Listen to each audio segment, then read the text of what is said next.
Okay, let's see that the stream is working fine.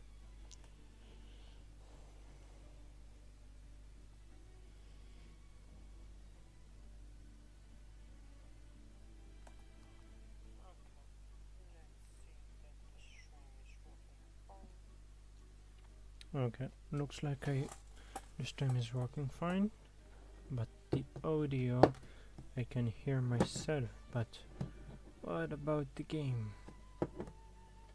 God damn it. Like that.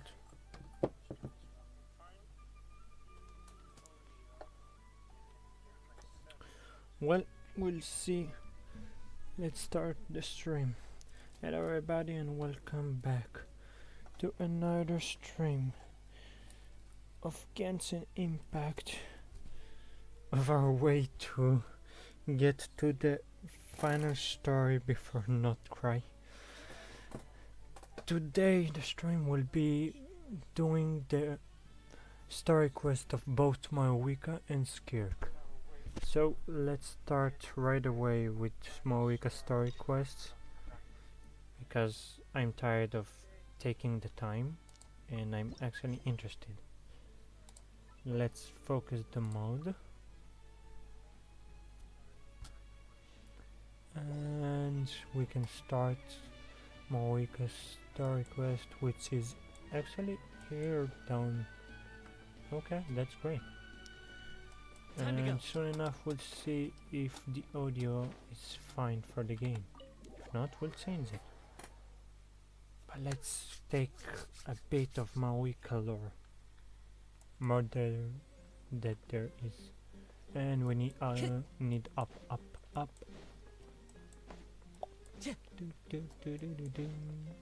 Why are you in our room, Mavuika? Oh, you're not. Okay, I guess here we start. Lately, we've been sleeping well and eating even better. Okay, for Now me this the is the audio life. is fine of the game.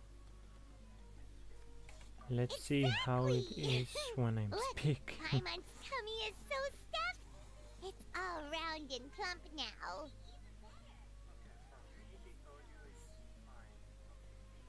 No, the audio is fine. Let's continue. Time for some rest. Right. Auto.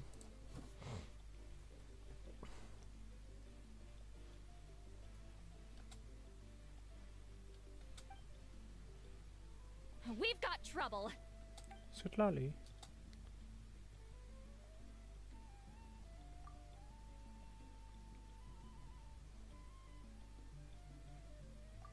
Cut that out. It's serious. What are you doing sleeping this late? Who are you, me? Come see us in the speaker's chamber once you've cleaned yourselves up. We're waiting for you here. Okay, so in a dream.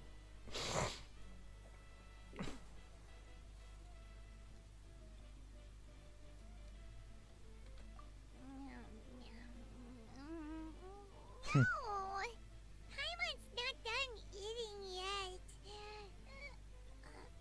Huh? Oh, good morning.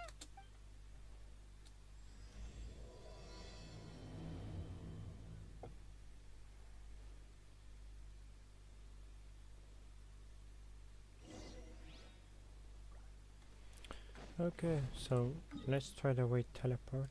I don't see a reason to do all this way.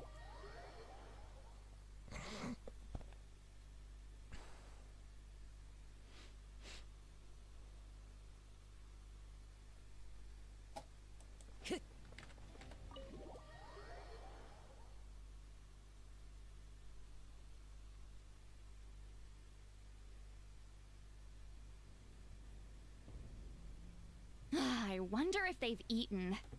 Or if they've even gotten up. Maybe I should buy some snacks? Oh, don't tell me something came up on their way here. Relax. I'm sure they're fine. Ah, there they are. See? Just like I said. Mavuika, see Lolly! Thank you for coming all this way. Here, have some water and catch your breath first. Well, you could certainly say that. I'll let Lolly explain. Okay. Strictly speaking, I'm just passing on something I heard as well. Basically, the Wyab passed a truly shocking piece of news to me through the smoke last night.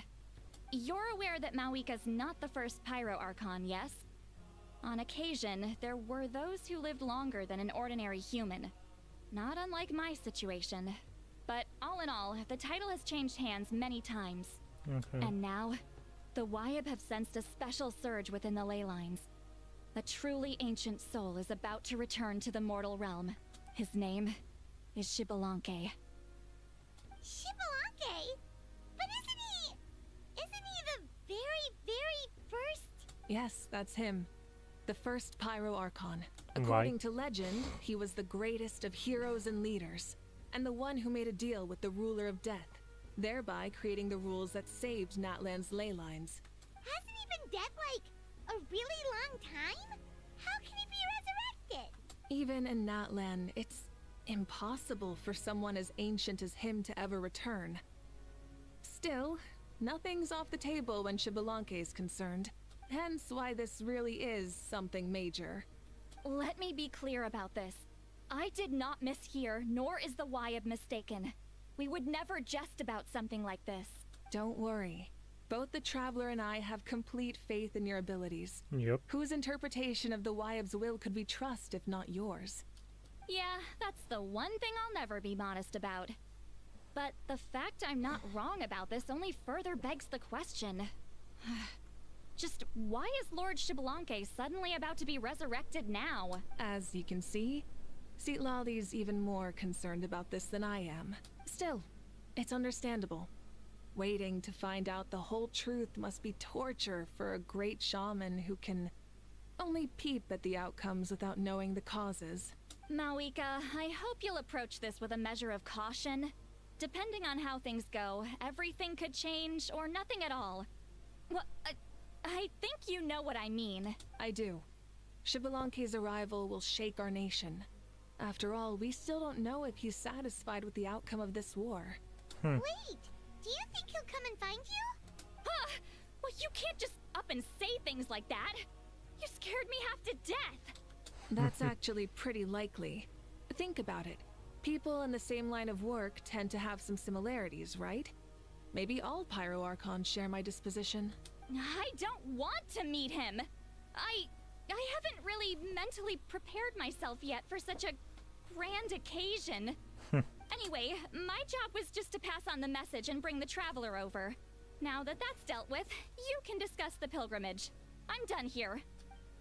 No, come Where are back. you going, Sea Lolly? Back to bed. You have no idea how much that scared me. I was up all night. Ugh. Can barely keep my eyes open. I can understand you. Nighty night. It's like I said before. Our cultural legacy shouldn't end with our triumph over our suffering. Instead, it'll burn brighter than ever. So, the pilgrimage of the return of the sacred flame has been given new meaning.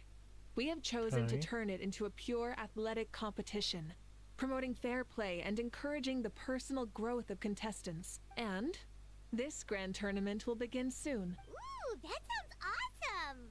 Heroes are drawn to tournaments like this, and naturally, you're no exception. The news of Lord Xbalanque's impending resurrection may be a bombshell, but I believe that we should keep our focus on the pilgrimage. Huh. Okay. So, not in a hurry to find him, huh? That's No, right. You will find I've us. already informed the tribes that we'll be hosting the next tournament right away. It'll help sweep away the shadows cast by the war, preparing supplies, cleaning up and remodeling the competition venues, recruiting staff for logistics, moral support, and pre-tournament weather forecasting. All of that's been assigned. We need to make sure everything is completed well and on schedule first. Traveler, Paimon, you are our cherished friends and a part of our nation. I'd like to invite you to serve as special supervisors for this event. But Paimon can do it too? Why Of not? course. On that note, my two new supervisors, Would you come with me to check on the progress of each of the tribes? Sure. And see straight away the problems.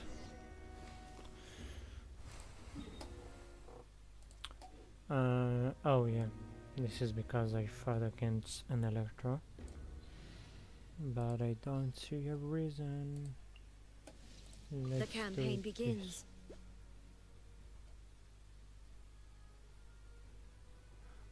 Fine, 15. Hmm. Wait. What affected?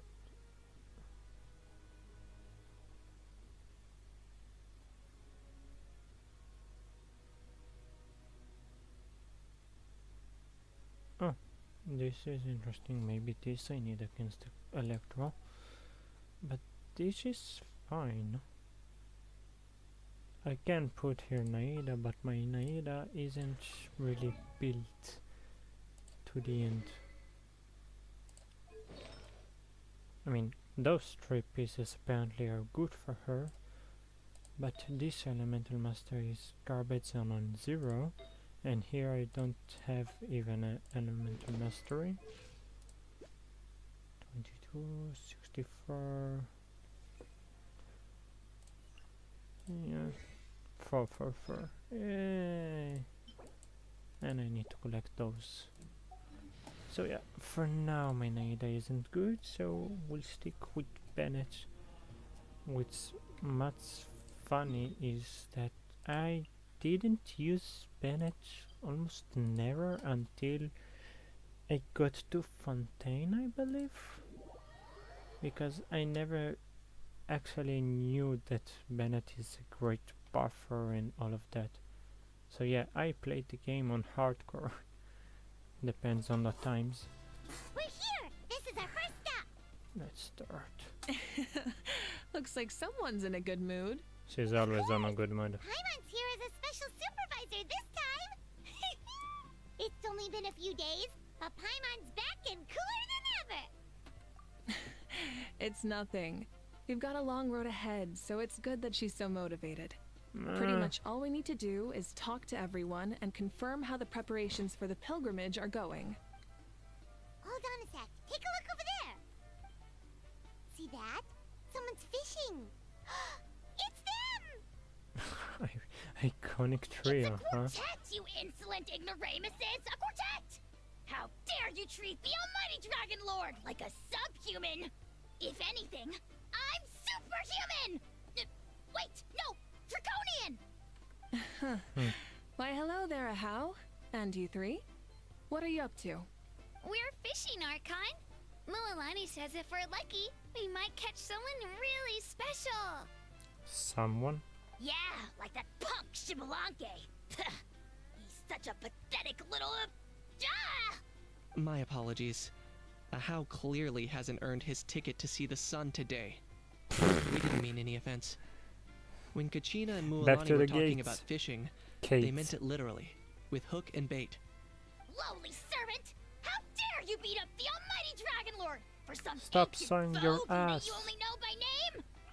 You'll pay for this! I'll start with some chili in your water skin. Ah, so you've heard about his impending return. Did Lali mention that to you?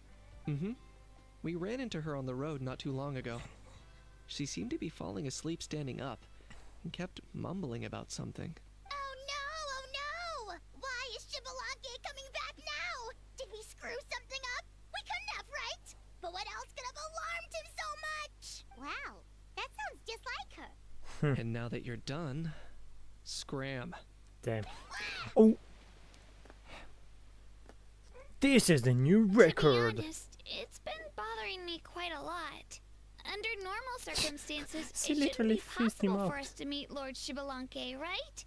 So, does this mean something's wrong? As you can see, there are many people that are thinking along those same lines.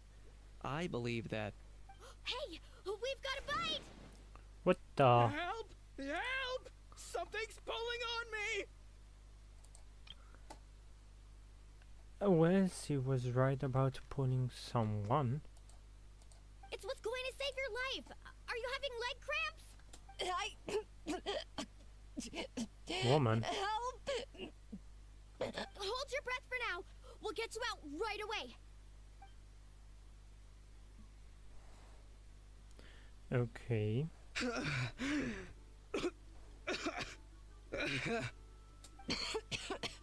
Thank you so much, everyone. Wait, why is her Archon here? Well, would you look at that? You actually caught some people after all. Thanks for your help. Otherwise, that sudden bout of leg cramps might have ended our entire surfing squad. Okay. The two of us are in charge of transporting supplies. After safely delivering some of the equipment, medicine, and a few other things for the tournament, we had some time to spare, so... Didn't warm up before going into the water, did ya? Thank you. Thank you so much. We'll, leave you to it then. We'll never forget how you saved us. We know you're busy though, so no need to worry about us. We'll see you around. Okay. Well, you gotta give it to Mualani. When she wants something to happen, then... Then it won't be long before she reels in Xbalanque himself. Now that'll be a wonder of wonders. I was just thinking, what if he enjoyed swimming like the rest of us? It's easy enough for anyone who loves the water to end up here, so might as well give it a try. It'd be a great chance to say hi to him. I used some commemorative badges for the stadium as a special bait. He's never been to present-day Natland, so it'll all be new to him. I'm sure he'll be thrilled. Oh And before my you God. say anything, anything's possible. On the off chance this'll work, it's worth a try no matter how unlikely it is. Just like playing the lottery. As you can see, the power of friendship sustains their faith in the theory. Well, what about you then? Given your personality, isn't your continued presence a testament to the power of friendship too? Haha! She saw right through you, my foolish lackey. Silly, naive child. Now, witness the scorn of Kahula Hat! Ow! Picking up where we left off before, Sitlali never makes mistakes with her messages, so I believe that it would be best for you to meet with Lord Xbalanque. That should quell any unnecessary speculation. Thanks. I'll keep that in mind. But for now, what I need to do is check on the status of the preparations for the upcoming pilgrimage.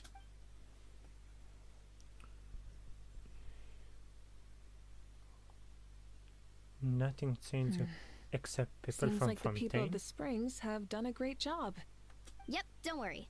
We only came here to fish after finishing all of our work. We're all done, all three of us. Everyone at the Children of Echoes has been hard at work too. I only came here after finishing my tasks for today. It looked like everyone else was about finished too. Same for the Scions of the Canopy. We're all wrapped up. Now that's efficiency. I trust you. Well, looks like we won't have to make the trip to your tribes then. Everyone, this iteration of the pilgrimage holds great importance to Natlan as it is now. We must pull together and work as one, creating the best atmosphere possible for all our participants. Okay. Sure. Don't know why you'd worry about this stuff. You're always so ready to pounce on and fight just about anything. Why, you even dare to disrespect the almighty Dragon Lord! Remind me again, has Ahau done anything besides talk? I'll send the dirtiest jobs his way right this instant. What are you doing to me, you son of a... hey! Son let of me a go! what? It's always a party with those three. Seems like we can check off the people of the Springs. Oh, wait, four! No, sorry, four. Don't worry, how is locked up. Everyone's been very efficient these past few days. Seems like lots of people are looking forward to participating in the tournament. Ha! Why don't you sign up then? Maybe someone will manage to knock some sense through your thick skull. Why don't we all join? It'd be a great Of chance to course. kick back and relax. Relax. You find the idea of a tournament Yeah, relaxing? Mualani is strange. This girl is crazy. Ugh. Yup. Mualani's right. Let's all sign up together. Huh? Even you? Children. Think you're all grown up, don't you? In the Rise of the Great Kahulahow! You're still... Nobody asked. We'll go. You stay. What? You little... Okay. Nightwind. I understand why, because, I mean, Toaster said that everything's ready. So now it's the Nightwind. Teleport here. And do a little bit walking.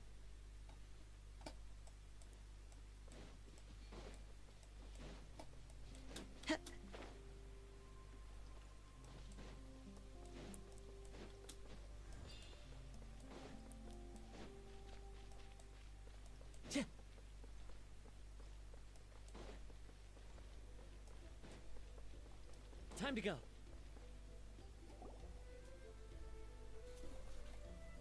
Oh, there she is, right over there. Didn't sleep, as I see. See, Lolly, didn't you say you were going to get some more sleep? Why are you still here? Ugh, the chief came to me for help just now. Not like I can just ignore someone in need and go back to bed, now can I? You didn't tell him that you stayed up all night? I just told him about Shibalanke's imminent return, and told him to be prepared. There was no need to mention anything else. Right. You've still got a reputation to maintain, huh? Can't have people thinking Granny Eatsley would lose sleep over something like this.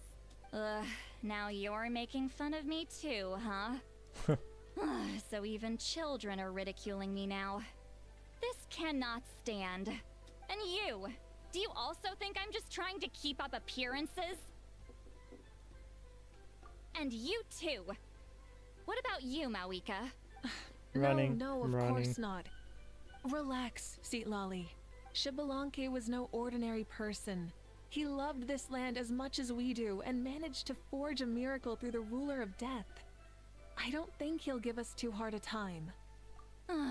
If that's what even the two of you think, then my worrying seems even more unnecessary. All right, I get it. That's just the kind of paranoid old hag I am. That means I can go get some shut-eye then. You can take a look around yourselves. And if you need any help, feel free to go find the chief. Or Auroron. The chief should be overseeing the preparation of the woven scrolls required for the tournament right about now. And as for Auroron, I believe he said he was going to do some handicrafts at the valley entrance. Okay. Come on, you're making it sound like it's my first time here. Rest well and stop worrying so much. We'll discuss the tournament with Auroron. All right then. Good night, everyone. And don't go thinking that Granny Eatsley doesn't like hanging out with you just because she's not around all the time. Okay, Granny.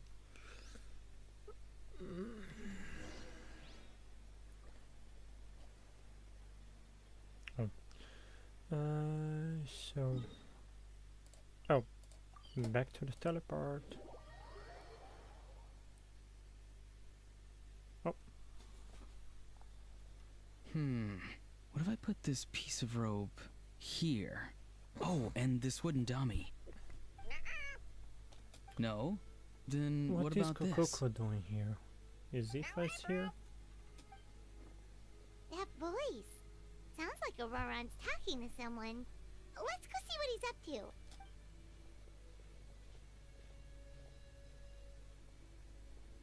What you up to, Auroron? Oh, hello. Oh dear. A bird? No, a juvenile Kukasaurus. This one looks a little different from the others, though. Yeah, a very special look indeed. Is the story of Mavuika's is before we meeting Aoife? The heck are you on about?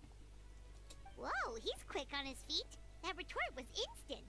For real now? Do you even hear yourself, bro? Did Paimon just say something wrong? Oh, wow. No way, bro. What the heck? Don't worry about him. He's just... how should I describe him? No, he's an assistant at Aoife's clinic, and one of my friends.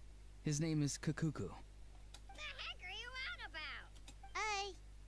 Is that not his name? Oh, wow. No way, bro. Yeah, that's what he does. Those are all Aoife's catchphrases, so Kakuku picked them up after hearing them day after day. The last time I delivered some vegetables to the people of the springs, I ran into Ahau, who was there for a soak in the hot springs. Ahau and Kakuku were stuck in an endless back and forth argument. Schoolyard scrub. Do you know what schoolyard even means in this world? Eventually, Ahau got really agitated and just started immediately shouting, "No, you!" no matter what Kakuku said. How unbelievably childish. No less than I'd expect of a How. Even I have rarely witnessed things like that. They went on like that for an entire afternoon. Wait, how do you know that? Did you stay and listen to them the whole time? Yeah, I did. It was so dumb I couldn't look away. Anyway, I'm here because I'm trying to capture Xbalanque. Capture, huh? Wild choice of words. Then how about hunting for Xbalanque? No. Sorry, you're trying to do what now? We've never seen someone so ancient come back to life before, right? So I wanted to see if I could intercept him. See, this is the trap that I made. I've used it before. It's quite good at catching wild animals. Don't worry though. I've already told everyone that there's a trap here, so they won't get too close. See, I've even made a notice board. And he will read it now. Good luck catching anyone with this. And what are you planning on doing with the poor guy when you catch him anyway? Stick him in a stew? No. I just want to see what he looks like, and then I'll probably invite him to our tribe as a guest. I'll admit, I didn't take you for the actively hospitable sort. Well, a chance like this doesn't come every day. I wanted to give it a try, so I also made these little handicrafts. He says that, yet all of these look like a hunter's lethal handiwork. I see. In that case, I wish you success. What? If you do manage to catch a wild Xbalanque, please let me know. God damn. I'd love to come and watch the fun. She's just joking Not around. you too. If the real Xbalanque does show up, a trap like that won't hurt him. We all have faith in him. After all, he was the first Archon of this land. That's right. That's also why I stuffed several layers of cushions and hay in there. If he really triggers the trap, he can just sprawl out and take a nap. For real now? Do you even hear yourself, bro? Bro, stop! You're driving Paimon insane over here! Oh, wow. No way, bro. Well, if you got time for this, then you finished prepping for the tournament, right? You took the words right out of my mouth, Paimon. Ah, so that's it. Sorry, I didn't know that's what you wanted to ask about. We, Masters of the Nightwind, are broadly responsible for the woven scrolls and mental support. I have expertise in exactly neither of those, so I joined the logistics team. I provided some amazing supplies. The others even praised me for the quality of my produce and even asked me about Understood. how to grow such great fruits and vegetables. I was very happy. You've gotten quite good at dealing with people. Yes, I think I've rediscovered a bit of that feeling I had in my childhood. Seems like things here are going smoothly. In that case, we'll check on how things are going elsewhere. See you later, Auroron. Bye, Auroron! Good luck with the... capturing Xbalanque. See you later! So he also knows how to say goodbye. See you later then, bros. Huh? Alright. See you later, my bros.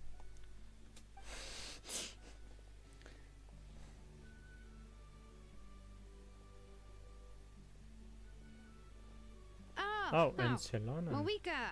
Oh, shoot. What are you doing here? Shilonen? What a coincidence. No, don't you dare. I think I know what's going Oh, to hey there, happen. Shilonen. Did you come here for work?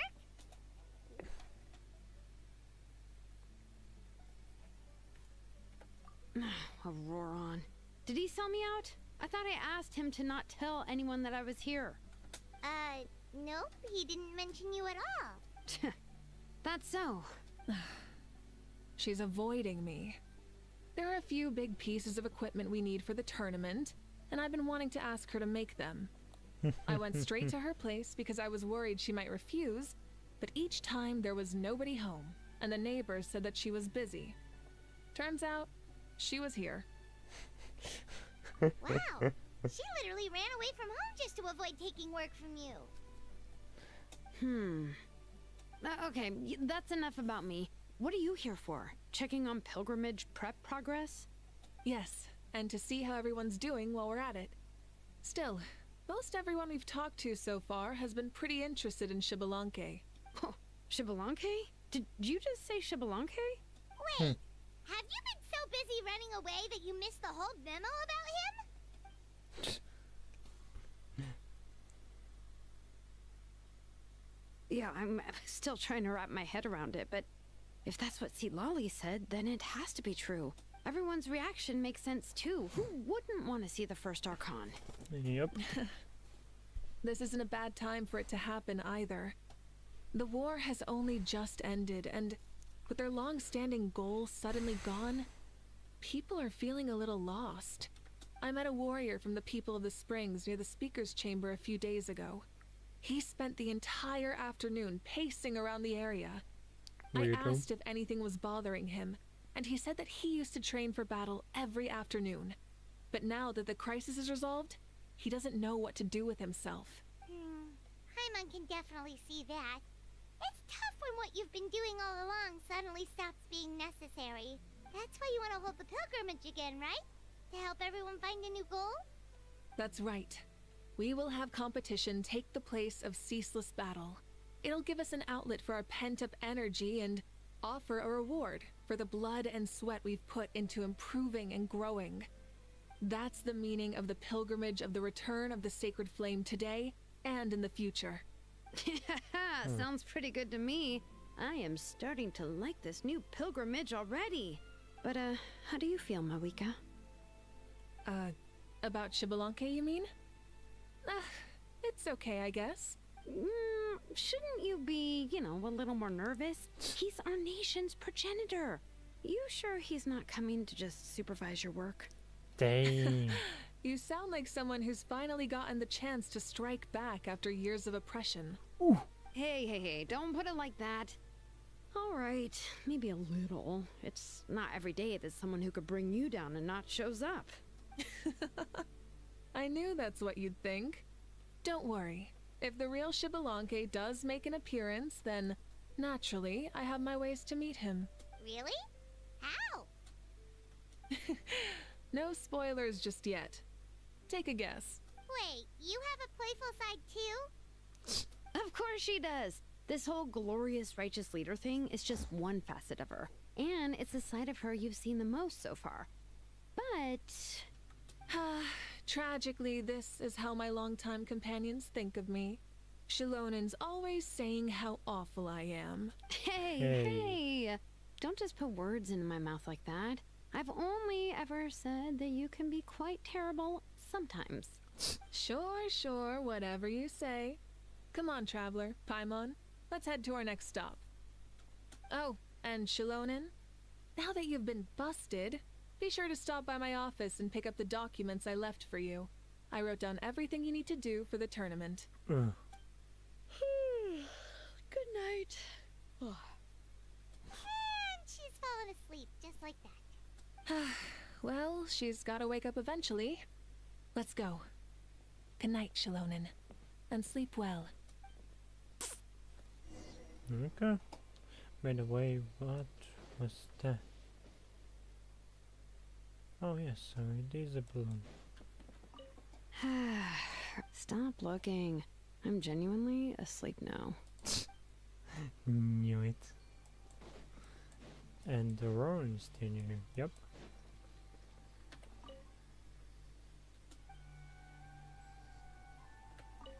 What is it? Do you want to talk about something else?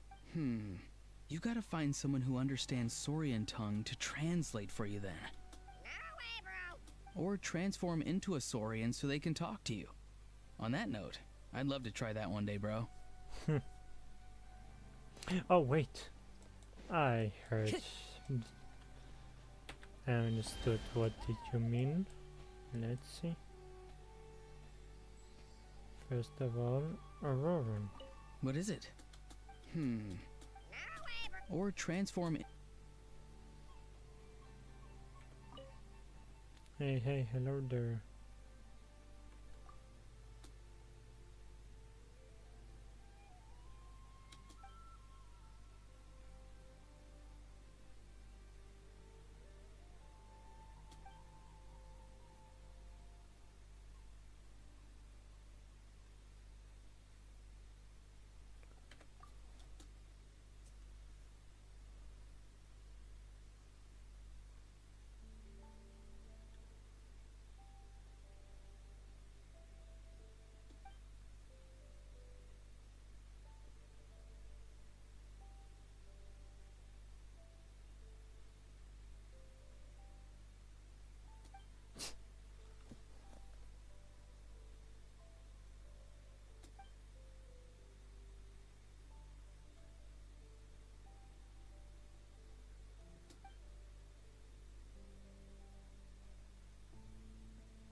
Okay.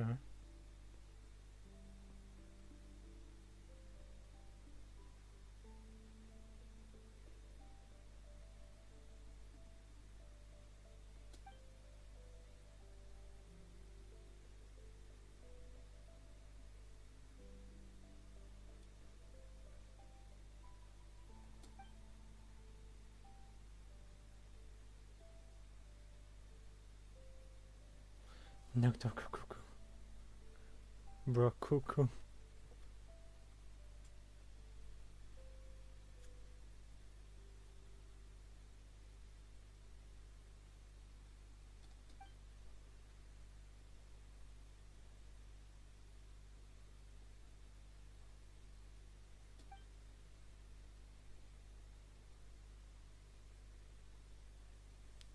Just disgrace.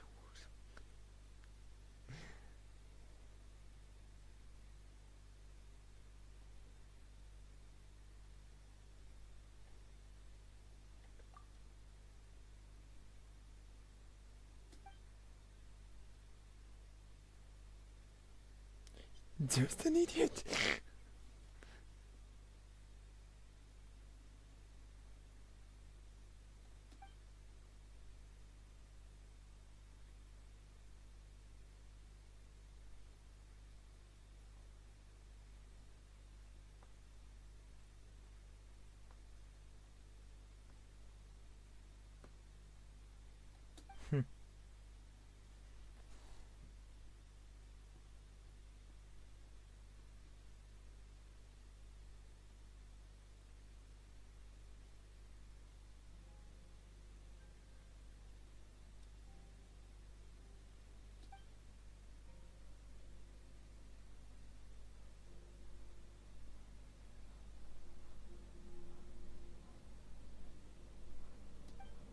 Okay.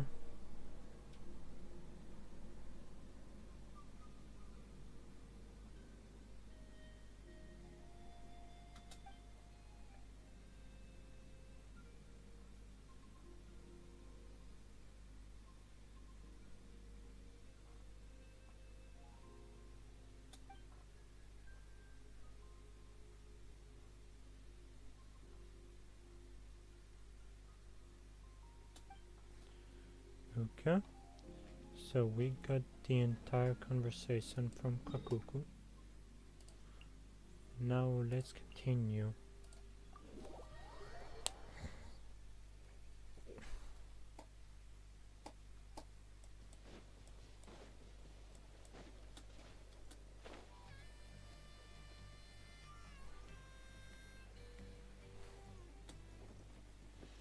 I follow the wind.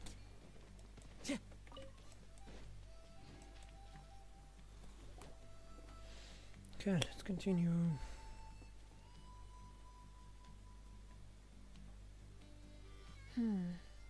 doesn't seem like there's anyone around. They're probably all out and about. Does that mean the preparations are going smoothly? Of course, without a doubt. I'll be honest, I'm more concerned about how everyone's doing than how the preparations are coming along. The amount of rest they get will directly impact their tournament performance. It's my hope that everyone is eating and sleeping well, so they can enter the stadium full of anticipation. What are you guys doing here? Wait, so Tuska... Yeah, Tuska is part of the clan, yep. It's been a while. How have you been? Great! Things have been good on my end, too. How about you? Same old, back to the grind. Flying around to Yeah, break up some fights when they belongs break to the out. other Taking wing. walks with my family when I'm free. You know, the usual. That said, I haven't had much work to do lately. I take it that means there haven't been many fights? Yeah, the war just ended, and the bonds between people have grown a lot stronger in the process. Hard to start fights like that. I don't mind, though. More time for me to zone out. I just sit at a lookout point and tend to my weapons. The fresh air is also great for my mood. Sounds like you've been doing well then. What are you talking about? You should know the ups and downs I've been through better than anyone. So, how have preparations been going here at the Flower Feather Clan? Ah, so that's why you're here. In that case, I'll take you someplace where you can see the situation clearly. Follow me.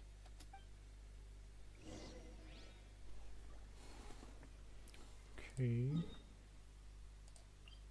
Teleport.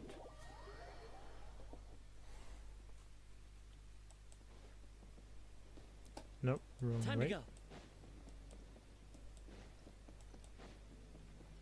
Nope.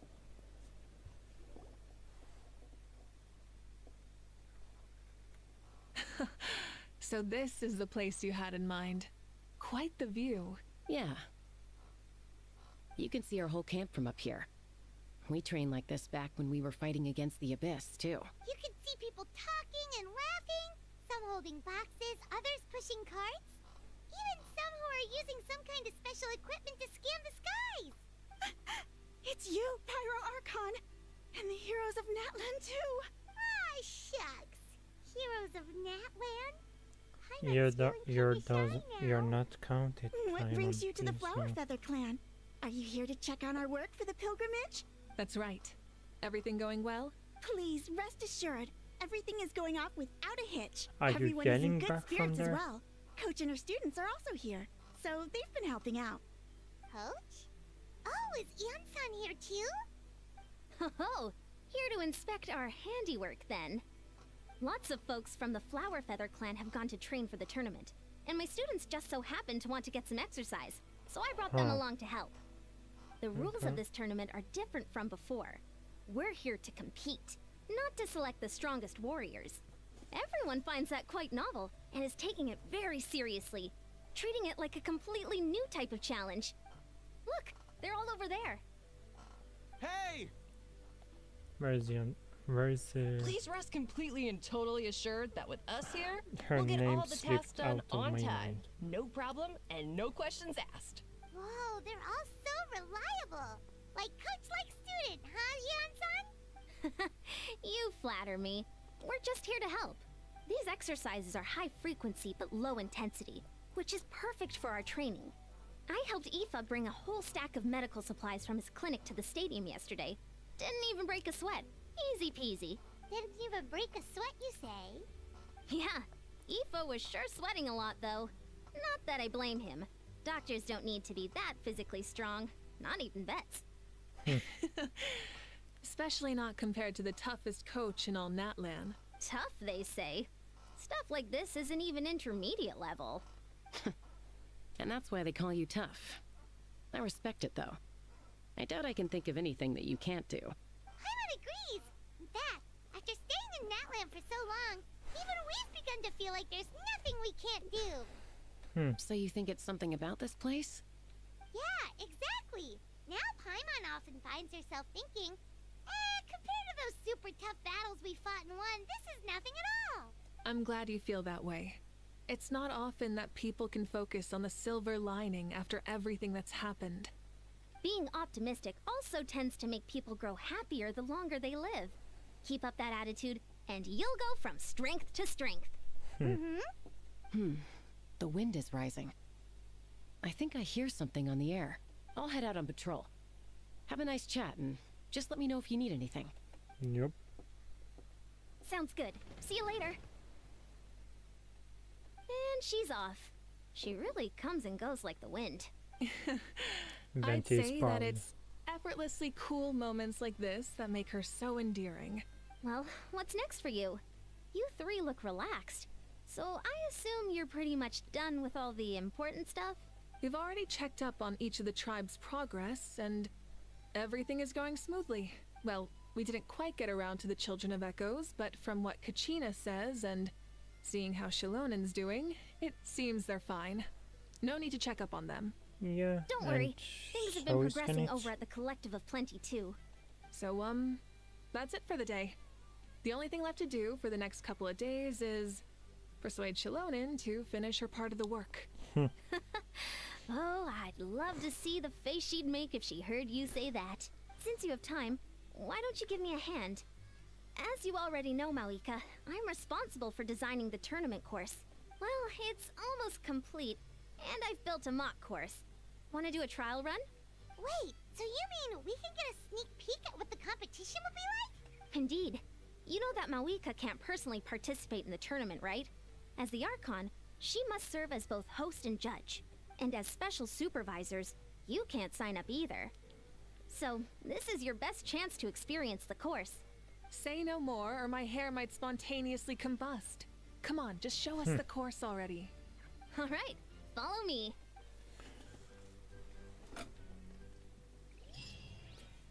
Oh, and this is part 1.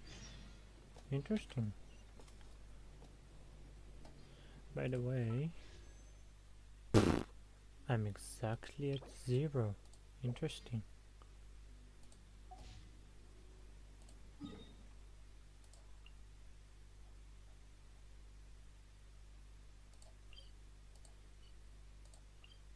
Okay, here was.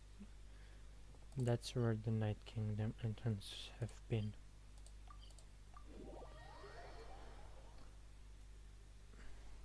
Wait, I don't. Nope, no time jump.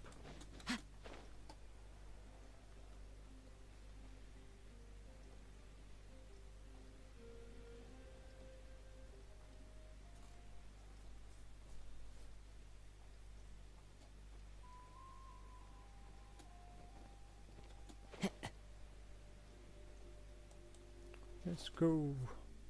Here you go. What lies before you is a mock-up of the course that will be used for the upcoming tournament. You mean this entire thing? If it's for the pilgrimage, it's gotta be grand. That's right. I've designed this one to make use of the stadium's maximum capacity. And I've given thought to every space, every placement, and every dimension. See this Okay. kindling? Yep. Contestants will have to chase it throughout the competition, encountering all kinds of terrain, and they'll prove themselves by using their abilities to overcome anything and everything that stands in their way. That's the focus of this course. I feel like it's almost as Quidditch in Harry Potter. Yup, this round counts as a knockout round. There'll be other events as well, and the 8 contestants with the highest total scores will move on to the final individual battles. Oh, you're keeping those? Yeah, everyone loves a good duel. It really gets the adrenaline pumping and allows Correct. people to go all out with their skills. A warrior should always feel fortunate to meet their match on the battlefield, even if it only happens once in their life. No one can resist such a good fight. That's the most Natland thing Paimon's ever heard. This tournament, too. It's just so... you. Oh? Why do you say that? Well, the competition's all about chasing the kindling, and you're all chasing something too, right? Oh, that's a good metaphor. That'll come in handy when I'm explaining my ideation process later. Well, I'm glad you found this helpful. The benefits of having Paimon and the Traveler as friends and teachers. All right, well, judging by your faces, you look like you're raring to go, Mavuika. So why don't you try it first? She actually looks like she No problem. wants. I'll go get ready. Whoa, Mavuika looks so excited. She must really be looking forward to this. Do you think that she seems a little bit different after the war and all? Like, you know, maybe in her sense of playfulness? She seems less serious than before. More willing to just loosen up and have fun. Yeah, I mean, No, there is you're no not hallucinating. war. I agree. There is no war. You heard too? There is no war in So, Basing's. Paimon's right, right? God damn Yeah, it. the side of her that Sorry, she hid it during the just war has now come out. Popped in my Makes mind. sense, though. Everyone wants to unwind a bit after accomplishing an important goal. Yep. She's really earned it. Oh, so that's why you called us over. It's all part of your grand plan, huh? Not exactly. I did expect Mavuika to take this one, though, so I also planned some other events for you. Spare the flattery. It'll be awkward if you end up complaining that you're tired later. Wait, Coach, what about Paimon? Does she not even get to be a substitute? No. You have not yet met the basic criteria to even begin training. Practice a few more years and come back, and then we'll see. Aw, come on! I'm ready. You were in the water? Yep, trial is Mavuika. Let's see how you built her. Okay, great attack. 37. What the fuck? Oh, weapon 11%, and R3 gives 30. R1 gives 20%. And attack, I think, in R1 is 40. And of course I can see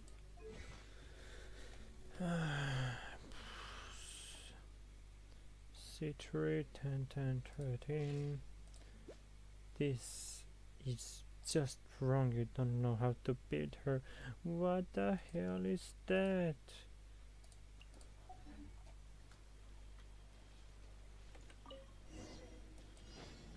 Burn it down!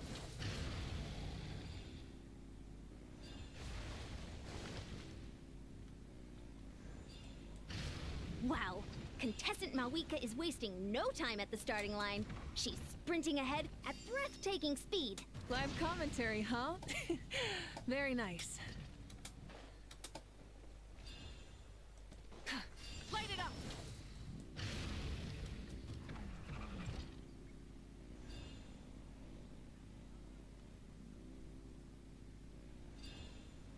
You doing all right? If you need a timeout, just let me know. It's a piece of cake. Huh? Did you hear that? Ah! Enemies incoming! Be careful!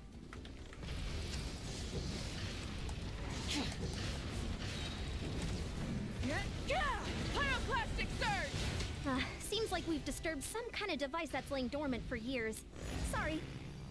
I gotta say, this is pretty interesting. Yep. If it's interesting to you, does that mean it might be Impossible for others. Course complete. Good job, contestant. Here, have some water. You're too kind. Thank you, my dear audience. And thank you, Coach. Well, what do you think? First things first, let me just say that the enemies at the end were definitely not part of the plan. The device never did anything before. Maybe it can't detect anyone under a certain height. In which case, you would have been fine too. Oh, good point. It's a solid course, but, there are a number of small problems. For example, take the chase at the start. I feel like it's too short to separate the best from the rest. Why don't you find a few more people to test it out and adjust the distance based on their feedback? Ooh, you're really thorough. And Yup. yeah, getting multiple opinions is a great idea. Also, about the vertical section. It's only so-so, and contestants might get dizzy from the sudden change of direction, which might cause some of them to fall if they get motion sickness. Also... So much Got it all info. down. Couldn't have spotted any of these issues without actually running the course. Thanks for your help, Mavuika. I'll keep making improvements based on these suggestions. That reminds me of something I was talking to the traveler about, actually. I've got a ball launcher here. Want to give it a try? A ball Another. Yep. Ball sports are also a proud ancient tradition here in Natlan. I've decided to use one for an event. It's been a long time since I saw gear like this. This game can be played by 2, 3, or 4 people, and it's a fun one. Want to give it a try? I'm a game. Great. I'll be your opponent then. In that case, Take me get off. into position, you two, and I'll start the clock. Whoever has the higher score when the clock runs out wins. If you're ready, begin! Come on, Traveler! You can beat her! Okay.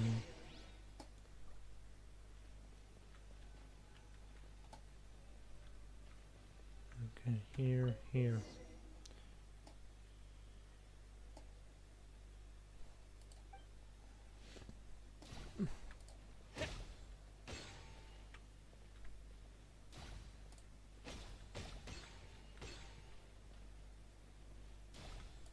Ooh, great shot! God damn it.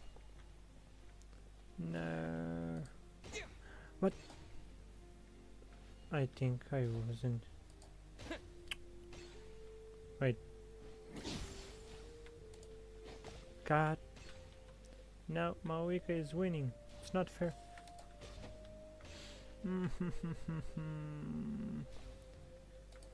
And bye.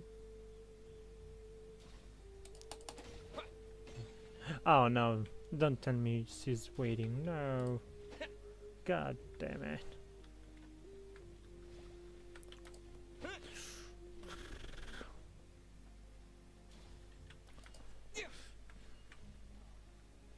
It's gonna take a while. Okay, this is half. Okay. God damn it, too early.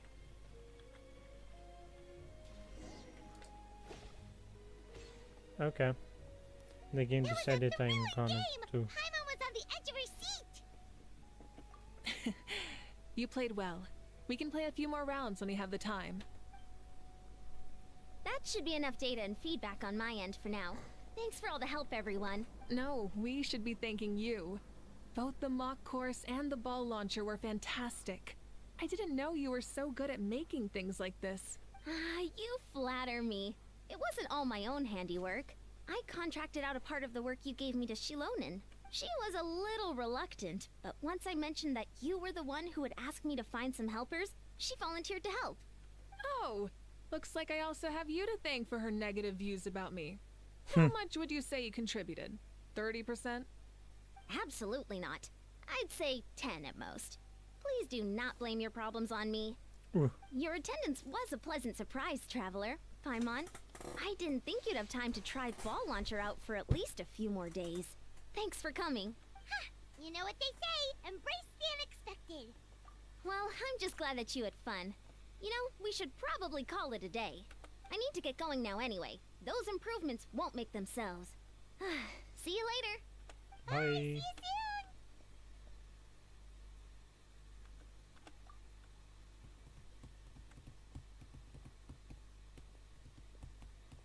See you soon, Coach. Aww. It's not every day I get to call Yansan that. Did you see the look on her face? She almost jumped out of her own skin. You kinda enjoy messing with people, don't you? Really? I never noticed. I guess Anyway, in the past we've been I out and noticed. about for so long. You must be hungry. Come on, let's go get some grub. My treat. Well, okay, Paimon takes it all back. You're the best person ever. Sorry, but I don't take private commissions. Sure. Oh.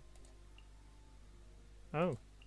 Sunup is Science of the Canopy? Didn't expect we're going to eat here. Didn't Mavuika originally from the canopies?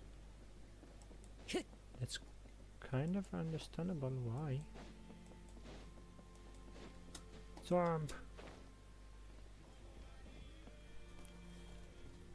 Hey there, boss. I'm here with some guests. I'll have the usual. Ah, Pyro Archon.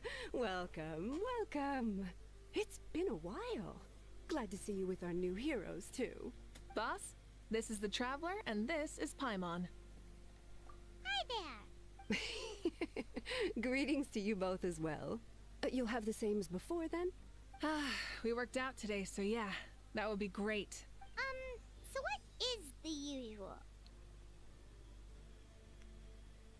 Oh, come on, Traveler. You've never been so stingy even when we were low on Mora, so why are you going after Paimon's food now that someone's treating us? You two are a riot. I get where the Traveler's coming from, though. You're too cute not to tease, Miss Paimon. If someone's down in the dumps, your banter can cheer him right up. And that's not just from me, by the way. I've heard it from plenty of other people. For real? So, were you teasing Paimon on purpose, Traveler? Just leave it to No, us. she Please can wait a eat moment. as much as Your you food want. will be as out you shortly.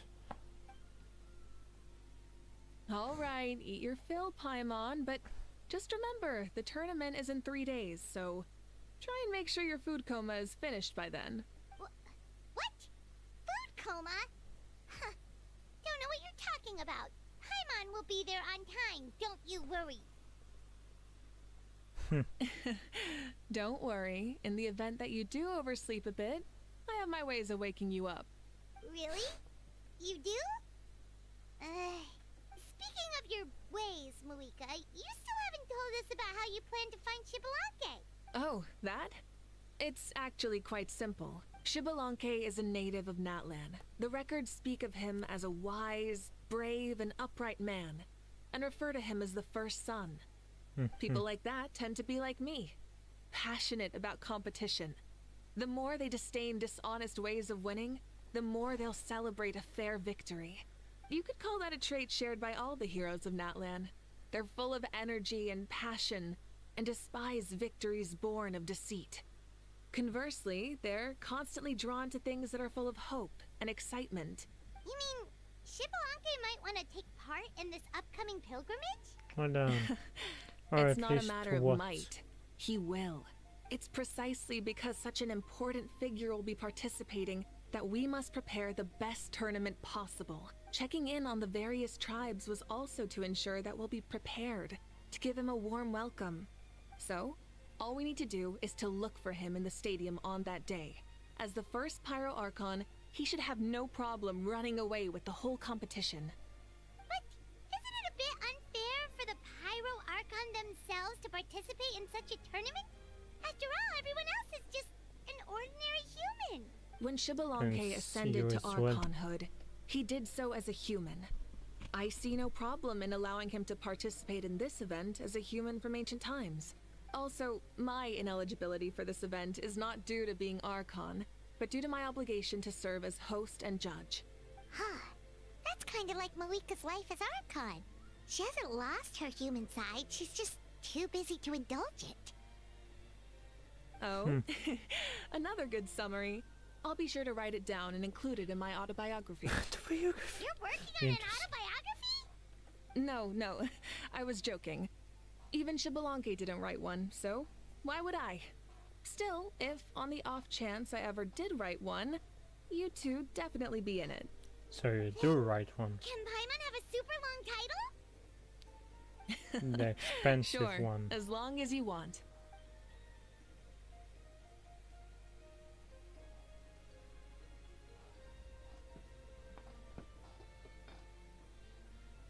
So many dishes and such huge portions too! Paimon spies mountains of meat as well! Wowee! Someone's with her. You know this is just a normal breakfast, right? Wait, what? Their faces.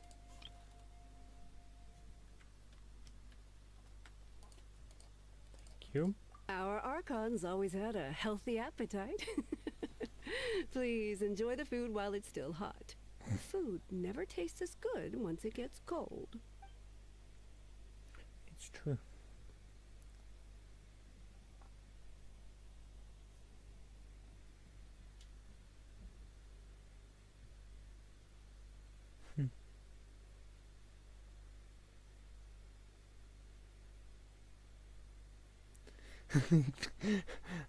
Paimon's first opponent.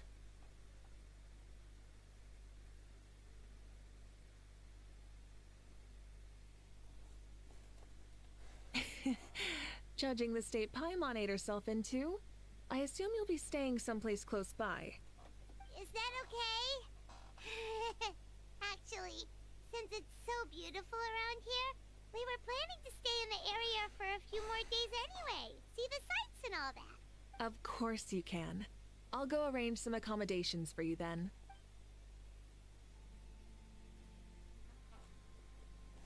Okay. All right, I'll leave you here. Have a good rest. All right, good night. How do you feel? Want another drink? Then how about some dessert? Paimon still wants something sweet. Why are you looking at Paimon like that? There's always room for dessert.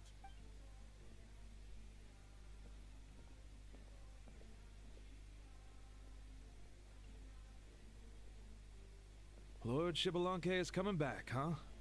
Well, I didn't see that coming. Wait, what's that look on your face? Don't tell me you don't even know who Shibalanke is! What kind of idiot do you take me for? I was just thinking about it.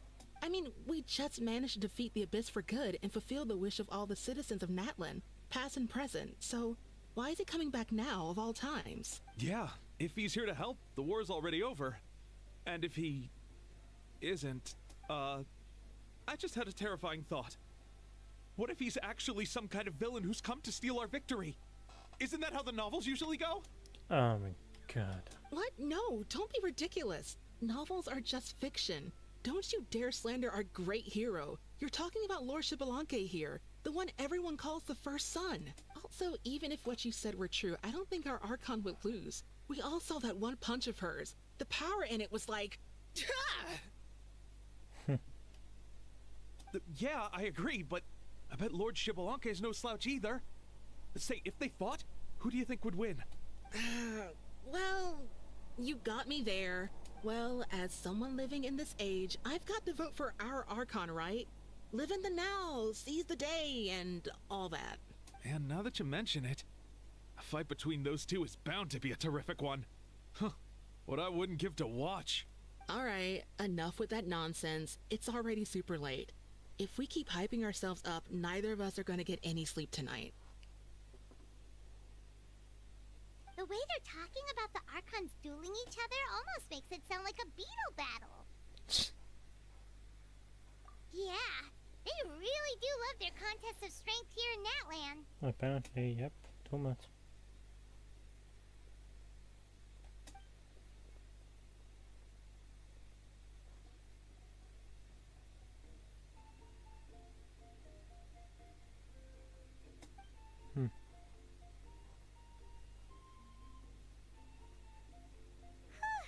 Alright, Paimon's done eating. Let's head back and get some sleep.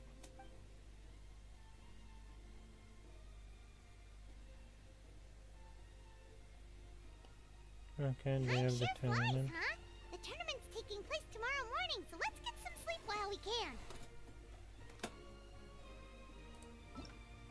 Yeah, this is still part 2. Time to go.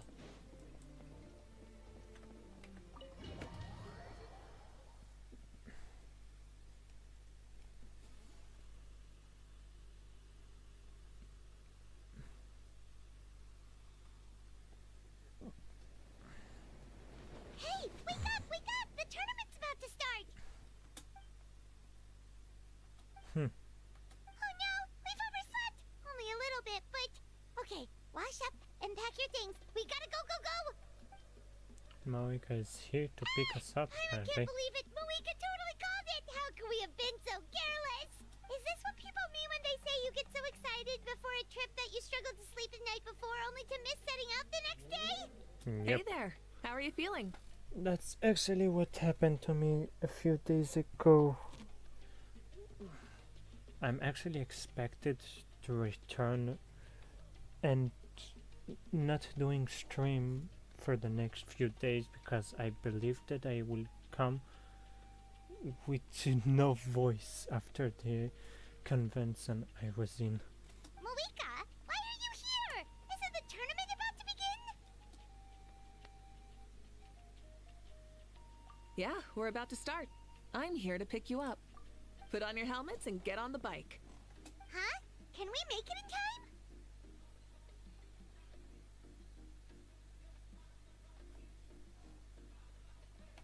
We'll take a shortcut. Sit down and sit tight. You can hold on to my waist if you get scared. Yes. Sorry, what? Burn it down! We're speeding, right? We have to be speeding. Oh, come on! If this counts as speeding, Mualani would have been arrested a long time ago. I have entrusted her life to you for so long, but only today has she realized just how unhinged the two of you are. This is actually true.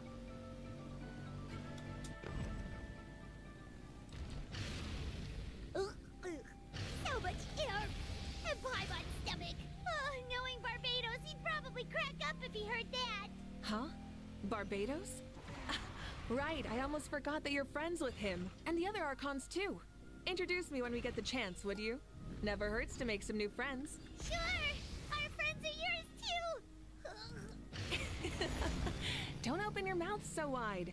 The venue is just up ahead. Sit tight.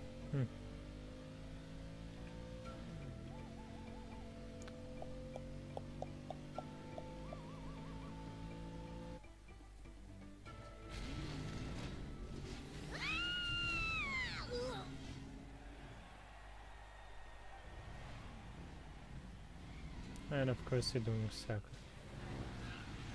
Woohoo! And safe!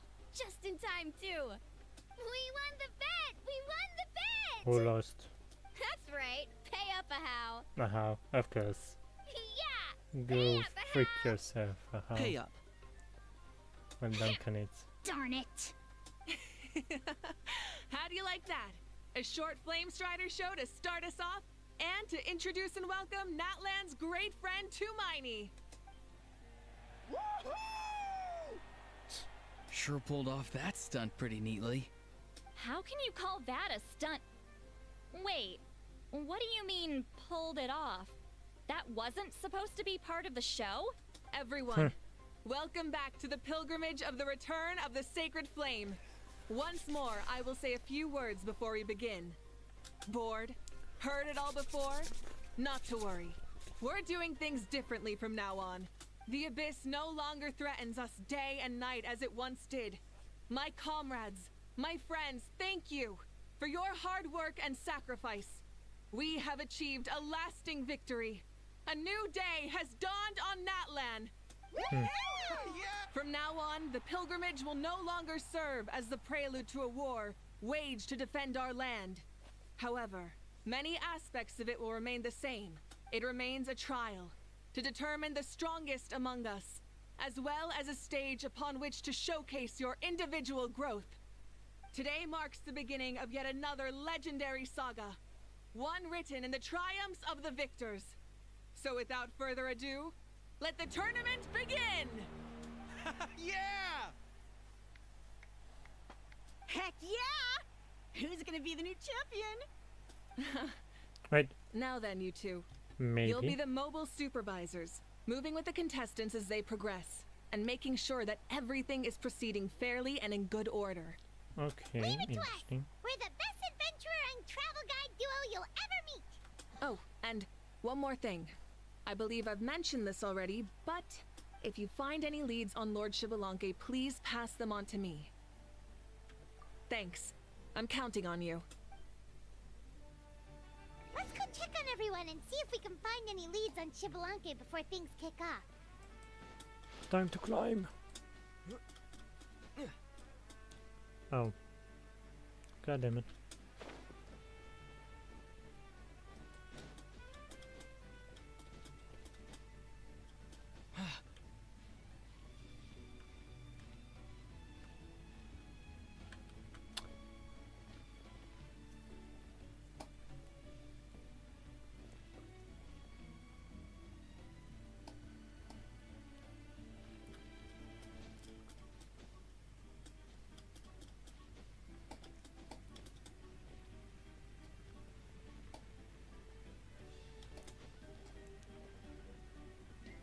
No, okay.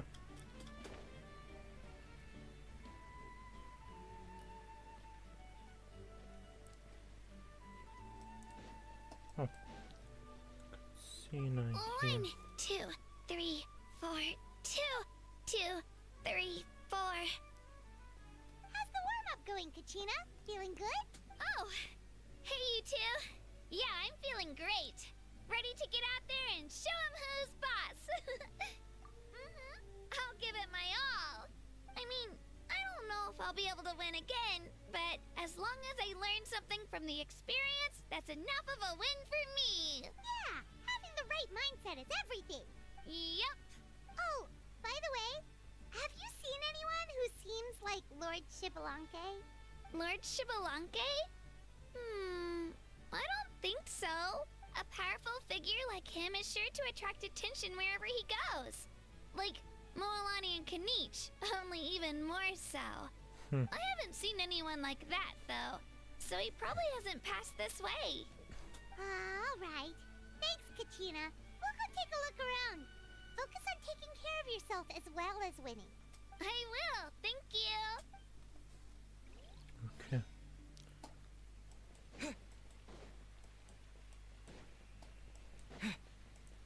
Kanich, please know how. Hey, Kanich, gonna take part in the tournament? Of course. I wouldn't dream of missing such a rare opportunity.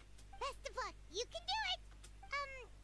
Where's the No, no, why? I locked him Paimon? in a chest. Well done. I'm going to win the tournament solely on my own merit. So he's not needed during the competition. On a different note, have you heard anything about Lord Shibalanke? I've looked all over, but haven't seen anyone that struck me as being on his level. Sure. You're reliable as always, Kanich. We should go check with the others now, so we'll see you later. Good luck, and make sure you don't get injured. Appreciate it. Wish you guys every success as well. Okay. Now, up here? Huh.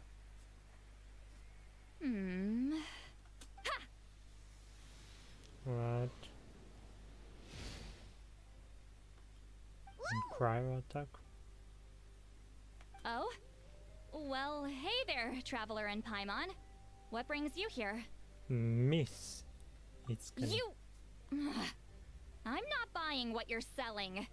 The Traveler means it!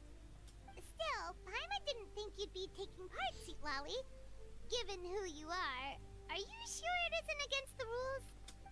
Though not a violation per se, what it will be is an unpleasant surprise for the youngsters. Normally I stay out of this kind of event. Don't want to put too much pressure on everyone else. But we're celebrating the end of the war here, so I'll give the occasion the respect it deserves. Good luck then! Make sure you show off your super majestic side, alright?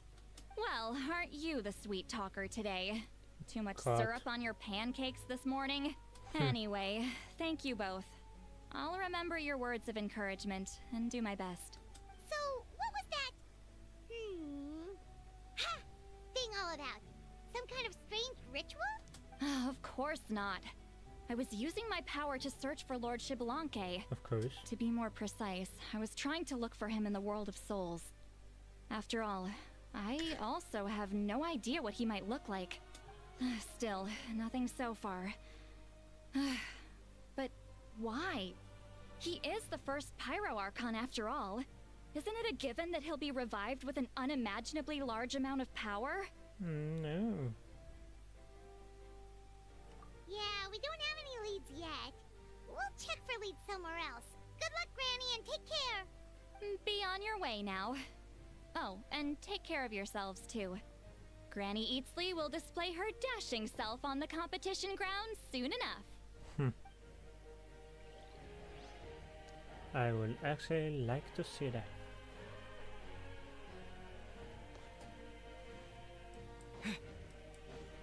Next.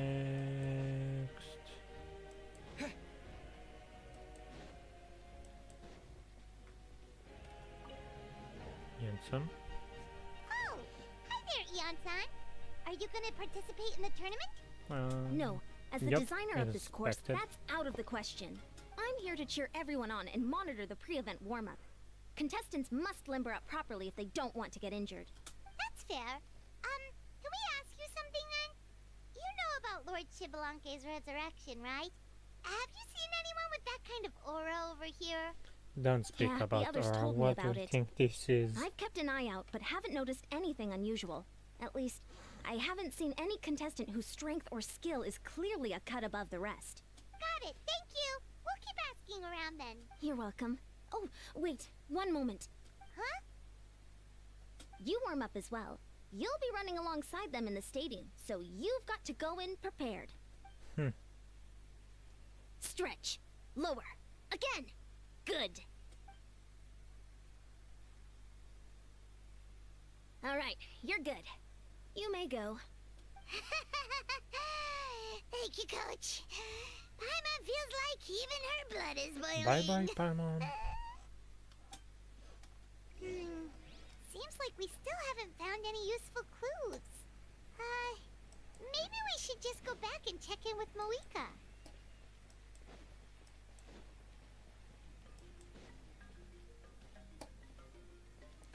And what? Interesting, the way is locked up. Nope.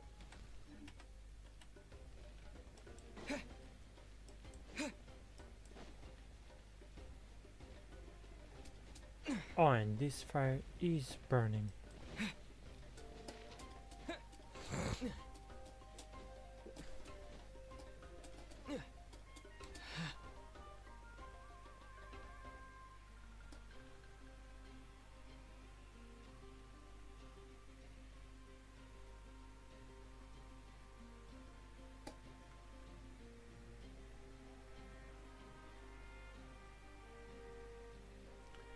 Yeah, I don't see him. Oh, quite literally down here. Yep. Oh, Mavuika is here apparently. We're back! Ah, supervisors. Your report, please. How are the contestants doing? Madam Host, the contestants are doing great, and the competition is proceeding as scheduled. However, when it comes to Shibalanke... No leads, huh? The competition is almost about to begin and there's still no sign of him? Not what you expected? Not necessarily. Still, let's go give everyone a warm welcome before we kick off. Teleport, huh?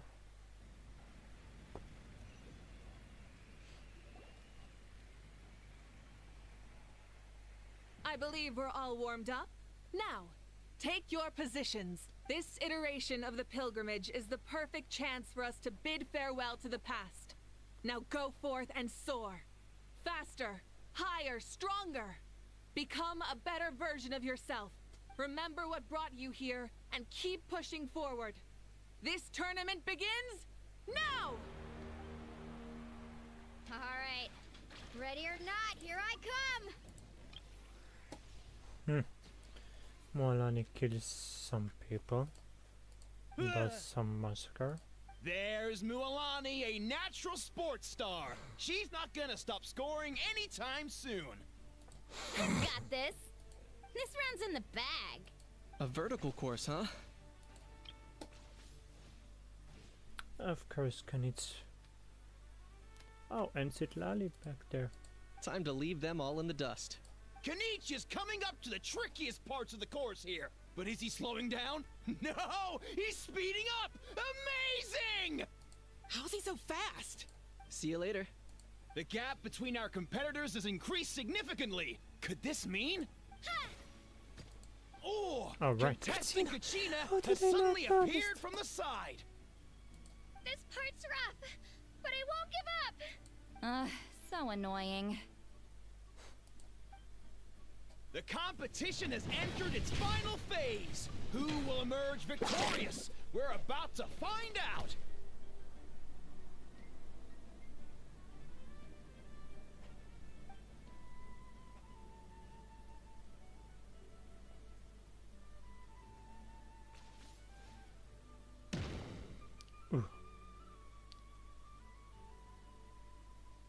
got you! Well, do you yield? I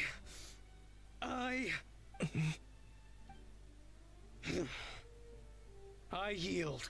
Our champion has emerged, and his name is Kinich! Kinich! Kinich!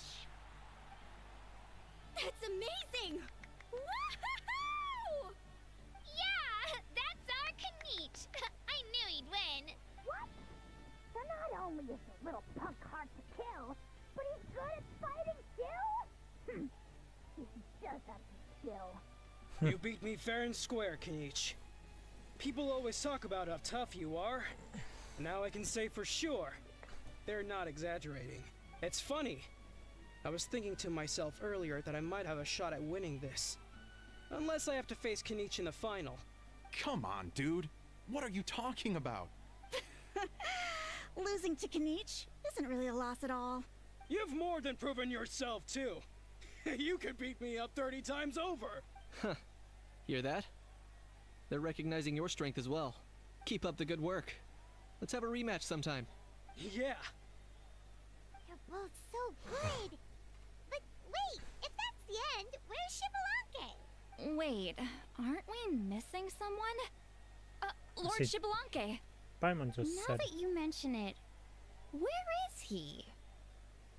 Don't tell me. What's with the looks on your faces? I might have won, but I'm not Xbalanque. Huh? Are you saying that you beat Xbalanque then? Just kill me now! Better death than to suffer this torture! What a joke! You might be onto something. I've never met our runner-up before. So, where did you get this good? That's impossible, right? Could he have placed so well because of some connection with Lord Xbalanque? You mean, he might be Xbalanque? What the? Wait, I'm Xbalanque now? That's news to me. I've got it! Lord Xbalanque didn't want to steal anyone's thunder, so he must have lost the tournament on purpose. Wait, that doesn't make any sense.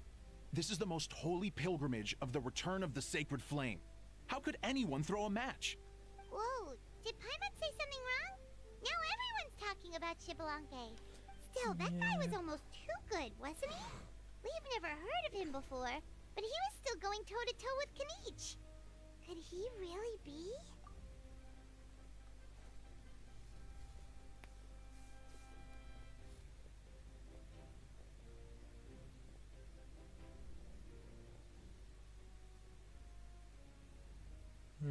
Huh? What are you looking at, Mavuika? I felt that something was off since the tournament began. Reflecting back on it, it wasn't because I could sense Xbalanque's power, but rather that I could not.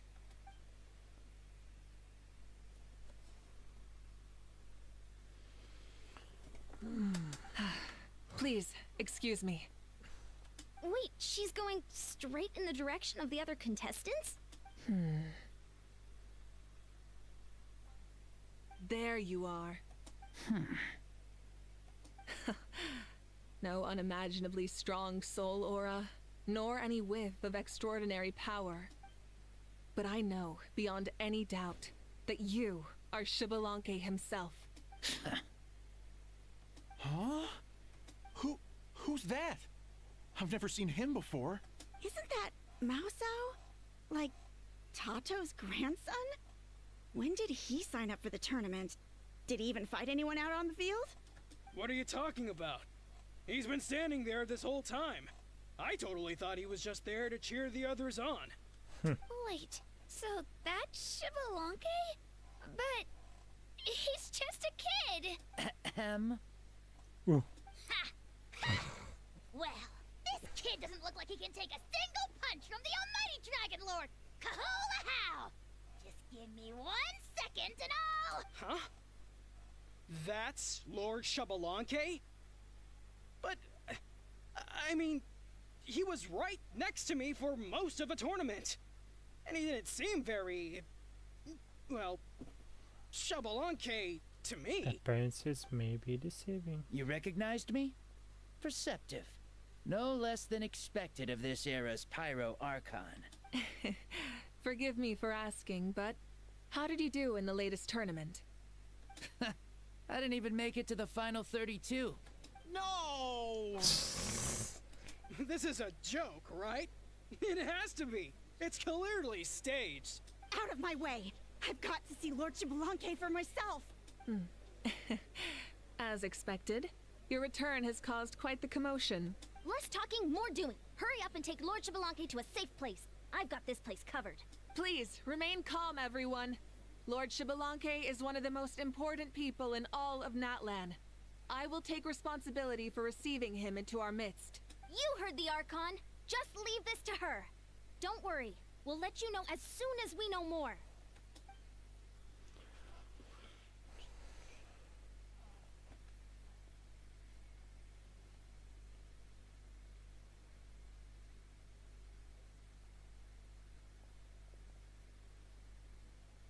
I guess apparently everyone.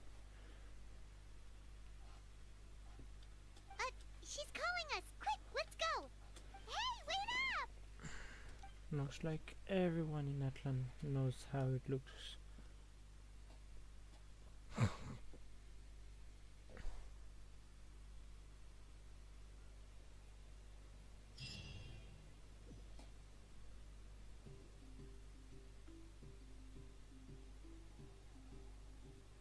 Okay, this should be far enough.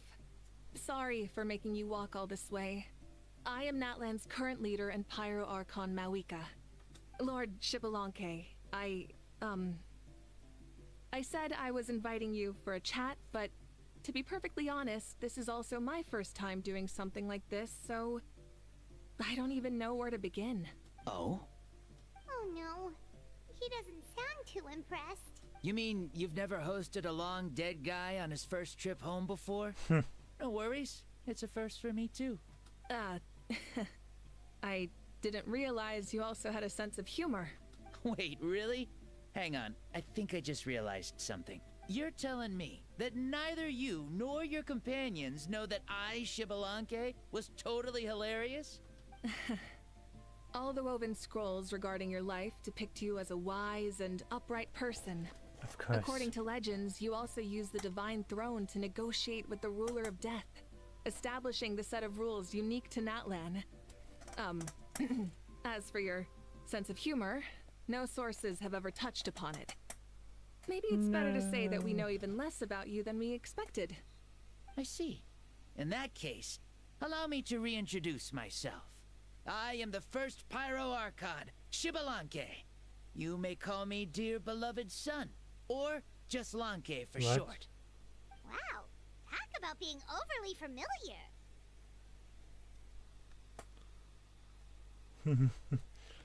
And these two are? Allow me to introduce the Traveler and Paimon. They're important friends of Natlan and our companions. Great heroes who helped us defeat the Abyss for good. Ah, I see. I was about to say, why did a child follow us all the way here? Though you could say the same for me. And judging by your expression, that's exactly what you're saying. And there's where you'd be wrong. This body belongs to a child of present-day Natlan. I'm only possessing it temporarily. I see. Your physical body couldn't be revived, so you had to borrow someone else's. But what about the original owner? Is he, okay? No need to worry. My existence has not affected this child in any way. This body's original occupant is currently experiencing a fantastic dream. I have my own plans. And as for my reasoning, you'll find out soon enough. Alas, this borrowed body is a bit lacking when it comes to exercise, and hasn't really trained any aspect. I tried my best at the tournament, but could only get so far given my physical limitations. Oh, that explains why you couldn't make a deep run. You're not used to this body, are you? I wish that was the only problem. I'm simply unable to do a lot of larger movements. Oh, and my usual climbing and jumping motions aren't exactly suited for him either. Also, you've got to be twice as careful in a borrowed body. If I pushed him too hard and got him hurt, I'd be no better than a criminal. I could never do anything like that. Indeed. Still, the great shaman Lali learned about your impending resurrection from the Wayup, but we still don't know why you've returned. Oh, is it time to get serious then? All right, serious mode activated. Ahem. In any case, you've already touched on the topic. I did indeed strike a deal with the ruler of death. She once asked me why I prayed for her power as a mere mortal, and why I yearned to save a nation in peril. I convinced her with the promise of perpetual existence and the everlasting flame of life. So, she shared her strength with me, and allowed Natlan to operate under brand new rules. I told her that the plan would be a grand, long-term one in which victory would not come for some time. Certainly not within a mortal lifespan. Still, I knew that someone else would bring it home. She assented to my request, and became an observer of our tale. Seeing her interest, I also asked that I, as the one who laid the foundation, be granted an opportunity to see the new world with my own eyes, if we actually did manage to triumph in the far future. So your return is a special favor granted by the ruler of death. More like a bet I made with her.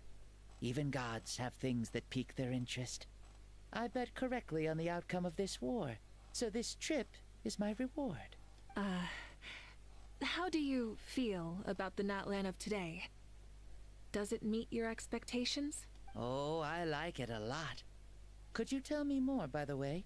I'd love to know how you managed to win the war.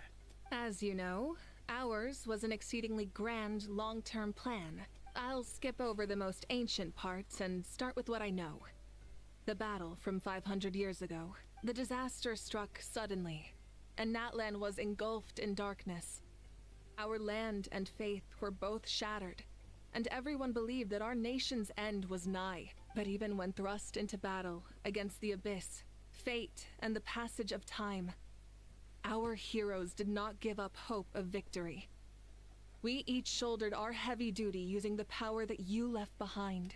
All the Pyro Archons in the last 500 years have devoted their lives to banishing the abyss, rebuilding our tribes and faith, and uniting the people as one. As for me, I decided to head 500 years into the future, that is, the present, so I might finally bring together our people's resolve, which has stood firm for thousands of years, and fight for our final victory. I didn't see that. This is a nail. Of course, I had prepared for the worst. That I would awaken to naught but monsters, corpses, and ruins where our nation once stood. Had that happened, there would have only been one thing left for me to do. Fulfill my final duty as a warrior, and then witness the end of the world helplessly. Still, the outcome proved that our faith was not misplaced. This victory, and the miracle that it created, is the greatest reward for all who gave everything to protect our realm.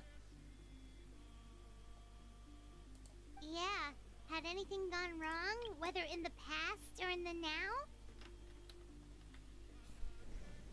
Okay, enough picture. I have always believed you to be shrewd. Surely, such a quality was needed to bargain with the ruler of death, and win so much for us in the process. Natlan was only able to overcome this crisis with your help. All these millennia later, and the people of Natlan have finally achieved victory over fate. If future generations will call me the one who created the rules and initiated the plan, then you are the one who inherited those rules. The final executor of the plan.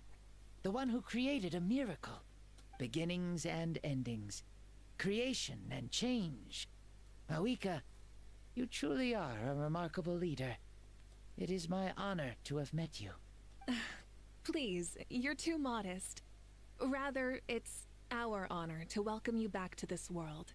Ah, and that's the perfect segue to something that you should know. You see, you don't have to worry too much about my second life, since I'll only be here for a single day. Like, from sunrise to sunset. A single day? What?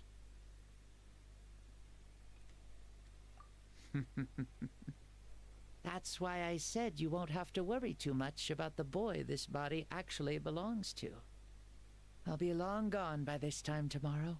Besides, no one ever said I was actually going to return and stick around for years and years, right? This is just a short little outing back home, so I can see some of my compatriots again. Still, I've got to say, it has not been an easy trip. After being resurrected, I woke up in the home of a normal boy and wanted to take a quick dip to relax, only to have my trouser legs snagged by a fishing line that came out of nowhere. And once I finally made it to shore, I decided to take a stroll and see the sights, only to step into a trap along the way. God damn it, come It's on. me who'd put a trap out there, and there wasn't even anybody around to check it. Thankfully, the bottom was pretty soft, so I lay down and took a nap before getting up to continue on my merry way. This is so embarrassing. After countless trials and tribulations, I finally managed to sign up for the tournament. But then, I ran into a girl who claimed to be a fitness coach. She insisted that my muscles weren't up to snuff, and made me do twice as many warm-up exercises as everyone else. Oof, you guys in the future sure have it rough. Well then, what's next for you? Oh, what a great question. I was just about to get to that. You're a pretty considerate gal. So, I do have a small wish that I haven't been able to fulfill. I managed to participate in the pilgrimage, but alas, my potential is restricted by this form. It sure would be nice if I could show everyone what I could actually do. Why is he stealing glances at us like that? Possess him. Well, now that I've said it, care to help an old man out, hero? Ahem. See, I was also quite the formidable warrior in my time. Surely a match for Mavuika. I mean, I was the first Pyro Archon after all. I could shake the cliffs with a single punch, scale mountains with a single leap. Very formidable indeed. So, you'd like to spar with me? Yes. Using your current body? Will he be able to handle it? Don't worry. I'll find a suitable location for our duel, and a way to keep this body safe. The first sun. The ardent sun. This star is a flame, burning with a passion that will consume all. From the moment I first saw you, I knew you to be a true warrior, just like me. Surely you shall not refuse me this battle. O inheritor of my ancient name, the burning sun, Kiongozi Mavuika. I accept. Brilliant. In that case, let us free ourselves from mortal shape. Let the ancient souls guide you to the true arena of duels. So we're leaving the physical mortal realm for a battle. Yep. What is this place? Is this a temple of the spirit? This is the land of the sun, created by my soul. Only the sun and those blessed by it can survive here. Me, you, and you. The sun, the other sun, Blessed One 1, and Blessed One 2. We've been blessed by the sun? The sun will remember the most virtuous stars. You are hope itself. The most radiant, most important friends we could have. We have invited you here, so you may witness the clash of suns. Huh, I see. We've manifested in an almost fully spiritual, consciousness-like form, removing the limits of our flesh. That's right. As I said, I knew you to be a born warrior the moment I laid eyes on you. But there are two forms of human strength, that of the body and of the spirit. The great Xbalanque, impressed upon a child's body, found less than a third of his original strength available to him. In that form, I'd lost my strength of body. But here, we meet as our true spiritual selves. In this place, even a child may shake heaven and earth due to the great soul within. What makes a true hero? Someone strong of body, or strong of mind, or must one be strong in both to surpass human limits? Which of these are you, Mavuika? Well said, Xbalanque. Let us prove our mastery of both strengths through this battle. To Natlan, to each other, and to the rest of the world. You and I both know we'll never meet a better matched opponent. Indeed. That's exactly what I've always wanted. As a citizen of Natlan, as the Pyro Archon, as an opponent from across the millennia, and a friend whom you never had the chance to meet. Let us have a fair and honorable duel. Cutscene. Yes! Our fight will end when the flame is extinguished. Fine. You ready?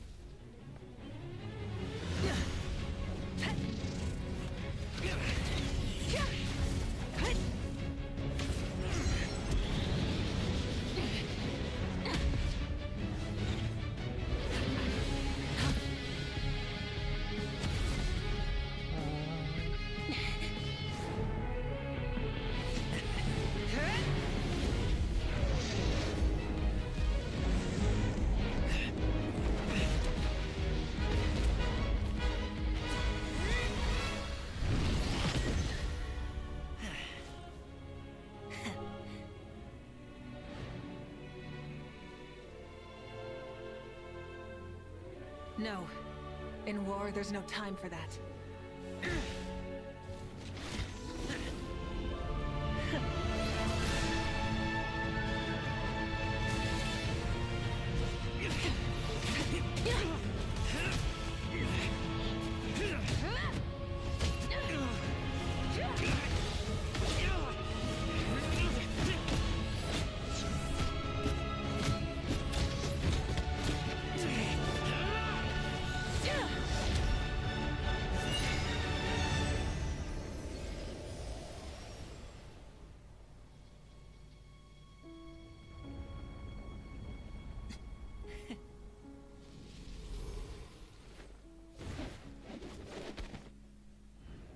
The fire's out. Let's stop here. This was great.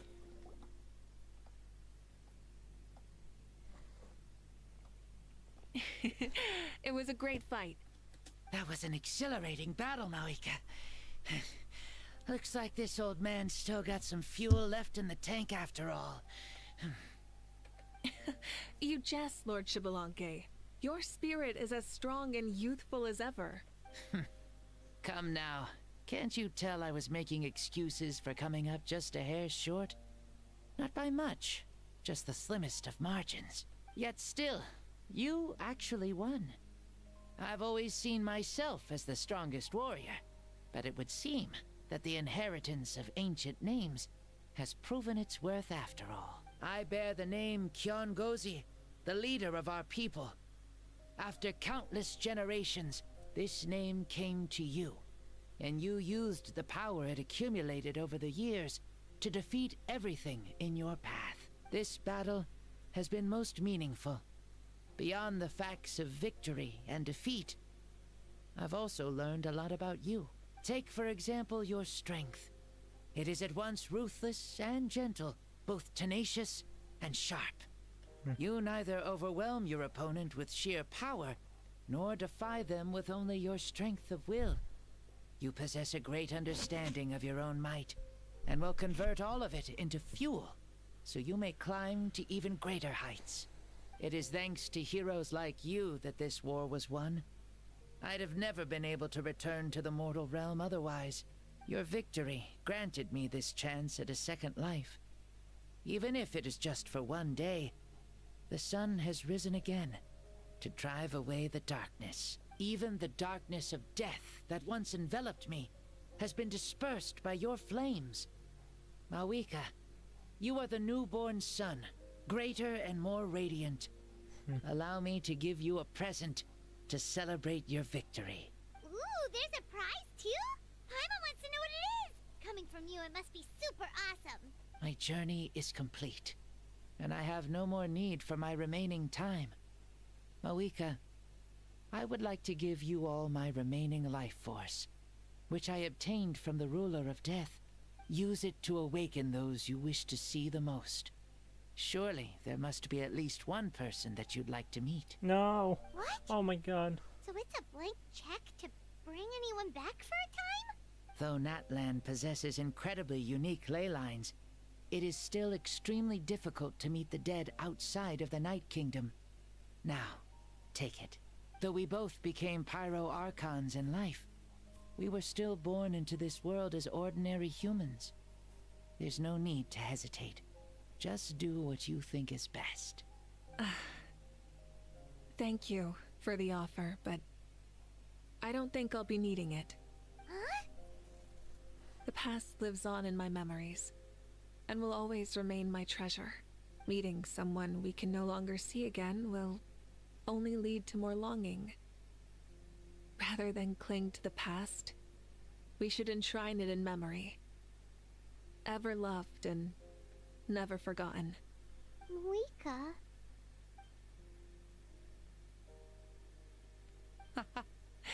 They were right. That's exactly the sort of person you are. They? Your parents, sister, comrades, and friends. Those who walked with you, and those who left you behind. Those who crossed blades with you, and those who prayed for your safe return. Each and every one. Mavuika, has one granted the special privilege to return, I can sense them calling for you, and watching over you from within the distant winds. Dear Mavuika, our esteemed Archon, leader of our people, how have you been doing? We all miss you so. There are so many things we want to say to you, but if we really were to say them, they'd just be those simple, heartfelt words. The war is over, Mavuika. All our efforts had meaning, and all our struggles bore fruit. This is the fairest and most precious thing in the entire world. May you be happy in this era of peace. May you eat well, sleep well, always be full of energy, and never forget that we will always love you. These are all words spoken by the people from the past. Their voices are echoing through this Temple of Souls.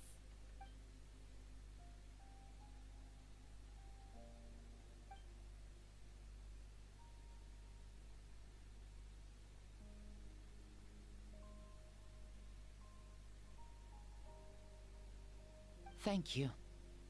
Those who have gone before will never forget you, even as you keep all their names deep within your heart. Mavuika, my dear child, though we have ascended to Archonhood, never forget that we are still human.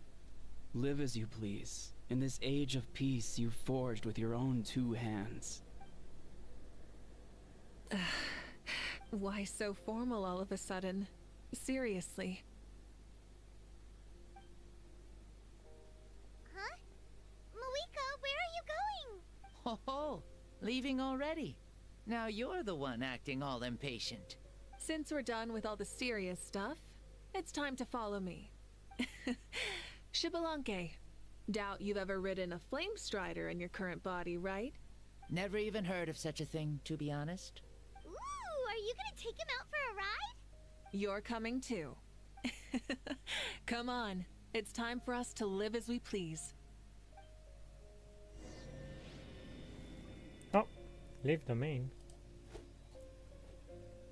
So there's no way. I expected we will travel in this realm for a little bit, but looks like apparently we won't. Helmets on, sit tight, and don't fall! Is this a board you can use to ride on the water? And you can stick it to the back of vehicles too? Genius! Playing with this stuff is part of everyday life then? Yeah, we're living good! Ah, I wonder if I would have ever become Pyro Archon if we had had these gadgets around back then. I might have had a bit too much fun with them. What? That would be terrible! Agreed. Good thing they were only invented after I died, huh? Looks like I really am better after all, for becoming Pyro Archon even with all this temptation around. Point Mavuika! The hands of our friends at the Children of Echoes are as skilled as ever. They were already famed in your era, right? This spike was built by their most talented artisan in this age. Speaking of which, we just passed them by. Sweet!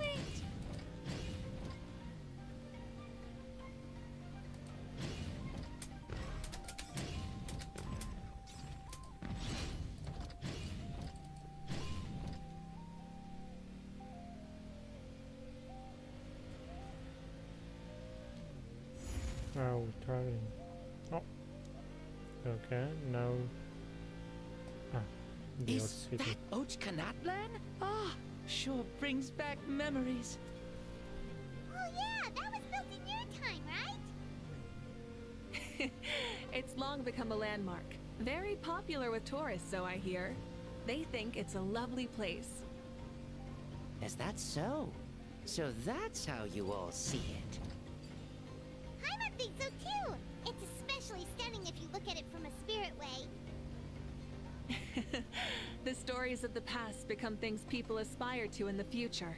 It's just like what they say. The apex reached by those who came before will become the everyday goals of those who come after. Everything is constantly changing for the better. That's good. That's how it should be. I'll bring those words back to the Night Kingdom and share them with everyone there. Another teleport.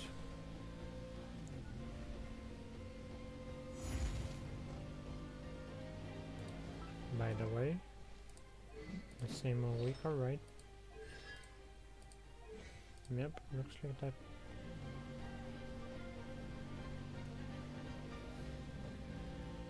Okay, now. Oh, you can see the people of the springs from here. They seem to be enjoying life, just like the people of Natlan back then.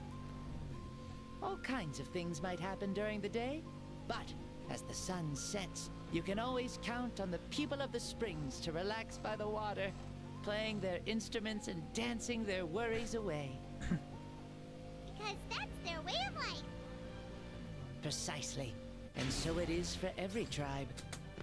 No matter how many years have passed, for the people who live here, some things will never change. Well, you're the one most qualified to say something like that. So, what do you think?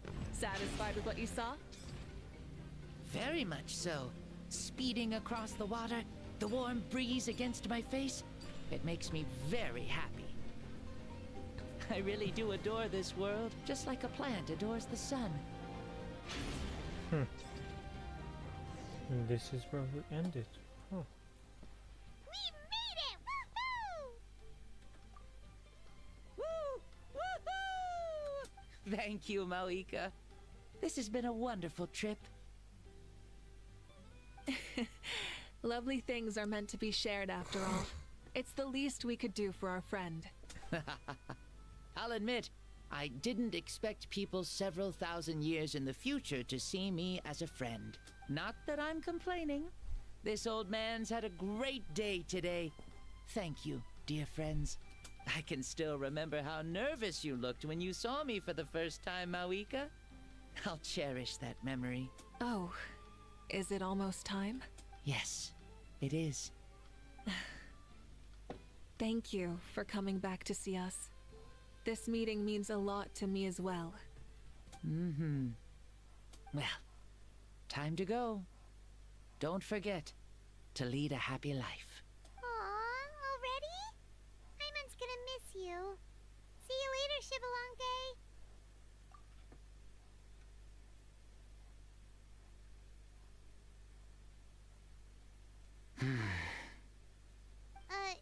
He closed his eyes. Did he fall asleep? I can no longer sense Shibalanke's soul. Well, it's gotten quite late, hasn't it? Thank you for accompanying me this whole time. Let's hurry back. You must be starving. Yes. After the end of the pilgrimage, we hold a banquet to congratulate the champion of the tournament. Don't we take There will be that good food side? and plenty of it. You guys are gonna love it. Mao Sao should be there too. I'll bring him over. Okay. Teleporter, huh?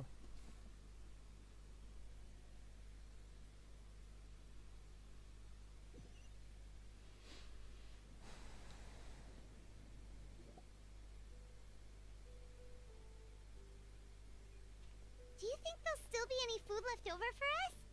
It's kinda late and all. I'm sure the feast has already started, but don't worry. I'm sure Yansan will save some for us. She's very reliable. Leaving the tournament planning to her was a smart move. So she probably figured that we'd be gone a long time. Yeah, I told her as much too. Seems like they've prepared the thing. What That thing? See that row of braziers over there? Oh, so that's what they are. They haven't been lit, so Paimon totally thought they were something else. Here, watch this. On command? Whoa, they're beautiful! This particular kind of brazier is called a signal flame, and is reserved for those coming back late at night. The others set up an entire path using these signal flames to await our return. Those returning to the tribes must light them with their own hands. The flames will illuminate the path ahead and show the tribe that the person has made it back. Even if you're surrounded by darkness, never forget. Your friends wait for you in the distant light. Remember that feeling when the exhaustion of your journey creeps up on you.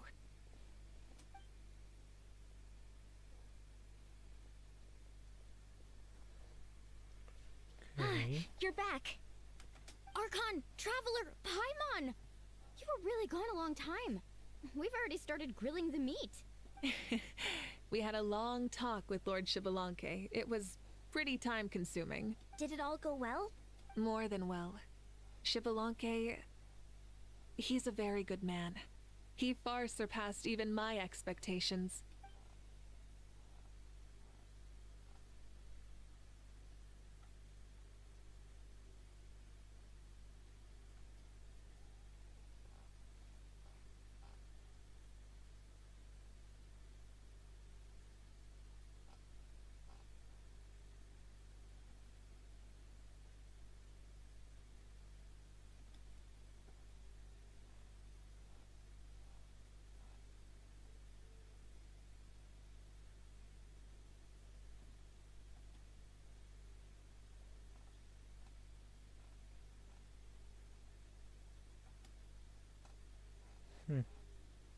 So the only reason Lord Shibalanke didn't win the tournament is because he was limited by the physical body he was in.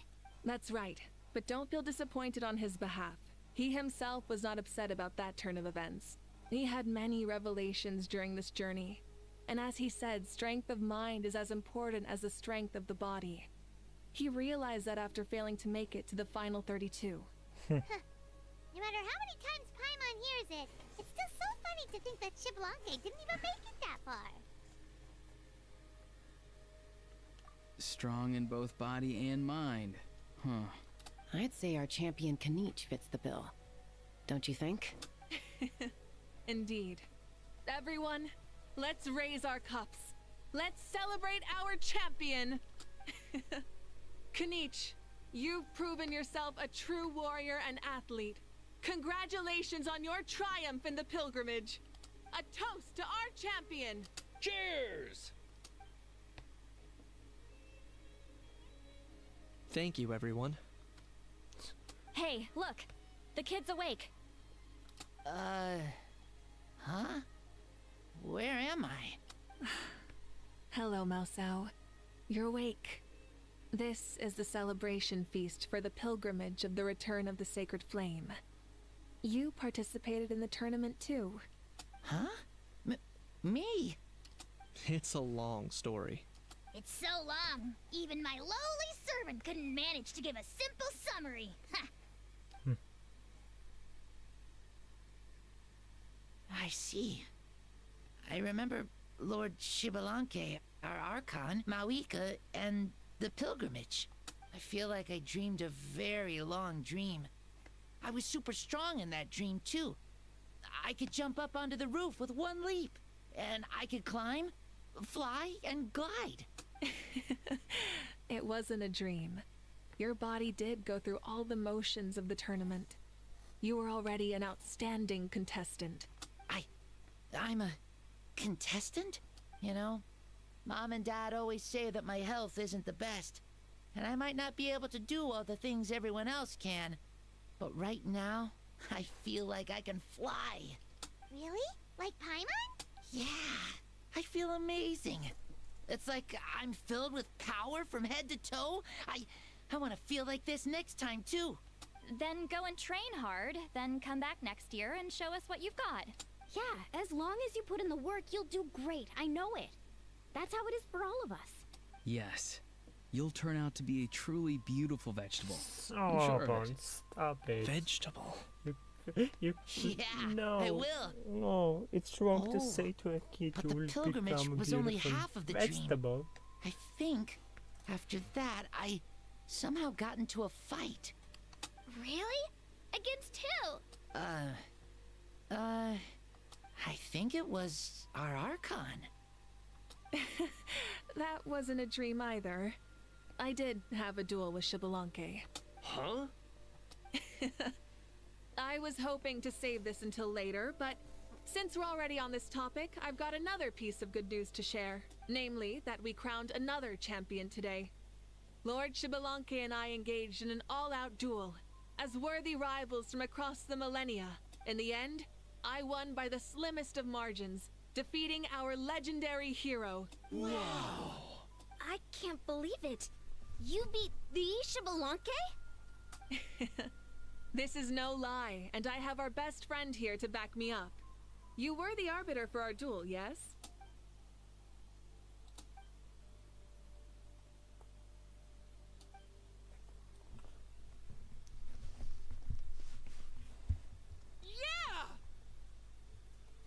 Amazing! What an achievement! Come on, everyone, let's have another toast. For our Archon this time. Come on, honey. You Very just well. want a drink. Acknowledge my victory. Recognize my valor and drink this wine of victory for me. Yeah!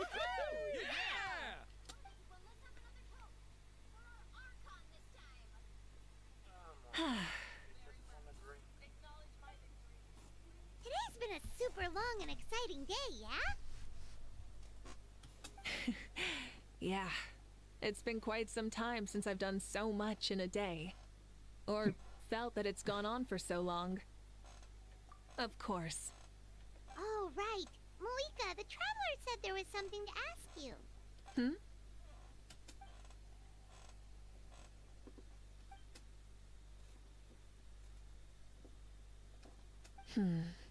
No. In battle, there's no time for that. So it never crossed my mind. Well done.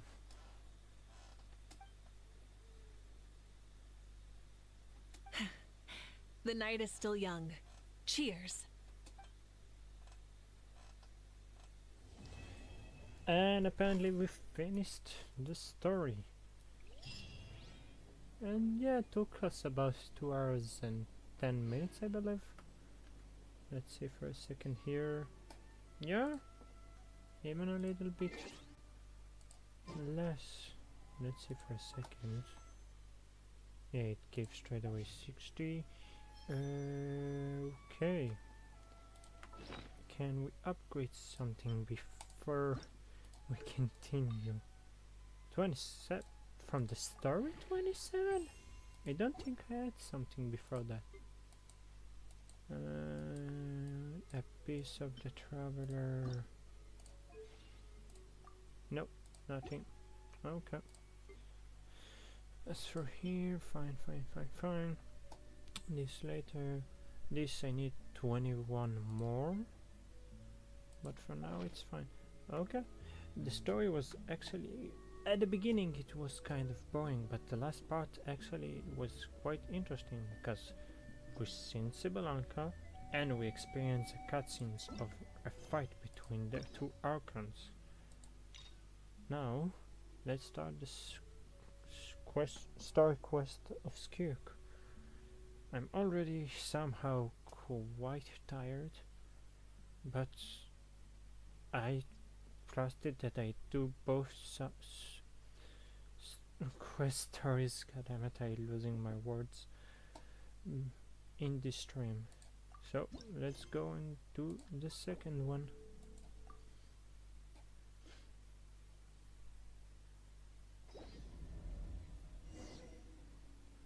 Look for Baizu at Bubu Farm. I actually expected this one to be, you know, in Natlan. I did not expect to go all the way back to Leo Harbor. Interesting. Okay. Back to Leo for a quest story. And then, I mean, not in this. Time to go. Not in this live stream, but then we'll come back for the Archon quests of 5.7 and 5.8. I believe both of them together will take me about 6 hours. Oh. Baiju wasn't in his shop. Oh, you're looking for Dr. Baiju. He's resting today, but he said to send any patients to the back room. Ah, okay. Thanks. We'll head on through. So, yeah, closer this side.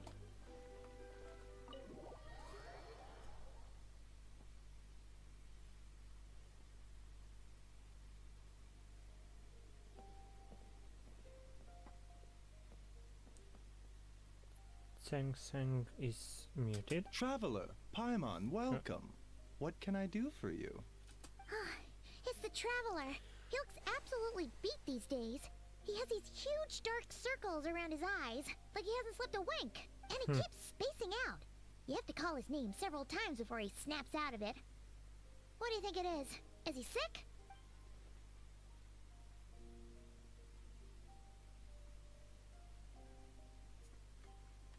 Very peculiar. In all the time we've been acquainted, this is the first time you've come to me with a health complaint. Come, let me take a look at you. Okay, so apparently we came all the way to Leo because we don't feel good. Okay, Paimon does not like that expression, Baiju. It's not serious, is it? Complexion is good, eyes are clear, breathing is steady, pulse is strong. Physically, you appear to be in good condition, Traveler. In theory, your energy level should reflect that. You should be feeling right as rain. Hence my concern. A clean bill of health is usually a good thing, but in this case, it likely means your situation is more complicated. Physical illnesses come with detectable symptoms that can be used to diagnose, medicate, and cure the condition. But afflictions of a non-physical nature, they fall outside a doctor's realm of expertise. Huh? What do you mean, non-physical nature? Curses, dark magic, it's hard to say. It could just as easily be a simple case of mental fatigue. I just forgot about Why the don't you dark rest magic here for a bit? and curses. Whatever it is we're dealing with, clues to your condition are sure to reveal themselves in time. Once we know the root cause, we can administer the right treatment.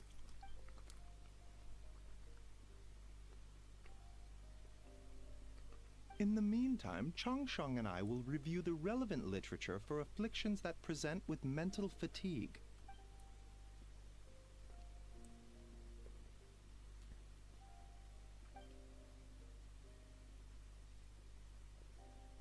Oh, must be a rare condition if not even Baiju and Changsheng have seen it before. Well, all we can do is take their advice. You look like you're about to collapse anyway. Just get some rest. Paimon will be right here by your side. Fingers crossed you'll be all better when you wake up.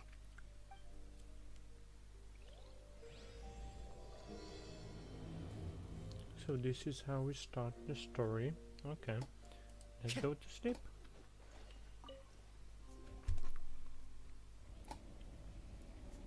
Oh, abyssal energy. Great.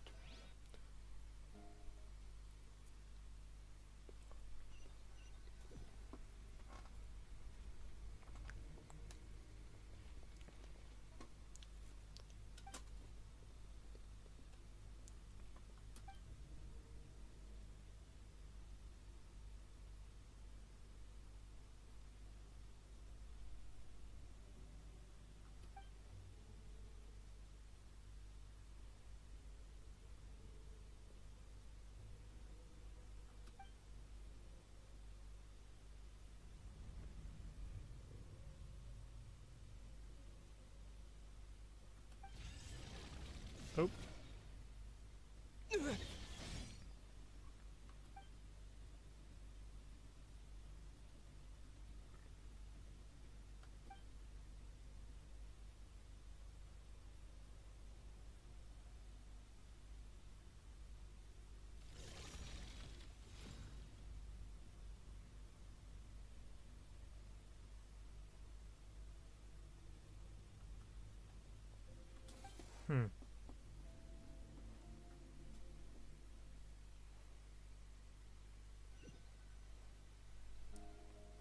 Traveler!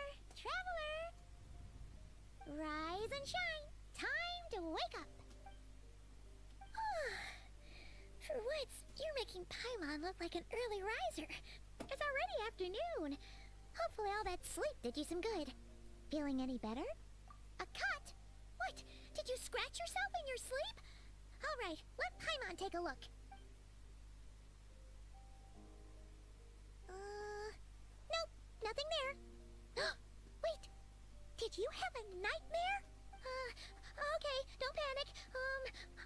Paimon heard that dreams tell us what we need by showing us the opposite. So, if you had a nightmare, maybe all you need is something to cheer you up. Come on, Paimon will treat you to something yummy.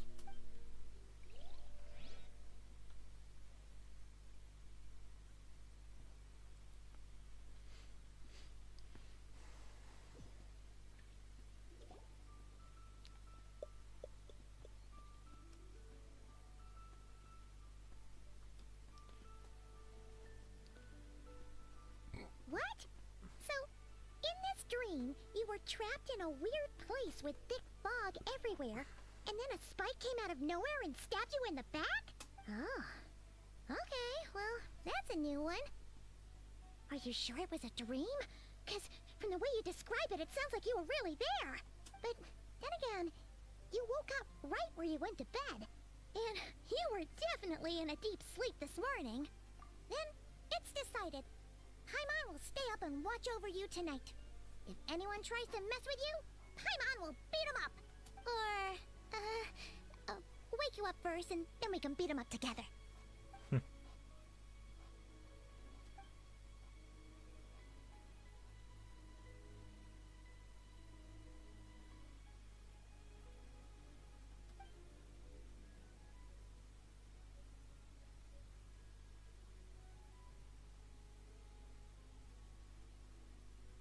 Something is missing. Did you just say something? The flesh remains whole, but the soul is incomplete. Left unresolved, the mind will wither away along with it. What the? Wait! Paimon remembers you! Your child's master! Skirk? Right! What are you doing here? The last time we saw you was at the Primordial Sea in Fontaine, right? But then we left and never learned where you went after that. Child's been looking everywhere for you, by the way. What brings you to Wanmin Restaurant of all places? You came here looking for us? And were you the one behind that hocus pocus just now? Tell me, what is it that you saw? Tight-lipped, huh? I suppose that's fair. You, I'll take a glass of wine. Oh, of course. Coming right up. We make this one in-house. It's not too strong. Enjoy. Chef Mao, I'll take a grilled tigerfish over here. Coming right up. Ah, if I knew we'd be this busy, I wouldn't have approved Shenhe's vacation. Vacation? At the end of the day, what happens to you is of little consequence to me. I'm not here to try and win you over. Trust me or not, the choice is yours. If you want my help, now's the time to speak up.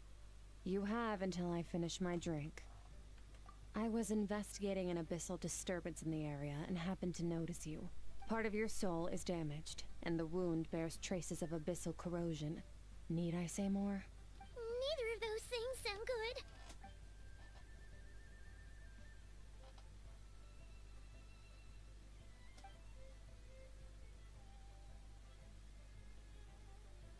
Well, should we trust her? She mentioned an abyssal disturbance. Maybe that has something to do with what's going on with you. But we could always find a different expert on the abyss to help us out. Yeah, and that thing she said about your soul being damaged is scaring, Paimon. Definitely something we should fix sooner rather than later. Skirk's an interesting one, that's for sure. But from what Child's told us, she doesn't seem evil, at least. 1, 2, 7, 10. That'll do. Well, have you made up your mind? What I saw was a dark space shrouded in Suddenly a dense speaks. fog that wouldn't disperse. So that's all we know, Miss Skirk. Ma'am, can you help us? So, you couldn't disperse the fog. I understand. Come find me in the Guili Plains when you're done here. Oh, and I left cash for the drink on the table. Settle the bill for me, will you? Oh, okay. Huh? She disappeared.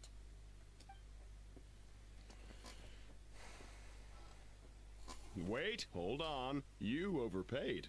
Here's your change. Oh, no. This includes the drink, so it should be the right amount. Over. Sir. I didn't think you two ordered a drink. We didn't. It was that lady who came and sat with us, remember? You brought it out to her yourself. You sure? I could have sworn there were only 2 of you at that table. What? What'd you put in their dish, Chef Mao? Some kind of hallucinogenic mushroom? You got them seeing things. Seeing things? Wait, so neither of you noticed her? Young lady? About this tall, wearing a purple dress? She ordered a glass of wine. Oh, now you mention it, that vaguely rings a bell. And it looks like I did open the wine jar, so it must have just slipped my mind. In any case, that settles your bill. Come again soon.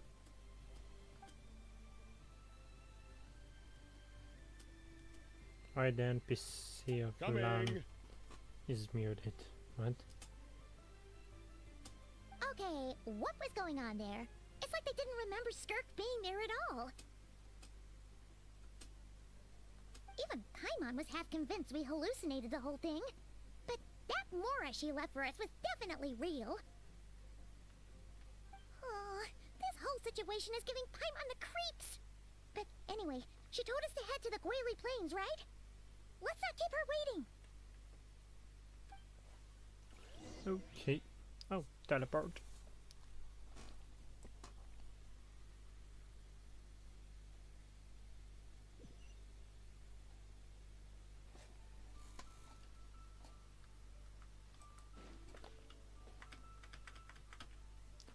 No, don't tell me.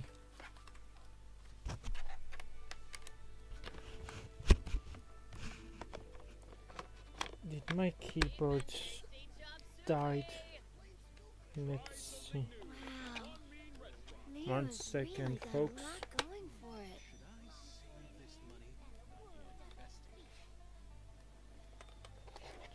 Okay, for now it's good. Let's hope for the rest of the stream everything will be okay. And I will have to change the batteries. I don't think I have batteries now, so god damn it. Let's finish that quest as fast as possible. Please hold on, keyboard.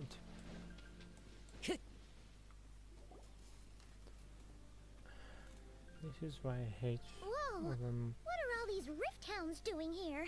remote keyboard. Wait, Huh. that's... Looks like they're collecting something. Hmm. Let's go check it out. Oh, great. Illusion shattered! Inazuma shines eternal! Everybody stand back! Great. So, this is what they were collecting. It looks kind of like... Again. Yeah. What is going on here? From the moment they are born, all beings with great power have an impact on this world. Even if their body is sundered and their soul extinguished, their influence remains. Gods are the most common example of that. The remnants of gods who fell thousands of years ago remain buried deep within the earth, carrying within them a warped will and a dark curse. Together, these remnants form what you call god remains, and it appears that some of those sealed here were dug up and removed. There are traces left, but they're fading fast. Ugh. What are you doing? Nothing. Just wanted to make sure you were, real? She's definitely not a ghost traveler. Paimon poked her, and she's solid. Your life hangs in the balance, and that's what you're fixated on? Strange set of priorities. It was just a trick to avoid being perceived. If someone notices me, those memories are erased. Simple as that. Unlike you, I have no desire to establish a connection with the world. The weak and the lowly have no right to remember me. They're lucky they only have a few missing memories to show for it. Now, can we please get back on track? Okay. Where were we? Right. The god remains. So, basically, there's now less of them here than there used to be, right? Isn't that a good thing? In our experience, god remains are 100% bad news. A lot of terrible things have happened because of them. Maybe it's a good thing by human standards, but power doesn't come from nothing, and it doesn't just disappear for no reason. The remains aren't just gone. They were taken. Very clever, traveler. You aren't the only one who had something taken from you. There are victims like you everywhere. The only difference being, you can speak, and the remains cannot. So it went unnoticed. Something similar happened in Sumeru. Within the span of one night, countless consecrated beasts were slaughtered, and a large amount of the god remains buried in the desert went missing. Of course, god remains are just one of the targets. The culprit is chipping away at sources of power all over this world, including the Stella Fortuna above. Wait, you mean... the stars? Mm-hmm. 42 of them have died out in the past few months alone. In Conria, people believed that powerful individuals have corresponding Stella Fortuna.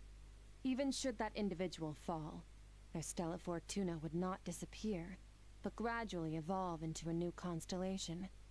Yet now, stars are disappearing from the skies entirely, and it's not hard to deduce what's happening to the power they contain. Something has been leeching power from this world, like a parasite steals nutrients from a host.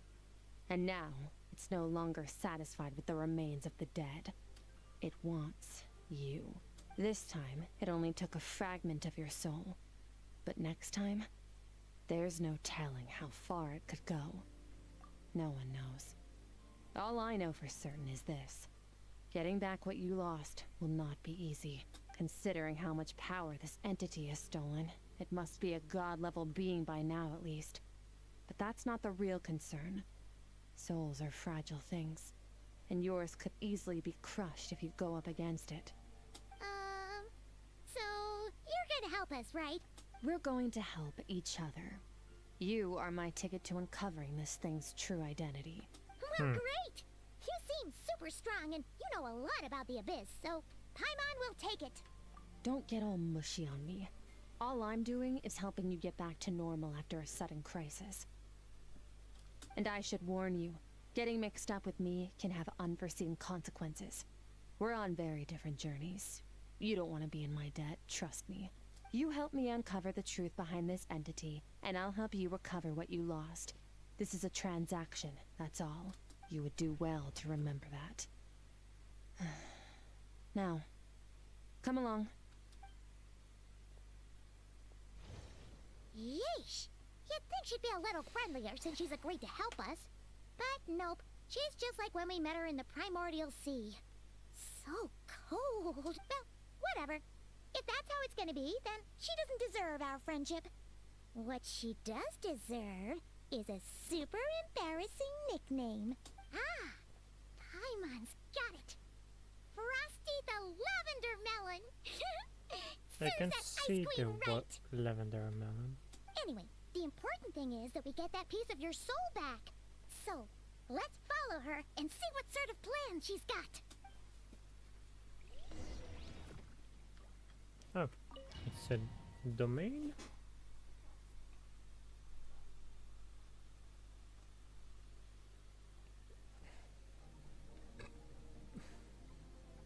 Looks like the cousin. Whoa!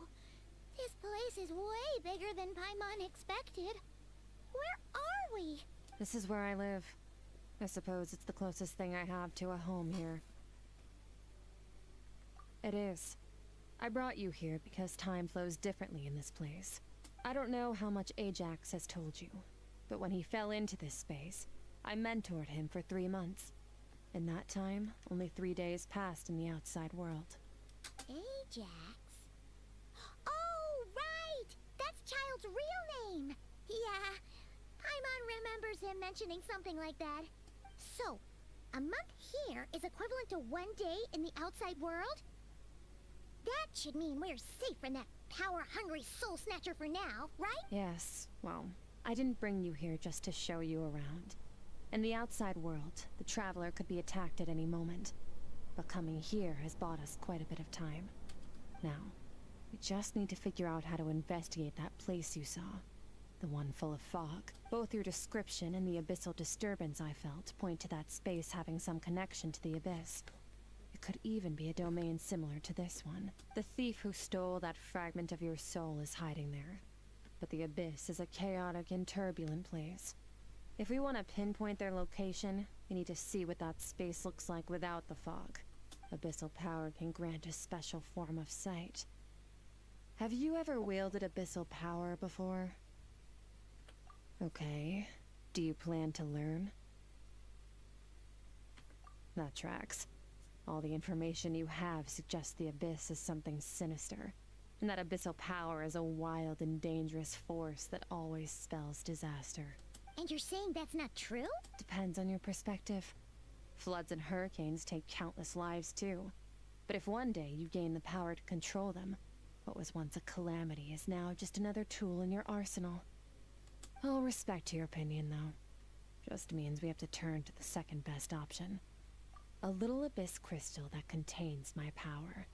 Wear it on your head, and we'll be able to perform dream mirroring when we fall asleep. Dream mirroring? It means experiencing whatever the other person is dreaming.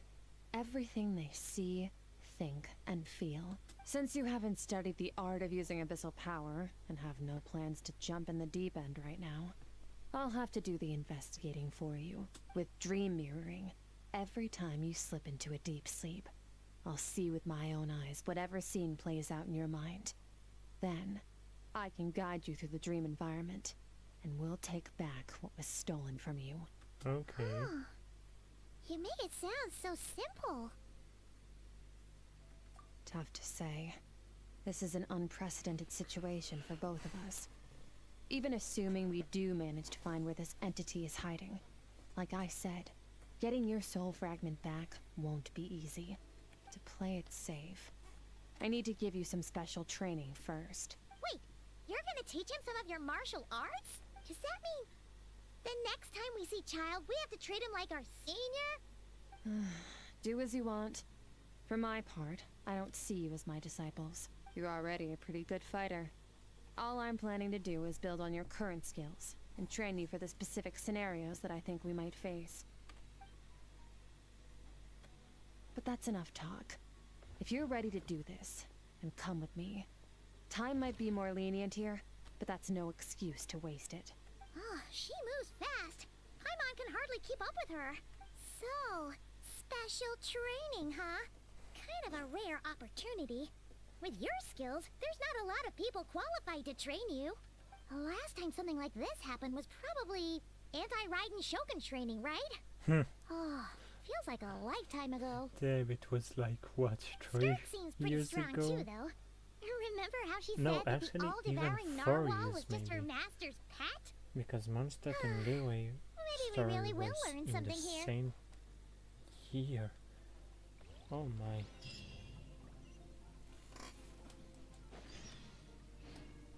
Wait, oh my god, we already finished the first part. That was quick. Thank god.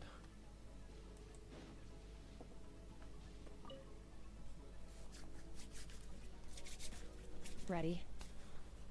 Bring it on! Your training will be split into 3 stages. Testing your blade work, elemental abilities, and reasoning skills. We'll start with blade work. You're no rookie in this area, so I won't bore you with the basics. During your long journey, you've no doubt sparred with a lot of talented sword fighters. Consciously or not, you will have picked up all kinds of techniques from them.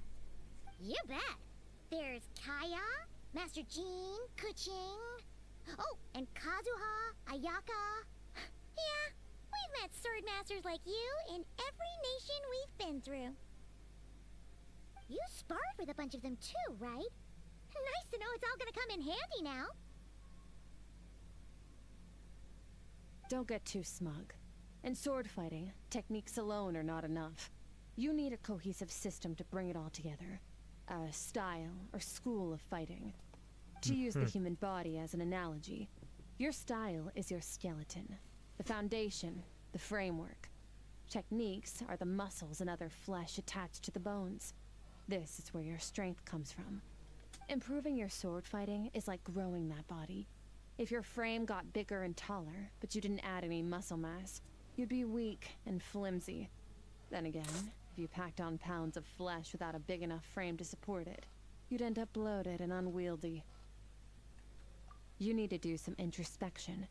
Take a good, hard look at your past experiences, and figure out which parts of what you've learned are just techniques, and which parts can be used to form your own system of blade work. Only then will you get the full utility out of all your thoughts and observations along the way. Only then will every strike you deliver make perfect sense. Wait, is that it? Paimon thought you were gonna teach him some cool new moves. Like when you went swoosh and opened a tunnel to another place. One day, you'll reach a new level of power where you realize that even that's as basic a trick as any other. But right now, our sword styles are so wildly different that teaching you mere techniques is pointless. There are no shortcuts in the pursuit of power. Failure is your best teacher, and rigor is your coursework. That's all I have to say. Time to make a start. Train until you're satisfied with yourself. Now focus. Destroy the crystal columns as swiftly as you can.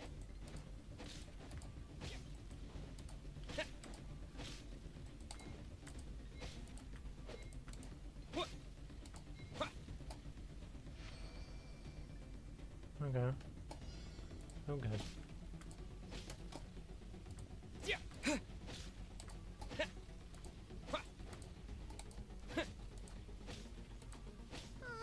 This is making Paimon's head spin. Oh. Hang in there, traveler!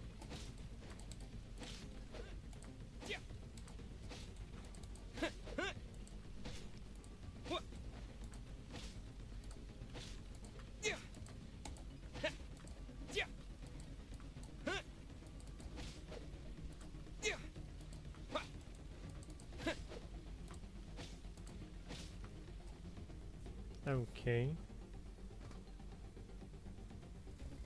Oh. Oh my god.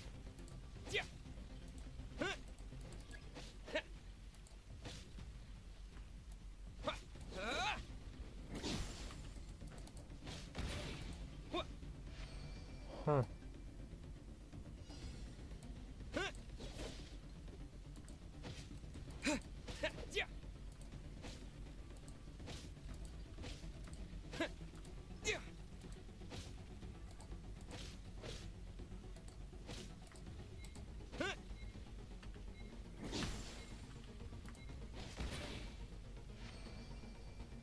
Okay. Stay calm. Use your head. You have to keep it together.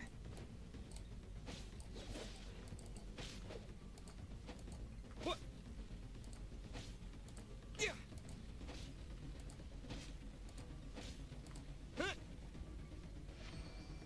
Okay. Yeah. Yeah. Yeah.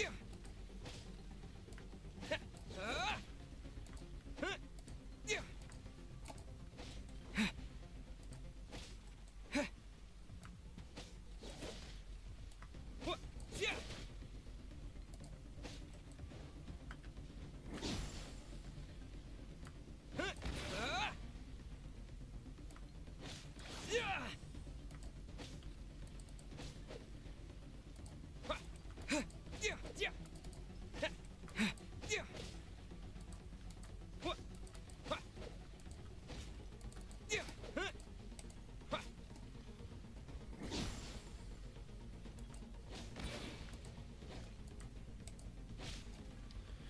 Good. Ended the training.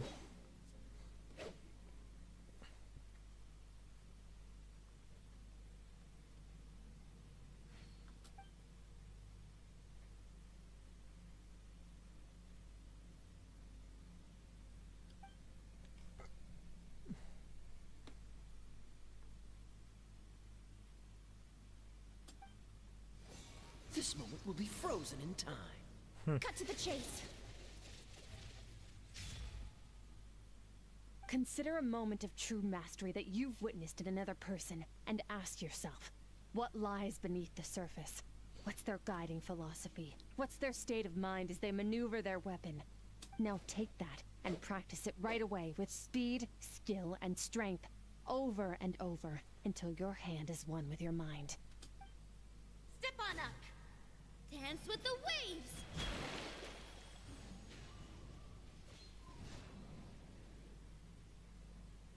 Huh?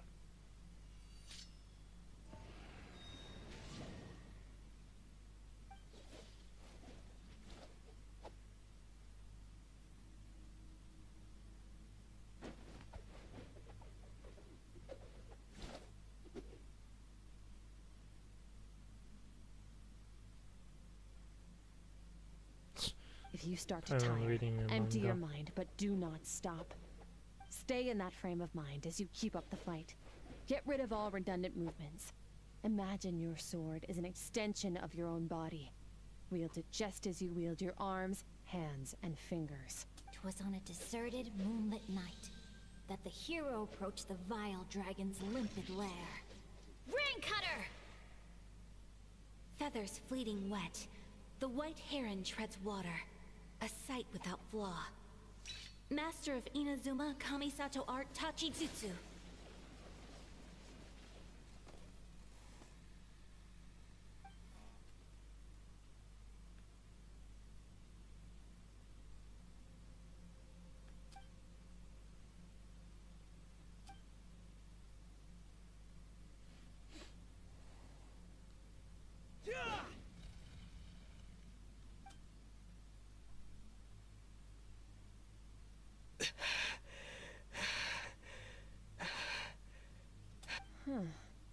Looks like you've made some real progress. That concludes your training session. Awesome! Paimon knew you could do it! How do you feel? As you should be. Time flies when you're training hard. You've actually been going for several days now with no rest. Yeah. Meanwhile, Paimon's had a whole bunch of naps. But you were so focused, she didn't want to interrupt you. Go get some sleep.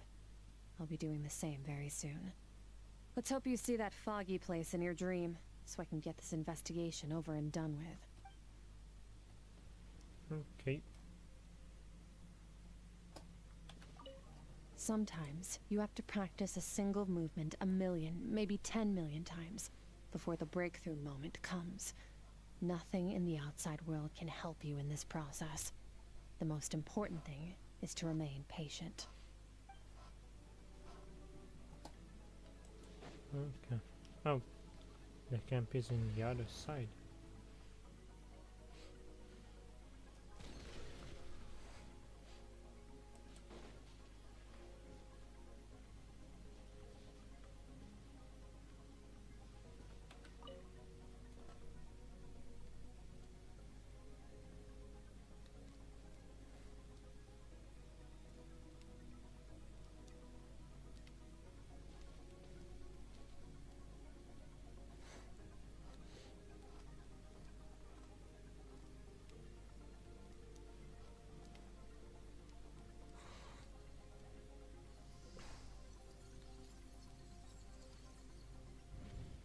Okay, back to the dream.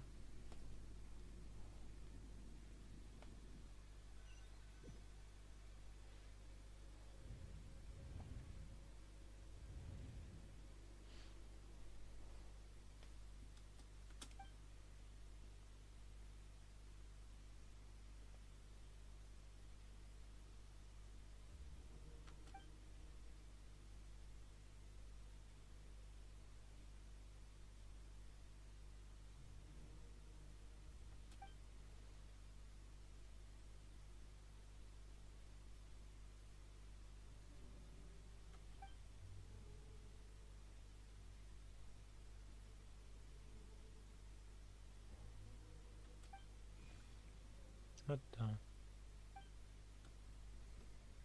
Crystallites.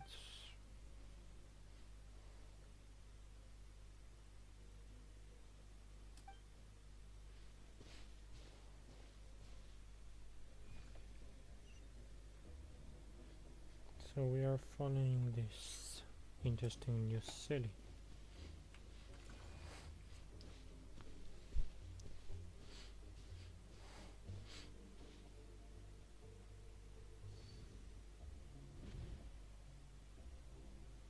Skirk, why are you skipping classes again? We've talked about this. 'Cause he's a crabby old man, and he's a boring old man. I don't like going to his classes. Excuse me.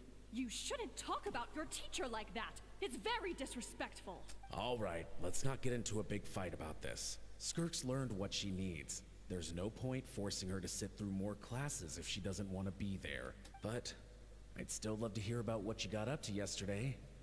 Why don't you tell your dad all about it? I went diving, and I saw this huge fish. I never knew they could get that big. It looked kind of dumb, though, with that stupid big fat head. I tried to shake its fin, but it just spat water at me. Oh, and today, I'm gonna go to that prairie up north. There's supposed to be this giant bird there that can spit fire. I bet if I climbed on its back, it could fly me all the way to the stars. Then I suppose your old dad should get one as a pet too. Otherwise, how are you gonna hear me call you for dinner up there in the stars? When it's time to eat, I'll come back on my own, Zilly. Anyway, gotta go. Bye, Mom. Bye, Dad.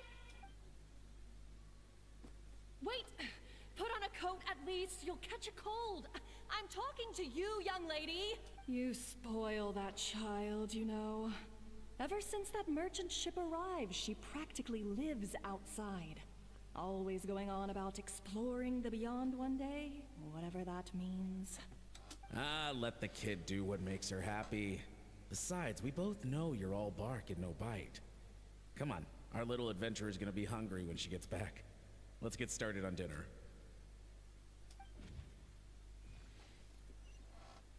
So Skirk is definitely her real name.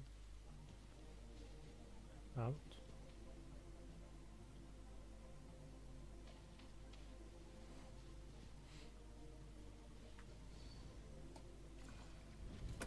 The stars shimmer high above. But what lies beyond the stars?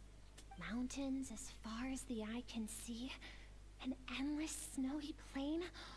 Or maybe buildings taller than the sky, like the people from the merchant ship said. I can't be the only one asking these questions. The universe is fascinating. If only I could meet some other people like me. We could set sail together and explore every corner of the world. I'm sick of being a kid. There's so many amazing things out there, and I'm ready to see them all. But for now, I'm starving. Better get back.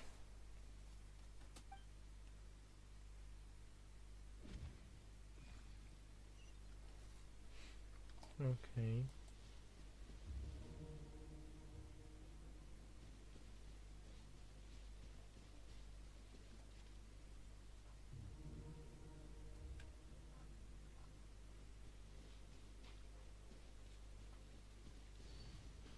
Yep.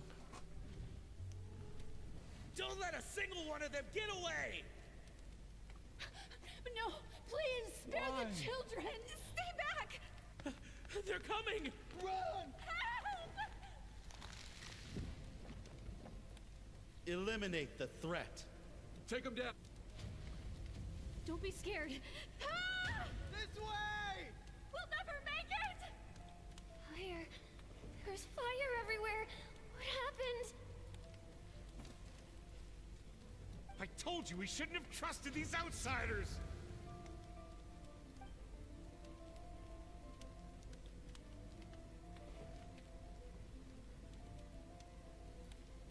Why are you doing this? What did we do to deserve this? We welcomed you with our finest food and drink, showed you the best our home has to offer, gifted you cloth dyed by our own hands. And this is how you treat us? Run! Save yourselves! Captain, Zone 3 is clear and we have Zone 2 surrounded. Begin extermination. Remember the orders from upper command. No one is to be left alive. Rest assured, sir. We have enough munitions to annihilate these savages and burn their entire civilization to the ground. Good. The only ones who put up a real fight are that man and his wife, correct? What's their status? We shot the man in the ankles and the wife broke her wrist attempting to fight back.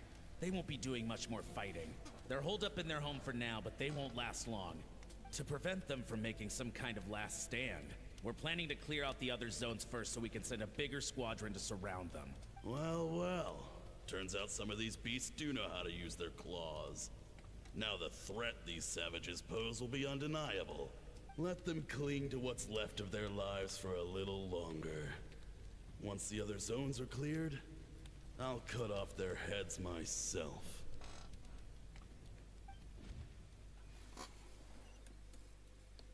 And is more great.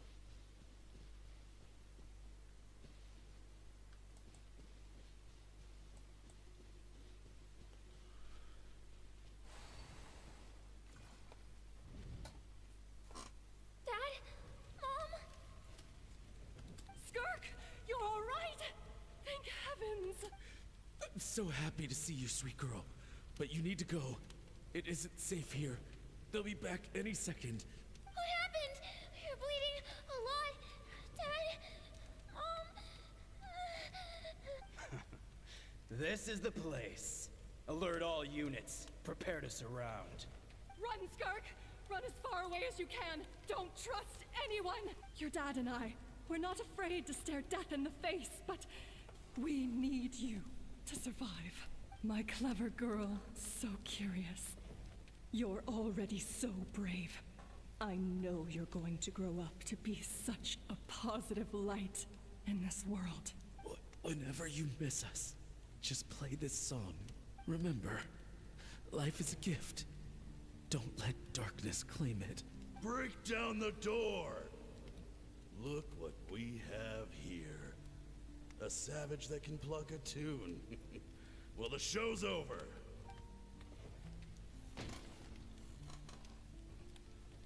You! Stop singing! Shut it! I said shut it or I'll make you! Fine. Have it your way!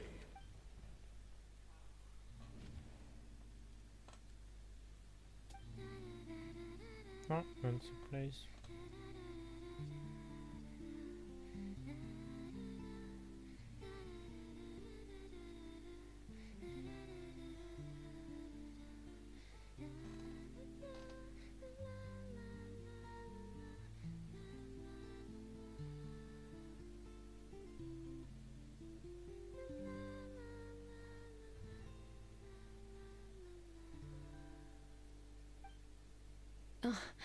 You're awake? Every time this I savage found a few kills clues me. while you were asleep, but it's only a start. Now, time for the second stage of your training. This time, the focus is elemental energy. Come find me when you're ready to begin.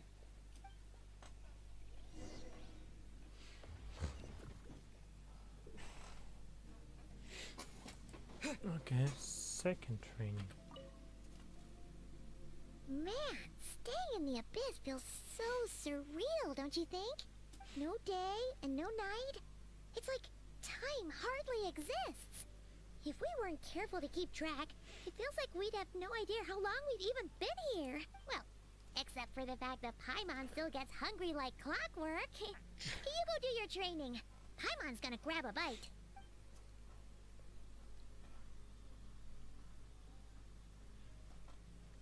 The way I see it, the pursuit of power is divided into 3 stages. The first is mastering the use of standard weapons. Next is learning how to harness natural energy. And after that, you're free to challenge even higher dimensions. The natural energy of Tevat is, of course, elemental energy. But that's not my area of expertise.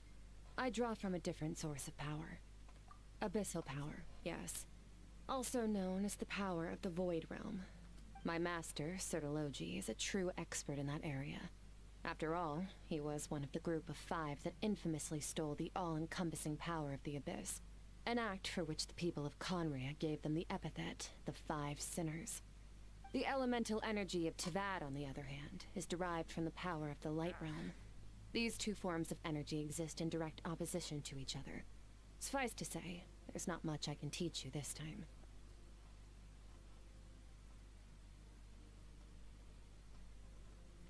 A keen observation, traveler. Call it respecting local norms. The Abyss stands in direct conflict with the will of this world. So, to make my life easier, I disguise my power to make it appear cryo-like in nature. It's a technique I learned from some Conrian ruins, known as the 7 Shifting Serpent. If you ever change your mind about delving into abyssal power, I can teach it to you. So I've heard. You seem to have a knack for removing abyssal power. But is purification really what's going on there? Like I said, power does not simply disappear. Just thinking out loud. Let's focus on your elemental training. That's what's gonna help us if the situation gets tricky.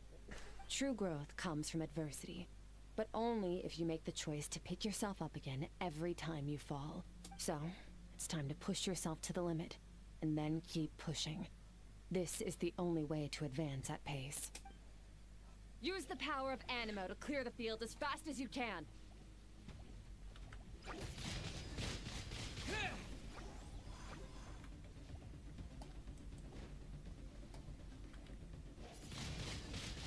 Windblade!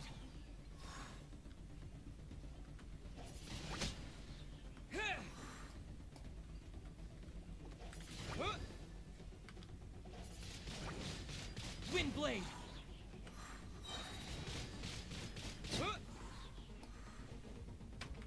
With the wind!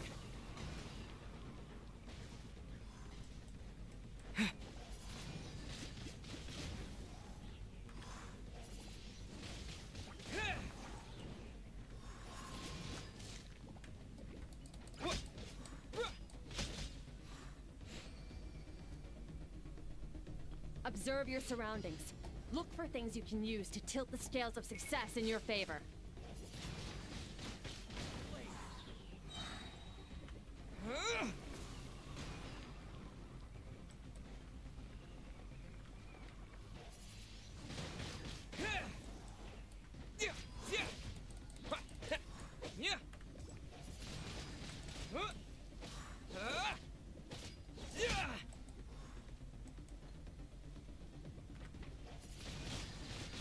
Windblade!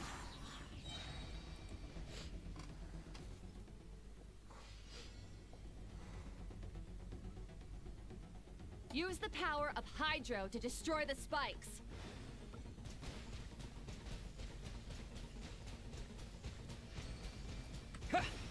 Faster. Don't give them a chance to strike you. You need to be quicker than you were in your dream. You can't afford another injury like that.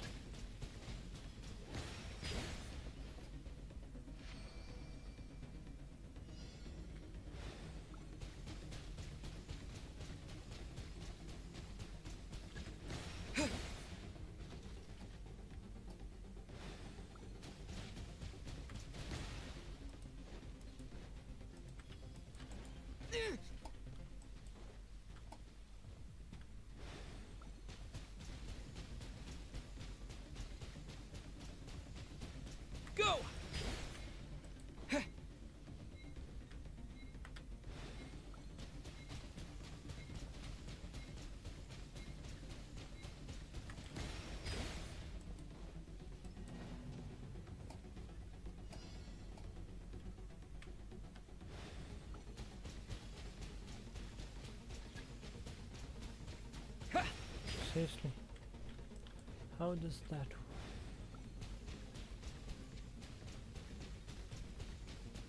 Water jet!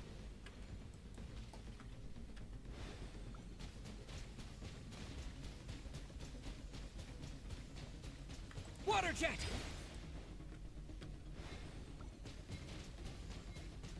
Water jet! Okay, weird.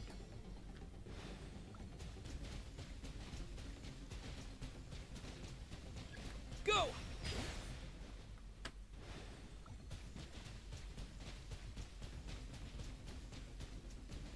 Go!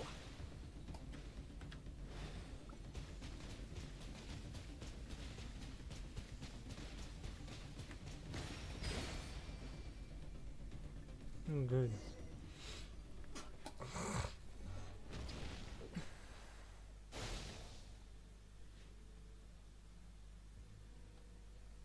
You need to understand what makes you special. The ability to wield elemental energy without a vision and switch between the elements at will. It means your aspirations need no approval from the gods. Your power is not bound by the rules of this world, so be bold. Do not be afraid to chart your own path.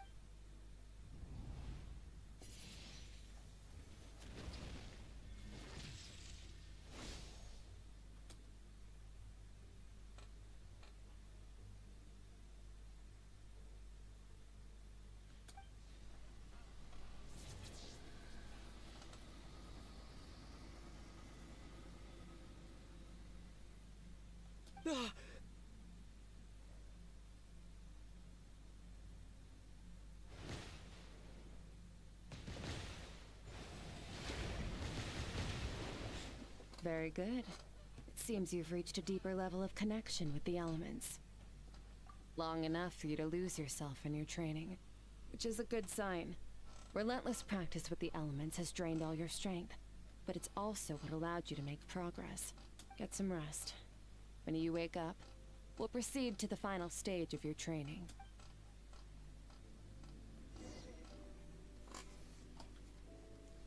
Oh my god.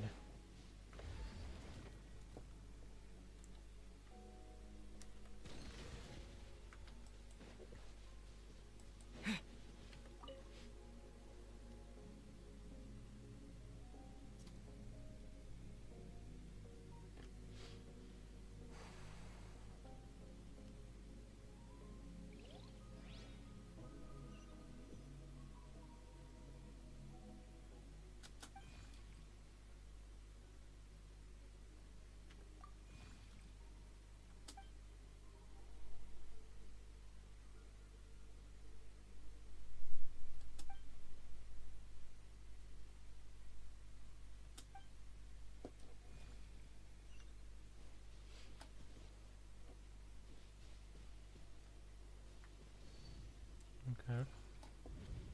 What is the secret to power? Longing, hatred, self-preservation. No, it is fear. The fear of losing those you love. The fear of watching your home burn. Fear of loneliness. Fear of death. Fear is the source of evolution. It forces humanity to adapt to their environment and overcome hardship.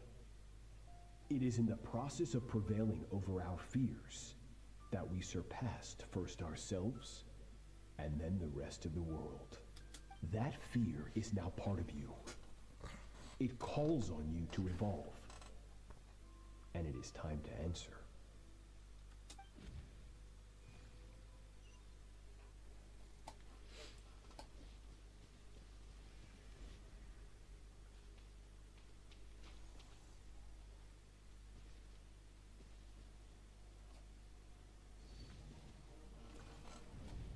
Any minute spent missing home is a minute wasted.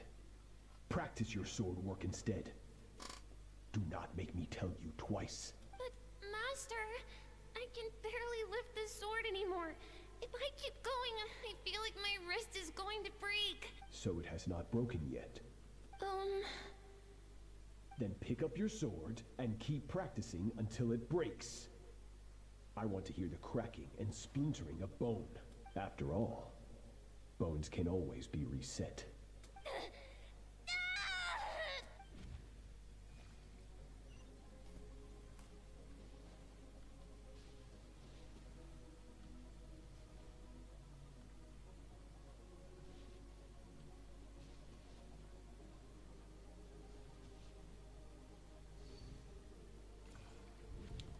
Good, Skirk.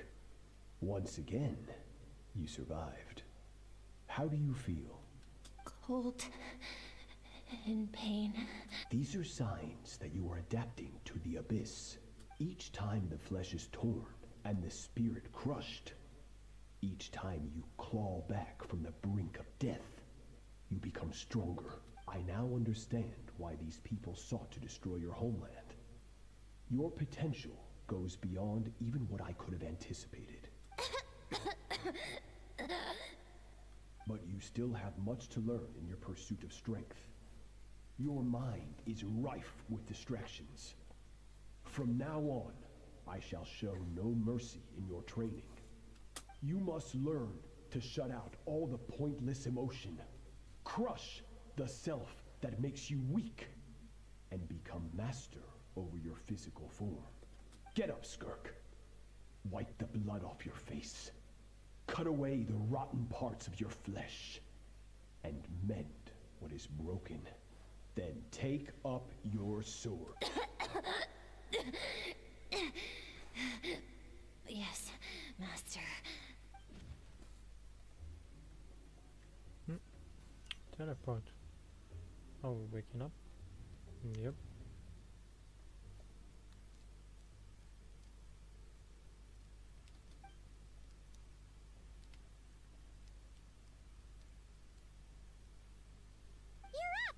Hopefully you got some good rest. Skirk said to tell you that she's ready to start the final stage of your training whenever you are. So, want to head over now? Or did you want to wait a little?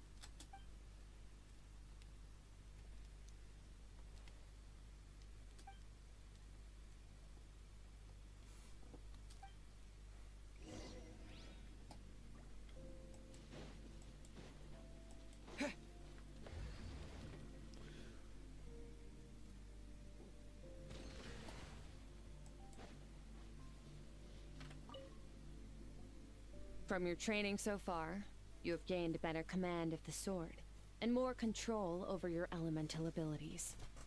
That's only part of it. Experience is the real teacher. Your journey, the friends you have made, the dangers you have faced. These have taught you more than I ever could. Now, it's time to focus on how you react under pressure. You must be able to think rationally, even in unpredictable combat situations. Understood. To simulate this, I'm going to attack, and you're going to block. Ready?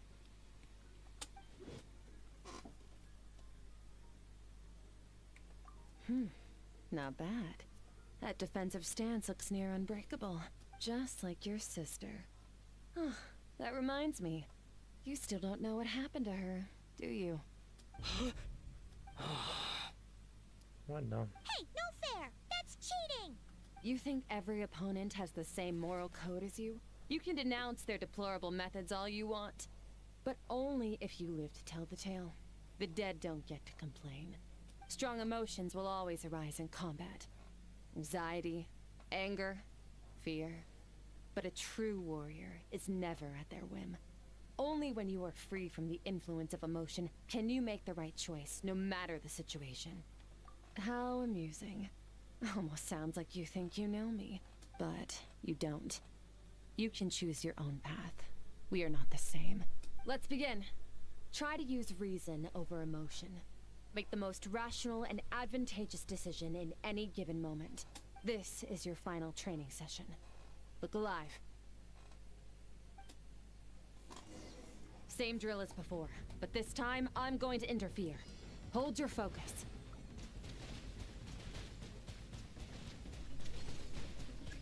Water jet! Water jet! Not cool, Skirk.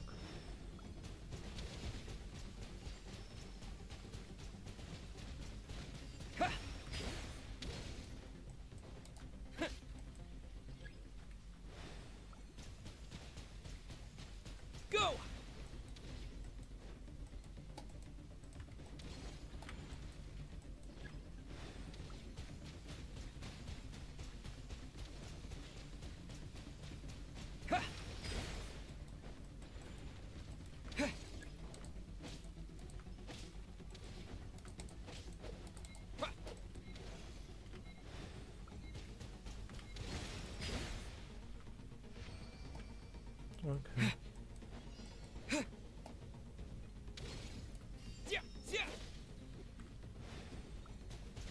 Water jet!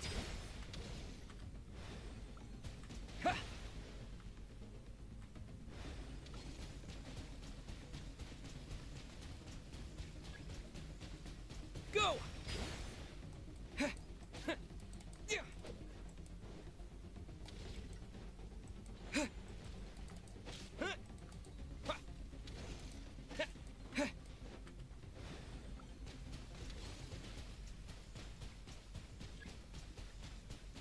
Water jet!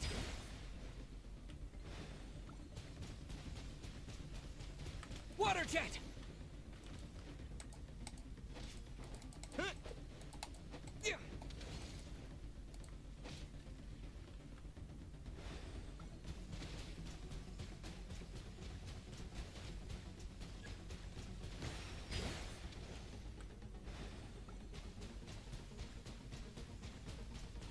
Water jet!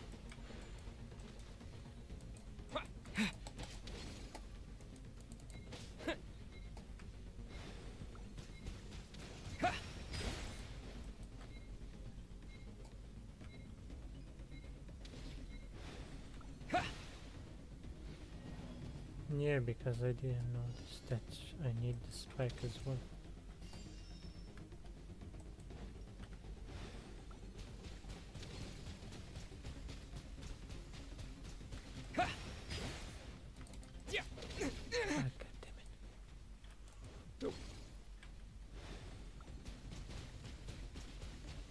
Water jet!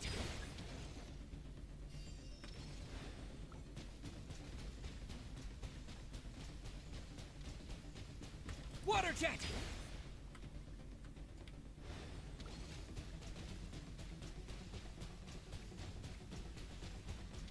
Go!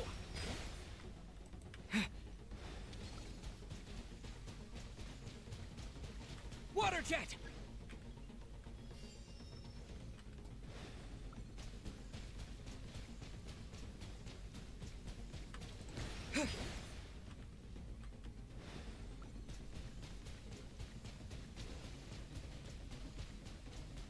Water jet!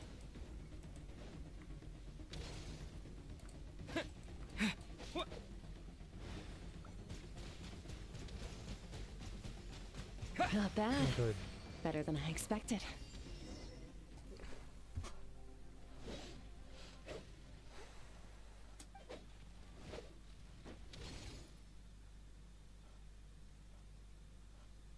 You're getting the hang of it. The first step to controlling your emotions is controlling your mind. You want a unified train of thought. It all comes down to focus.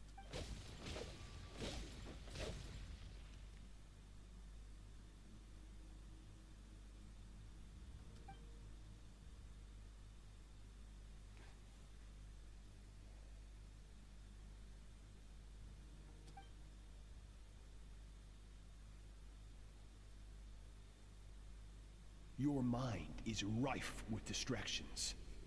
From now on, I shall show no mercy in your training. You must learn to shut out all the pointless emotion, crush the self that makes you weak, and become master over your physical.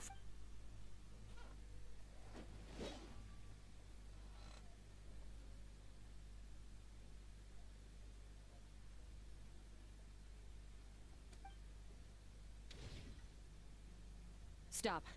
Let's pause here. One look, and I can tell your mind has wandered. That's to be expected. There's a limit to how long a human being can concentrate on one thing. Staying calm and focused sounds simple in theory, but in practice, it's more demanding than sword work or elemental abilities.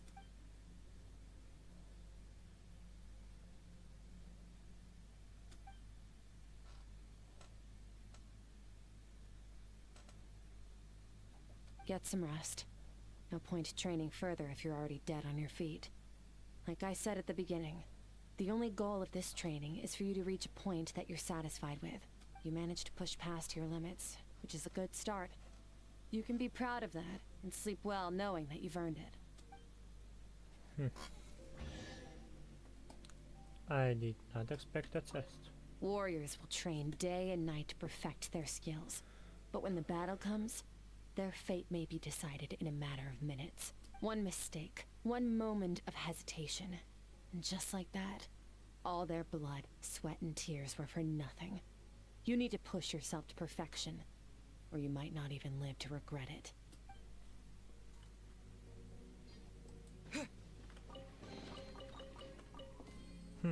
Hydro scissors. Interesting. Even though we're currently in leeway, and the mission is doing Natlan story.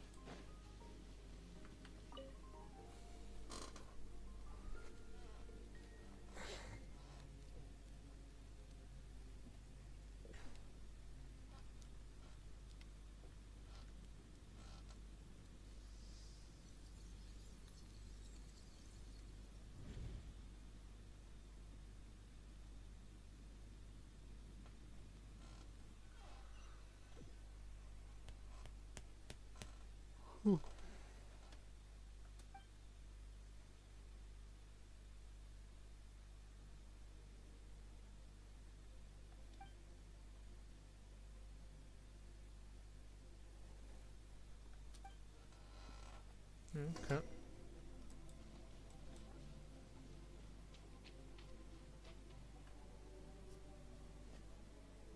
Skirk is amazing.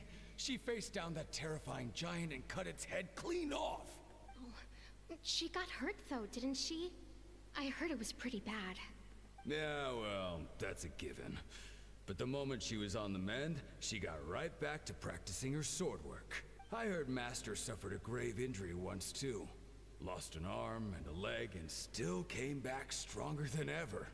Skirk's becoming more like him by the day. Incredible. I wonder if I'll ever reach their level. They're always so resolute, so unshakable.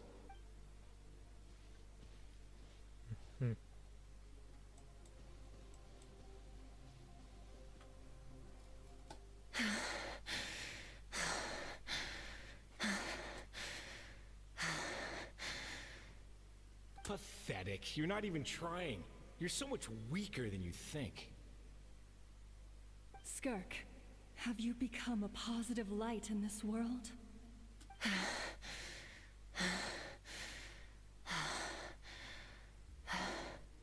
Do you even remember how many of us perished in that fire? How many bodies were left to rot on the scorched earth? Yet you alone live on. Keep your gaze fixed on your blade. You don't deserve to rest. I have so many questions. I just want to jump in a spaceship, explore the whole universe, and get answers from the stars. I just need to wait till I'm grown up. Then, I can do anything. Now, you must bid farewell to who you were in the past, and become someone stronger. Run, Skirk, run! Only death awaits us here. Keep running, and don't ever look back.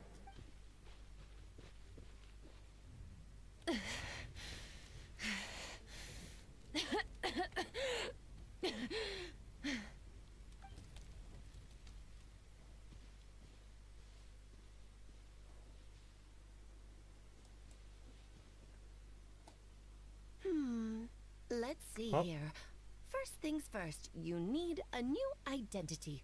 Going around telling people you're from somewhere beyond the stars won't do, now will it? How about saying you hail from beneath the earth instead? As the Conrian saying goes, venturing out into the universe and down into the abyss are the same in that both are braving the dark unknown. Well, I'm a visitor on this planet, so I'll follow the rules. Oh, splendid. That saves me quite a bit of trouble. Let me offer you a piece of advice in return, although it might not be what you want to hear. I know the pursuit of strength is important to you, but taking a moment for yourself every once in a while is never a bad idea. Ignore her existence for too long, and there will come a day when you can no longer hear her voice.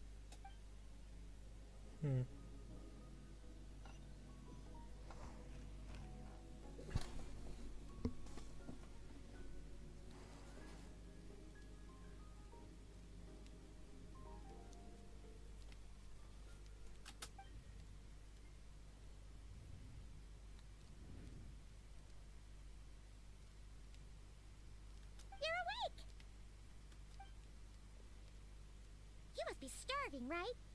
Ta-da! A barbecue feast just for you! Of course you are! That's why Skirk and Paimon got this all ready for you. Dig in, before it gets cold. Ah, well, if you're around someone long enough, it's bound to happen. Plus, Skirk can cook. So, Paimon decided she can forget the whole Ice Queen thing. Paimon's not one to hold a grudge. Here's an idea. Let's save the chit-chat until after the meal.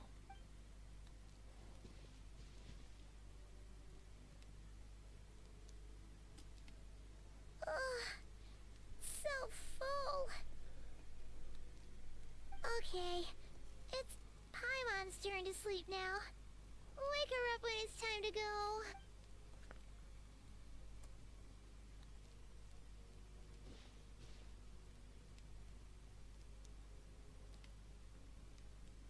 I have good news. First, your training is complete. You have what it takes to wield immense power. Now it's just a matter of putting it into practice. Continue to learn from your journey and hone your skills against formidable opponents. Second, I've located the culprit we've been searching for. Next, you just need to retrieve the missing part of your soul, and our business will be concluded. When Ajax trained with me, he once told me he was bursting with questions. So I allowed him to ask me 3 of them before he left. You and I may never meet again, Traveler. So if there's anything you want to ask me, now's your opportunity. Just like Ajax, I'll answer 3 of your questions.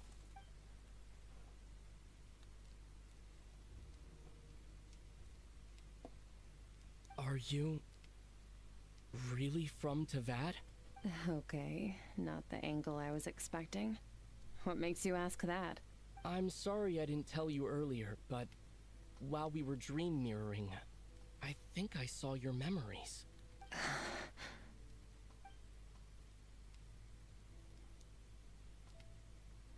I knew that was a possible side effect.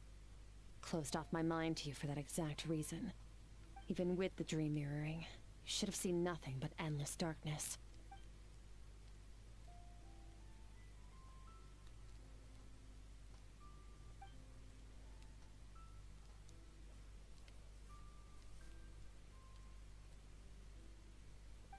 Whatever.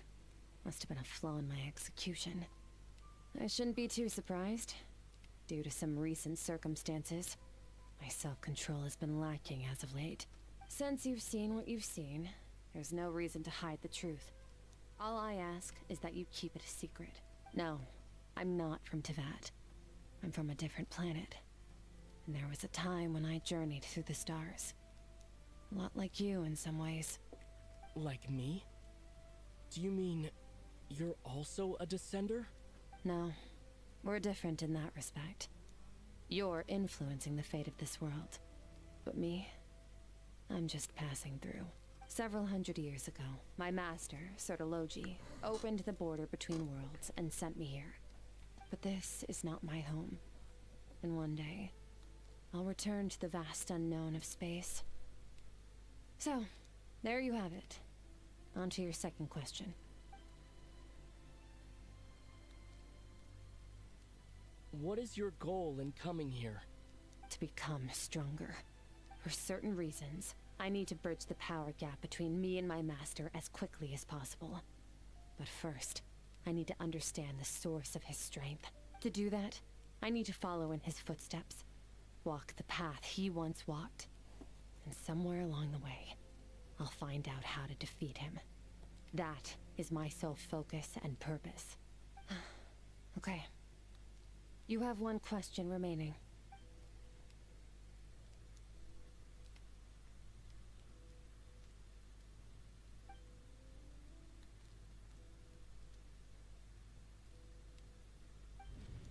You make it sound so easy. Ever since the incident I experienced there, I've never stopped searching for Master Skirk and that unknown abyss. But it's been years now, and I've still found nothing. Well, your last question? You know Child is looking for you, right? Are you going to let him see you? Ajax. His situation is different than yours. before you ever crossed paths with me. You'd already encountered many formidable people, studied their techniques, and developed your own skill set. So, during your training, all I had to do was build upon that foundation. But Ajax was so young when he came to me. A complete blank canvas. Children can't help but imitate their role models.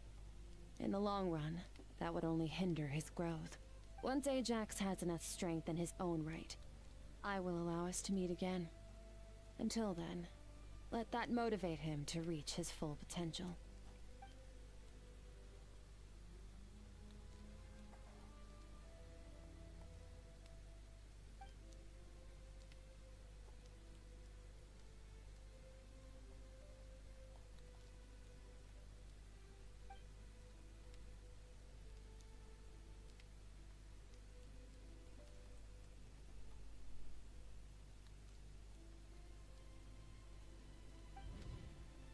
Unlike you, I have no desire to establish a connection with the world.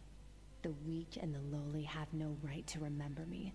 They're lucky they only have a few missing memories to show for it.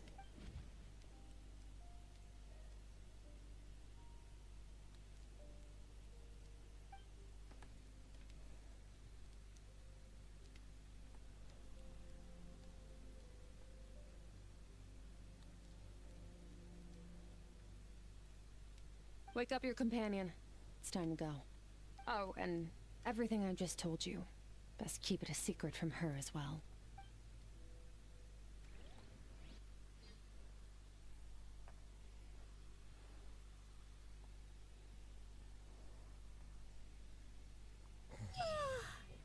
Time to go.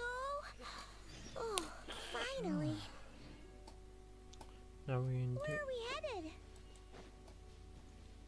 Just follow me. I'll open an abyssal rift close to the culprit's location. It will take us to where he's hiding.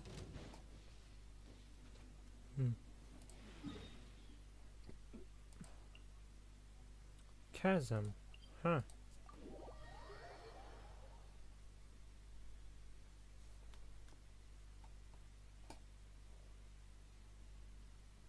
Time to go.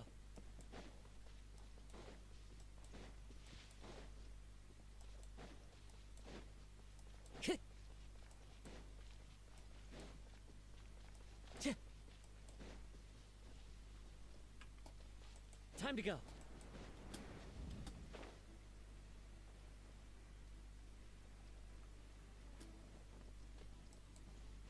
Wait.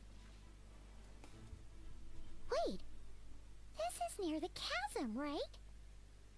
Yep, I know. Yes. If we enter from here, we'll be able to reach that place from your dream. You have some experience with abyssal domains by now, but still, this is someone else's territory. Best to proceed with caution. Don't worry. Paimon's an expert at hiding behind other people for safety. Oh, but, that means you need to stay safe, traveler. All right. Remember your training. Time to put it to use.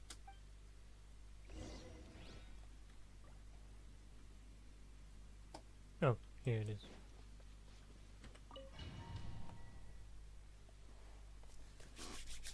Let's go. Oh, and we have Skirk.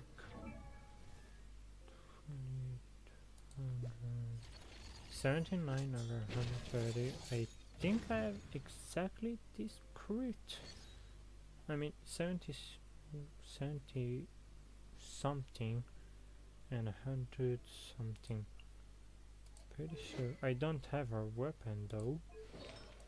And I have her set, except I need to change both of those. But this is C3. Which weapon? 8, 9, 11. Weapon R1.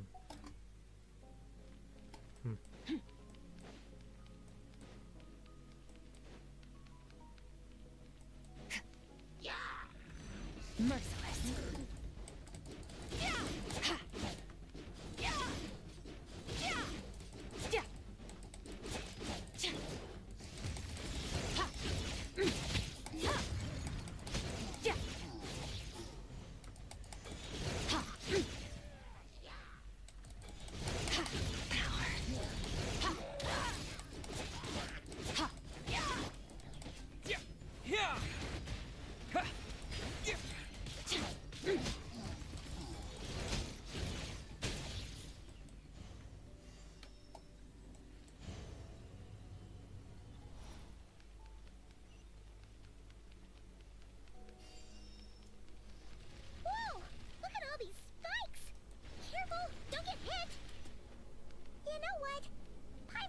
kind of float behind you. Come on, you got this.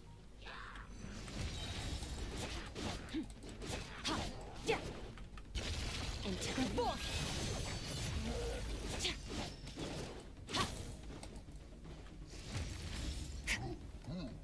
Extinguished.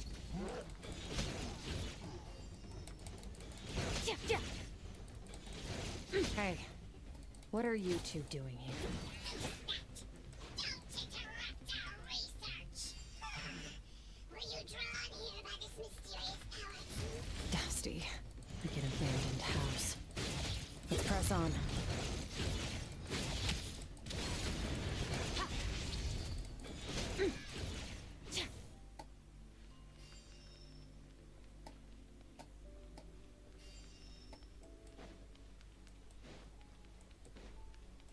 It's been a while since I heard the Abyssal Mage speaking.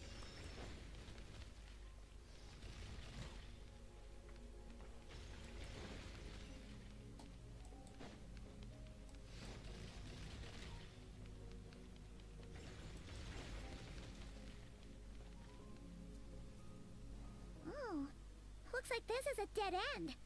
Did we make it to his hiding place? Ugh, this fog is making it impossible to see anything! This should be the place where you were attacked, Traveler. The missing part of your soul should be nearby. Can you sense where it is?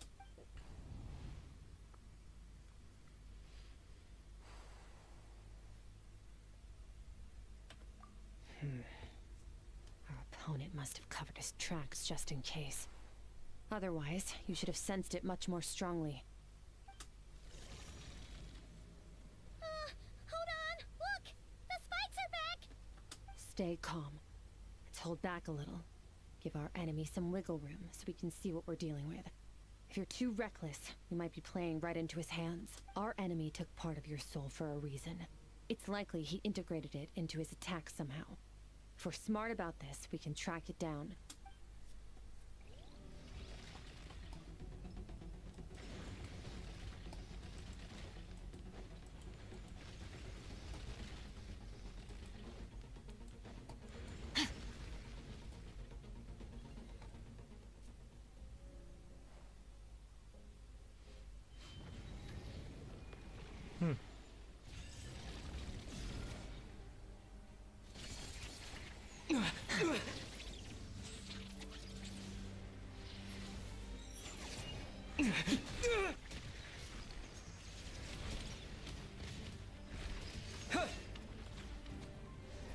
From the start, the attacks have been focused on me.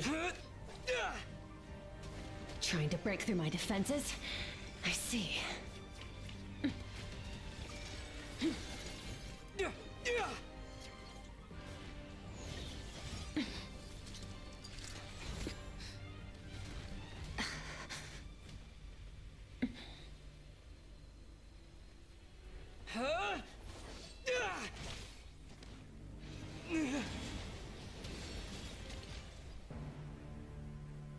You alright? That thing was...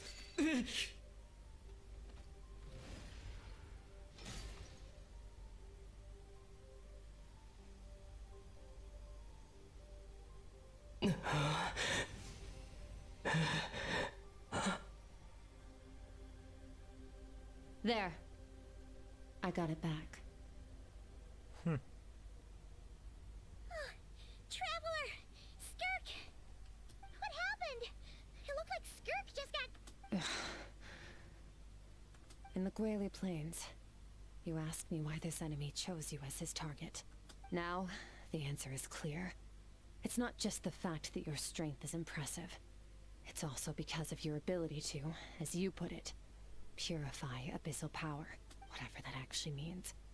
The fact is, that ability allowed him to do something that should have been completely impossible. Namely, break through my defenses and steal my power.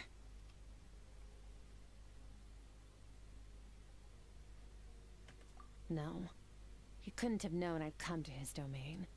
He only stole your soul fragment because he knew the value of its power. I doubt he expected it to come in handy so soon. Call it fate if you want. I believe that's the term they use in this world for arbitrary coincidences like this. In any case, it works to our advantage. Once I realized what he was using that power for, it gave me the chance to get back what you lost. I'll cope. Well, done gorging? Good. Time to answer some questions. How did you get the power of the all-devouring narwhal? The all-devouring narwhal?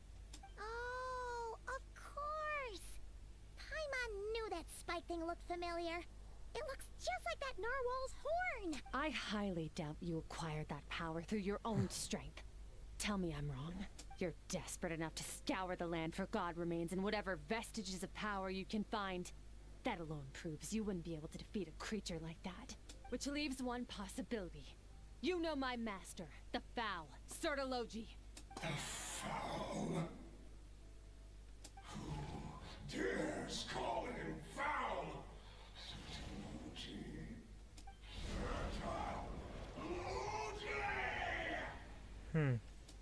What's wrong? Bit off more power than you can chew? You're struggling to hold a basic conversation. Just a little longer. I'm still... Look, it's back! Those obsessed with power will let it devour them before abandoning their pursuit. Keep calm and use reason to decide the best course of action.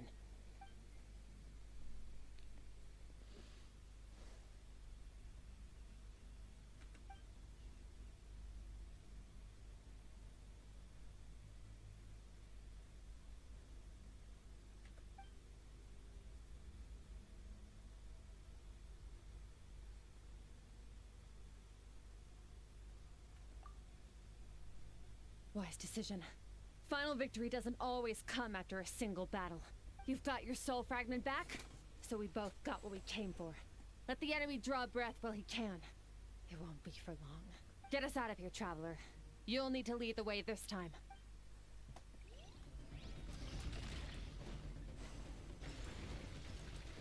Skirk, is your shoulder gonna be okay? The wound is minor. It'll heal in no time. You should focus on getting out of here alive instead. Uh-oh! Falling spikes! Run!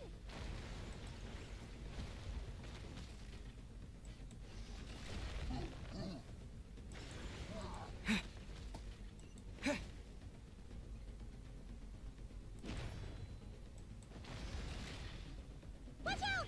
Looks like this place is about to collapse!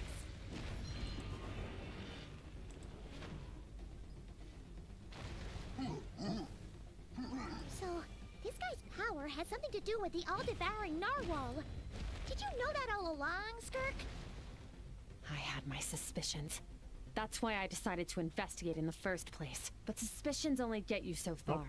I needed to verify it from... I didn't expect that getting close to it will automatically teleport me. Phew. Oh, we should be safe here, right? I no longer sense his presence. Can't have followed us out of that abyssal domain. Weaklings like him will find that my power is not so easily controlled. He won't be leaving that place until he's managed to digest it. You seem surprised. I suppose that's fair. You've seen but a fraction of what that whale is capable of. That gaping maw could swallow a planet whole. It's called the all-devouring narwhal for a reason. Devouring is what it does best. It can extract power from anything, dead or alive, as long as it manages to make physical contact. Yeah. When we had our run-in with that thing, Neverlet mentioned that it has an instinct to devour.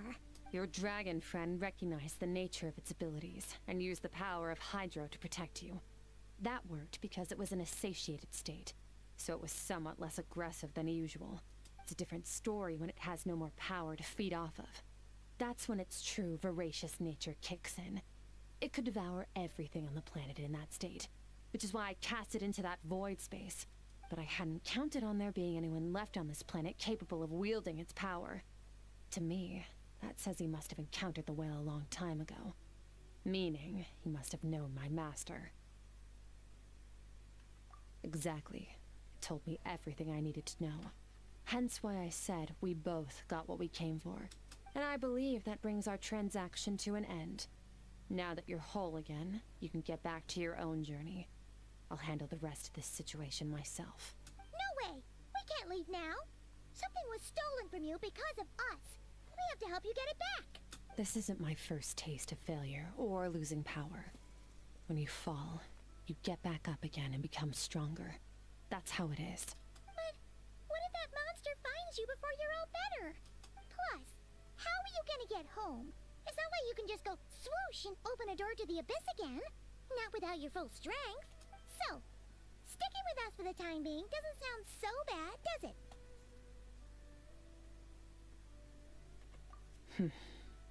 Fair enough. Then take this. What is it? A bag of Mora. Nothing in this world is free. I know that much. I'll leave the planning to you. Hurry up and decide where to go. We shouldn't linger. We should take Skirk somewhere she can rest. But where? Paimon gets the feeling Skirk wouldn't like being around a lot of people. Oh wait! Baishu said we could rest in the back room of the pharmacy, didn't he? Let's head there! He'll know something about Master. I'm sure of it. Next time, I need to be ready. Fine. It was just a scratch.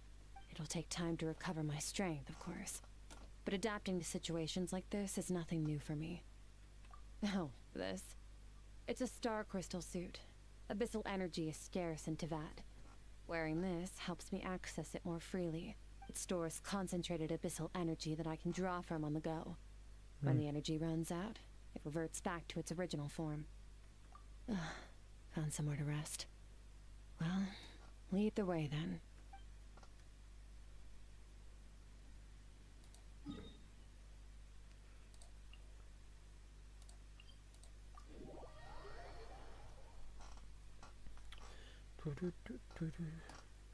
Baizu, we need a place.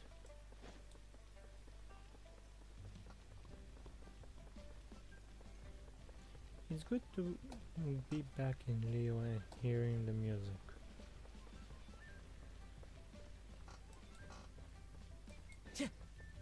I think out of all of them, I think Leo's music is more nostalgic than Mondstadt. At least I think so. Huh. This bag from Skirk has a ton of Mora in it. Does she have a job or something? Wait, no. After what we saw at Wamin Restaurant, that seems impossible. Can you imagine? It would go something like, I'll be collecting my paycheck now, boss. Oh, sure thing. Wait, who are you? Have we met? Can't hold a job if you make everyone forget about you. So, what did she do to get all this Mora? Claimed some buried treasure, took care of a few monsters that were causing trouble. Nothing untoward. It's safe to use. You heard all that? A sonorous voice like yours is hard to miss. I wouldn't be surprised if the sound of it traveled to the nearest mountaintop. Then, did you by chance happen to hear Paimon's little, joke earlier? You mean when you called me Frosty the Lavender Melon? A Paimon lookalike! Yeah, she's a piece of work, that one. Always impersonating Paimon and giving people weird nicknames. Not working. Okay, fine. The truth is, Paimon didn't like you all that much at the start. But things are different now. You helped the Traveler in a big way, so... What do you say? Friends? I noticed there was only one bed. Go ahead and get some rest. Wait, what about you? I don't get tired, and I don't need rest. I'm going to practice my sword work. That should help me regain some strength. But your shoulder... Hey, don't just leave! Whatever. Let her tire herself out. She'll come back eventually. Let's get some sleep, Traveler. That comfy bed is calling, Paimon.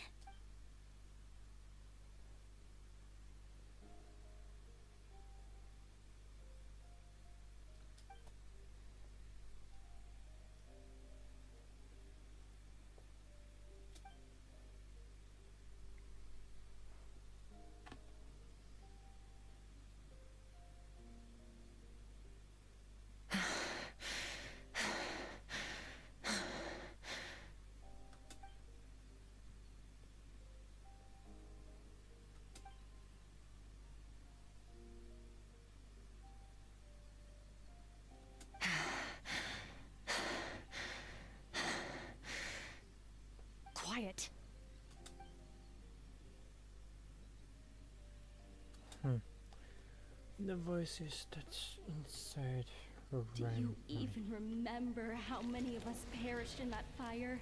How many bodies were left to rot on the scorched earth? Yet you alone live on. Keep your gaze fixed on your blade. You don't deserve to rest. Run, Skirk, run! Only death awaits us here. Keep running, and don't ever look back.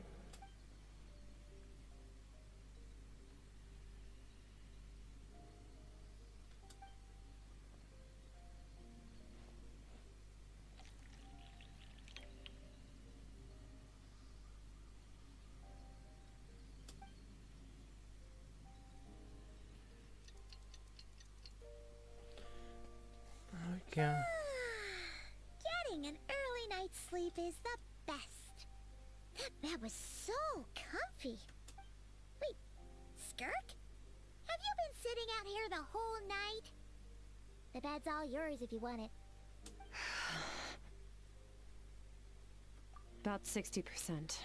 Maybe 70. Whew! Paimon thought it would take at least a couple of days. That was fast.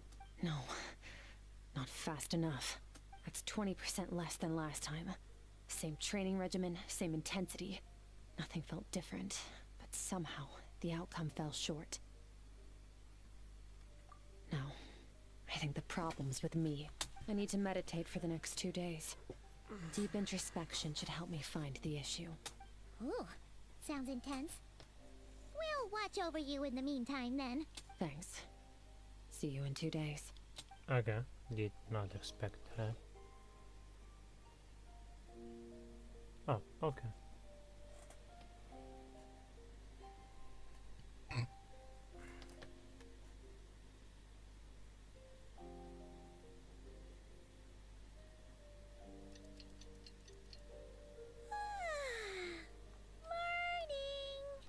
Skirk is still meditating, huh? It's been 2 days already. Shouldn't she be awake by now? Paimon can't think of anything we can do to help. Oh wait! Breakfast! That's it! Paimon will go get breakfast! Skirk is gonna be starving when she wakes up. Be right back.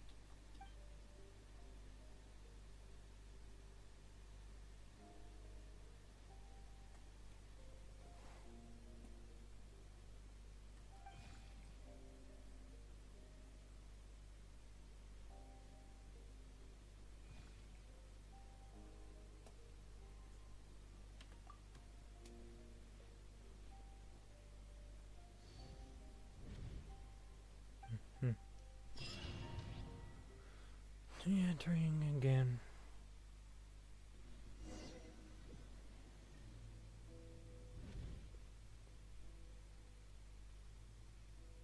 Oh, this is the words came from?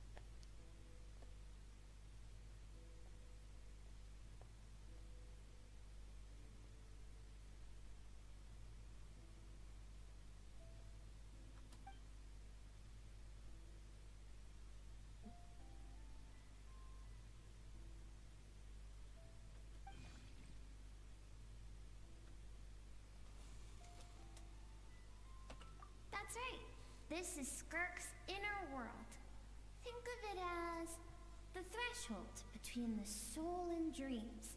This isn't your first time here, but what you remember is probably a space covered in darkness.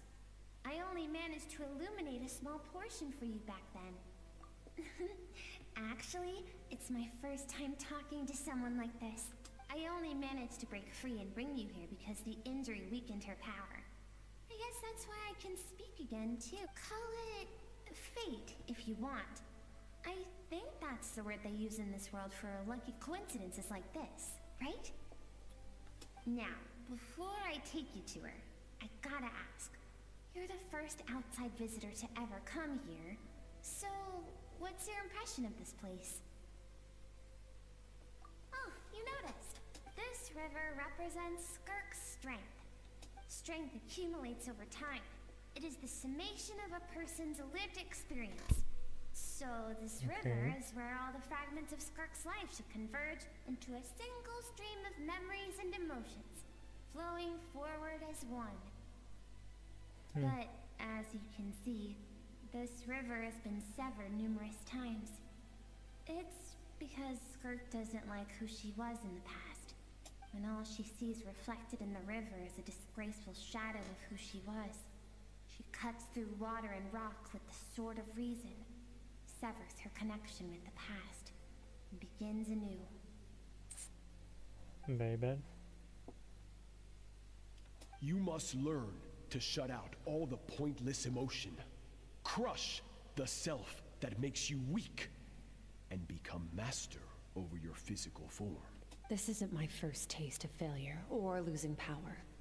When you fall, you get back up again and become stronger. That's how it is.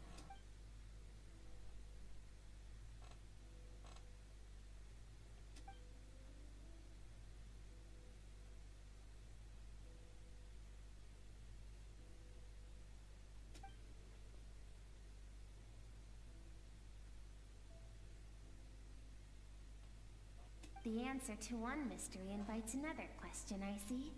Let's follow the river upstream.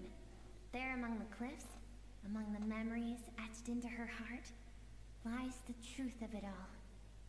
Soon, you'll understand everything.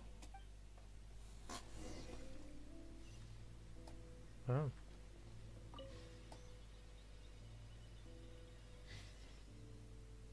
Those portals are in Konomiya, if I remember correctly. And the vibe is very much on Konomiya.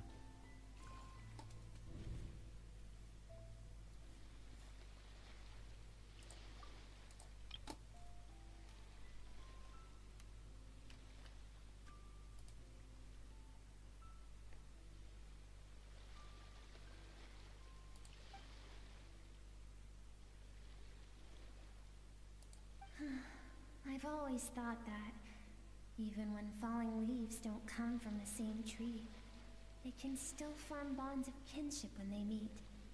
Like meteors, you both made a journey through the stars. Both travelers who have landed on a planet that is not your home. Yet, when she first noticed your presence, although she hesitated for a moment, she still chose to walk away, indifferent as ever.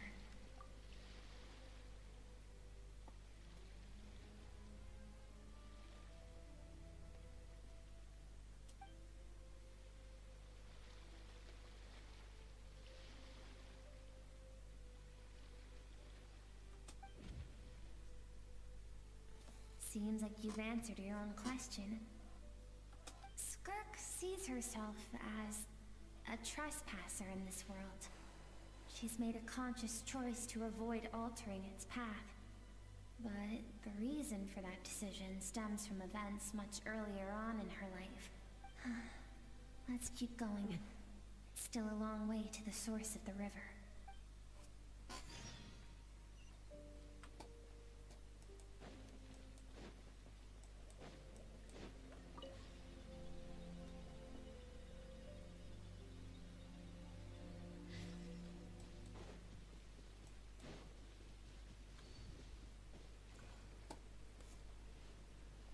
Now have what it takes to wield immense power.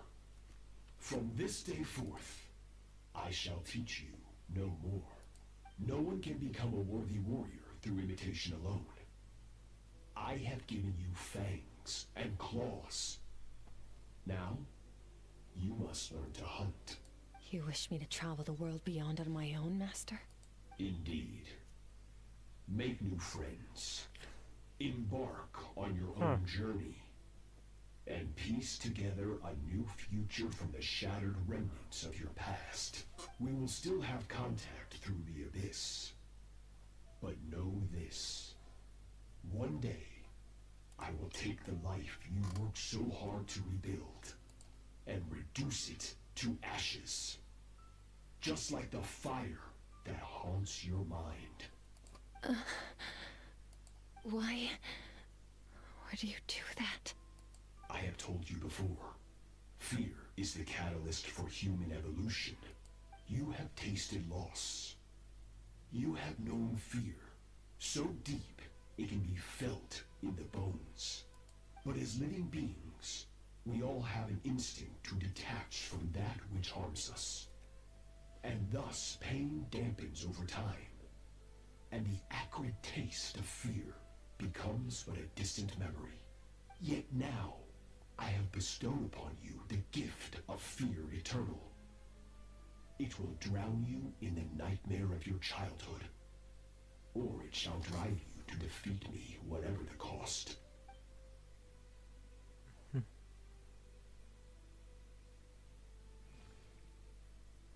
That is what Skirk's master, the foul Sertologi, looked like at one point in time. Of course, as a higher being, physical form is a triviality to him.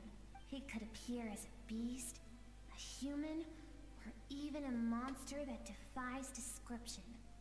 The form you see him in here, clad in abyssal armor, is the one he usually wears when traveling through the stars.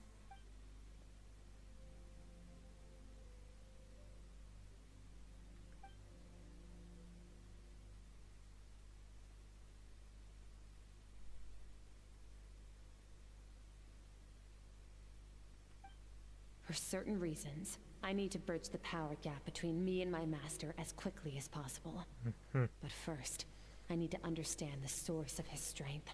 To do that, I need to follow in his footsteps, walk the path he once walked, and somewhere along the way, I'll find out how to defeat him. That is my sole focus and purpose.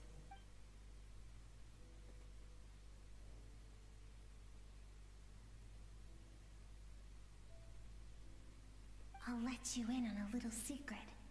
The real Sertologi is terrifying. The scope of his power is impossible to understand until you experience it firsthand. It is absolute. The power to crush all things. Shall we keep going? Let's see. We're about halfway there.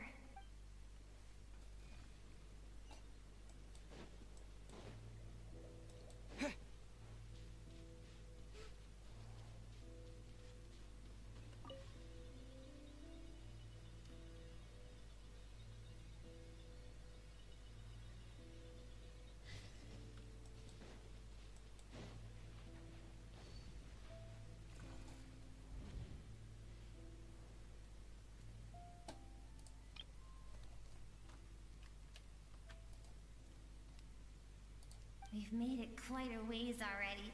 This is Skirk, when she first began training under Sertologi. I have set your broken wrist.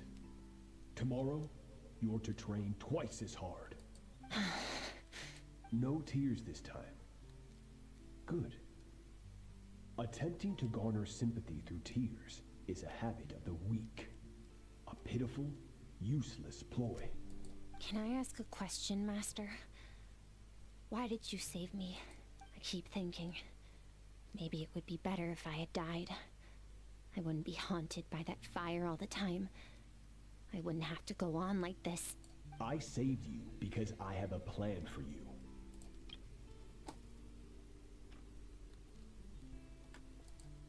It has been too long since I fought a battle that demanded my full strength, and I hunger for it. Every so-called genius and prodigy I have faced has crumbled like sand underfoot.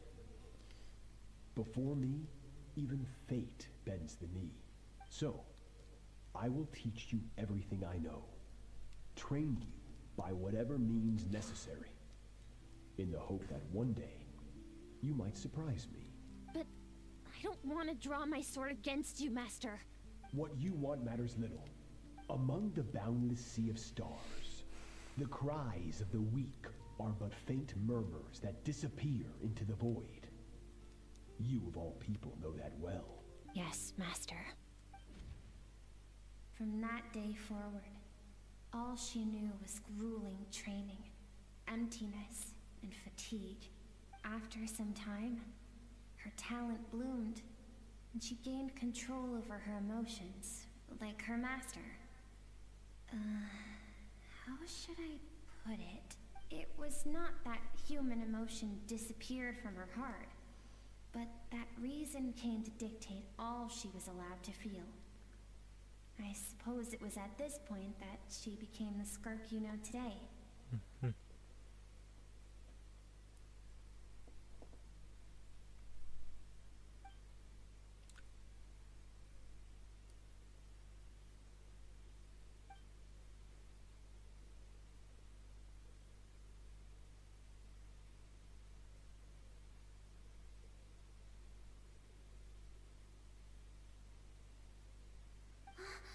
We're nearly there.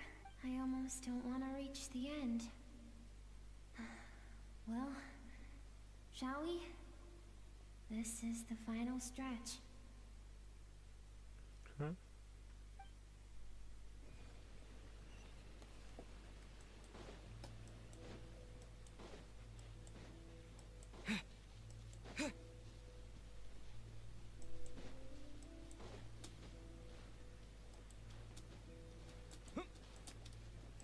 God damn it.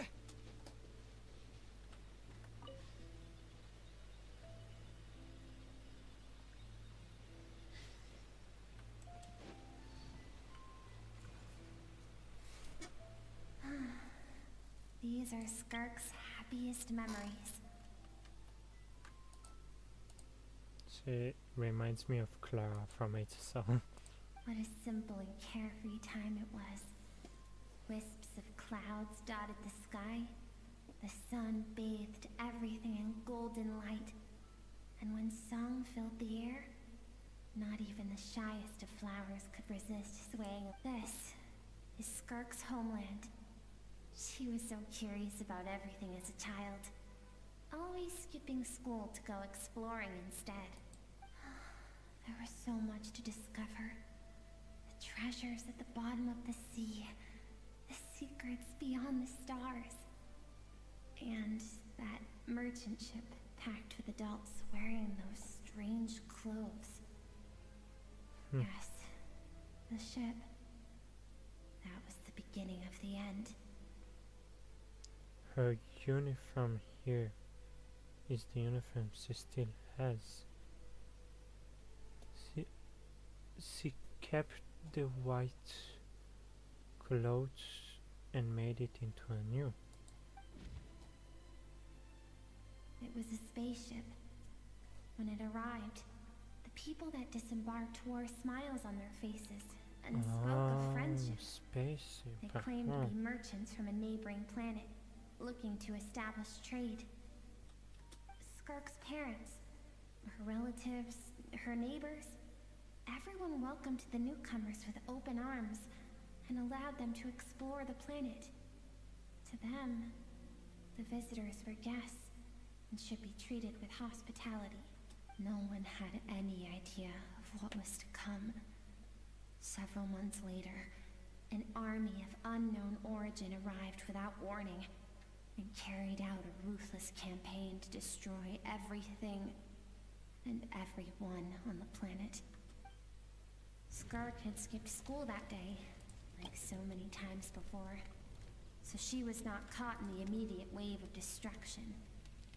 But when she came home that day, does she have a little wing? awaited her. This is a wing. Countless people cried out to her for help. People she knew and loved. Friends and relatives.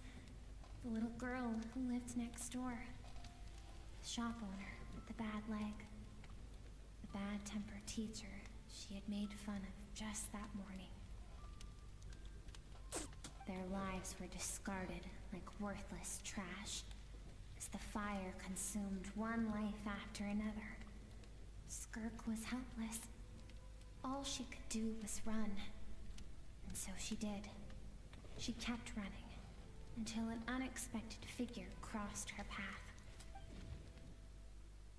If Sertology hadn't been there in that moment, the fire would have claimed her life too. And there she would have remained, left to rot in the scorched earth, with no answer as to why any of this was happening. Because she and her people were seen as a threat. As the initial merchant ship explored the planet, they discovered that it hadn't always had the condition to support life. Yet there was evidence of human activity, even during the periods of extreme heat or cold in the past. Further research revealed that, over time, people of this planet had evolved the ability to adapt to any type of environment or energy source. For that reason, the outsiders viewed them as a potential threat, and decided to eliminate them before the threat could rear its head. And so, the army was called, and the so-called danger was wiped from the face of the planet. Senseless, isn't it? Deemed a threat because of a gift they didn't even know they had. Perhaps it was their own innocence and kindness that doomed them. But in the end, that was lost to the blaze as well. If those with power get to decide good and evil, then all you can trust in is the sword in your hand. And so, before death could claim her, she ran. She ran and never stopped. No one wants to relive their most painful moments. Well, that brings us to the end of the story. This is as far as we can go. Skirk is waiting over there. For both of us. Let's go to her. It's time to fulfill my purpose. And my greatest wish over all these years.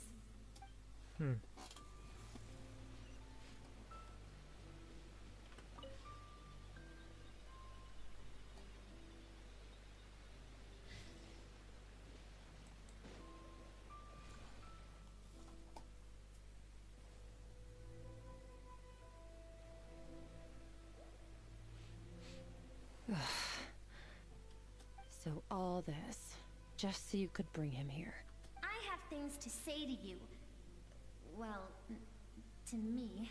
I want someone to witness our reconciliation, even if it takes an argument to get there. And he is the best choice in this moment. Her suppressed emotional self. The version of herself she keeps locked in the recesses of her mind, stifled by reason. All those rejected impulses, those discarded aspects of your past selves, they are a part of me now. I am who you used to be. Someone you have refused to face for too long. So, I came to face you instead. You're wrong. I've faced you all along. And that's exactly why I keep you locked here. Your existence makes me weak. Moments of joy and longing are when we are most vulnerable. Don't forget, it was a penchant for goodness over reason that doomed our homeland in the first place. The vastness of the universe renders everything insignificant. Our feelings most of all. Even so, learning from the mistakes of the past doesn't have to mean erasing everything. Strip yourself of your so-called weaknesses. Emotions like kindness and empathy. And what makes you any different from the ruthless soldiers who slaughtered our people? The difference is that I'm doing what is right, what is necessary. I allow you to exist, but with limited freedom. That is the greatest kindness I can offer. I've shouldered everything you couldn't carry. I rose above the numbness and emptiness, and it was cold, unfeeling reason that brought me this far. It made me who I am. It made me strong. That is the problem. I want to shoulder those things together. On the grand scale of the entire universe, maybe our feelings are vanishingly small, but why should that mean they don't matter? Emotion gives warmth to the cold expanse of space. It gives meaning to the world around us. Think back to those nights of gazing at the stars, those afternoons of exploring the unknown. Think back and let them grant you peace. A brief respite from the pressure you put on yourself. That isn't what we need. It's exactly what we need. Aren't you curious about why recovering your strength has taken longer than normal this time? Finally. you get to the important part. That is the only answer I came here to find. Then look around. Look at your inner world. You cast aside your dreams and curiosity, and in doing so, you lost your original motivation. You severed all connection to who you used to be, so you can no longer draw strength from your past. Now, the only things driving you forward are fear and survivor's guilt. But these cannot take you far enough. And so, this river, the source of your strength, grows more polluted by the day. And you think that means I should seek help from a weak little thing like you? Your emotional self isn't weak. The fact that she transcended time and broke free from her constraints to come and face you, that proves it. Thank you for saying that. I knew bringing you here would be the right choice. To be honest, I'm not here to argue with you. This isn't about who's right or wrong. And in fact, I agree that in order to make it through the wake of that tragedy, we had to distance ourselves from the pain through reason over emotion. But what is right at one point in time isn't always right forever. I know you will never forget that fire. I know the fact that you were the sole survivor fills you with guilt. And I know that among the voices that haunt you, mine is there too. Because deep down, you know that you didn't turn out to be the person you wanted to be. All those unfulfilled hopes are like knives to the heart. And I don't want you to hurt anymore. So even if you can't accept me, I hope at least that you can let go. Let it go, let it go. No. I keep thinking, maybe it would be better if I had died. I wouldn't be haunted by that fire all the time. I wouldn't have to go on like this. Why did he have this? Oh, I thought you would say something. Your dad and I, we're not afraid to stare death in the face, but we need you to survive.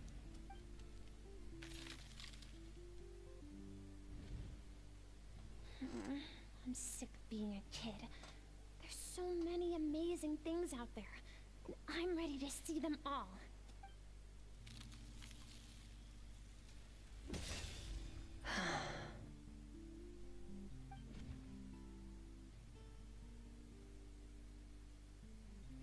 I remember. There was a song Mom and Dad always sang when we went out to fetch water. Dancing water. Sand along your path is begging for your song and movement. Will you carry this burden with you on your journey? I am not the dancing water, and you are not the burdensome sand. But if this is your wish, then I will carry you with me until the end.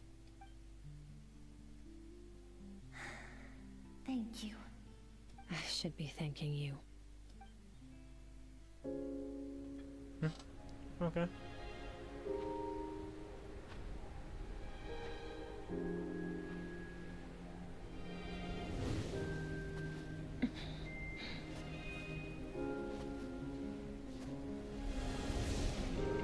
Run, Skirk, run!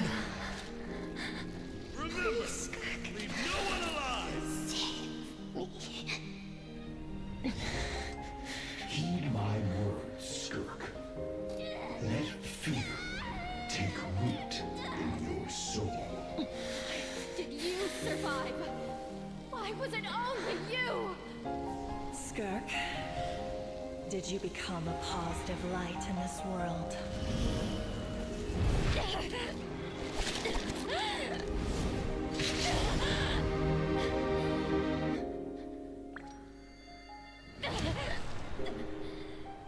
Hey, this doesn't have to be the end.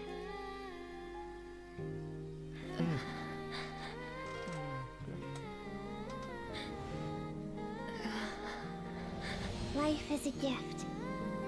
Don't let darkness claim it.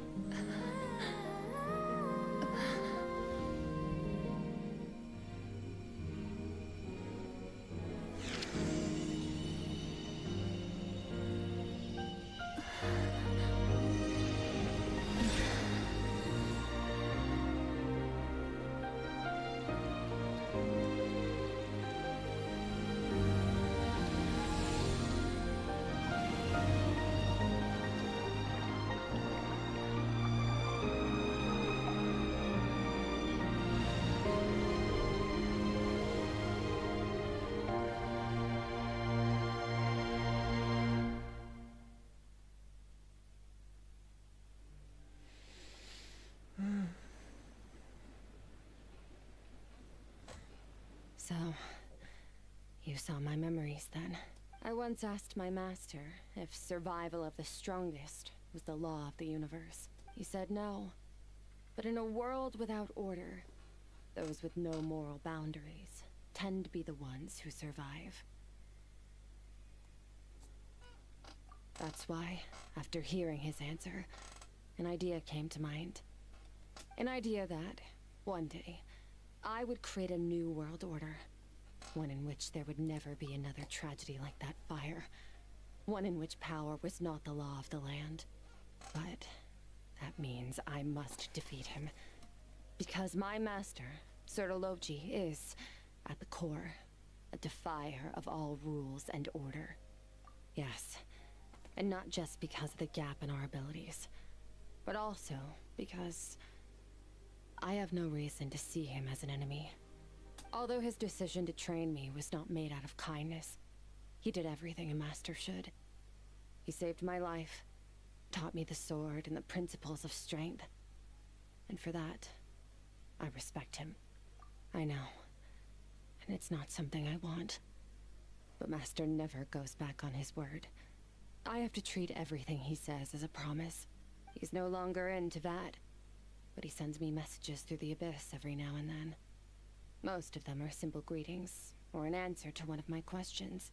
Every time I hear from him, my heart skips a beat. And I wonder if this is the moment where he'll finally appear before me and tear down everything I've built to pieces.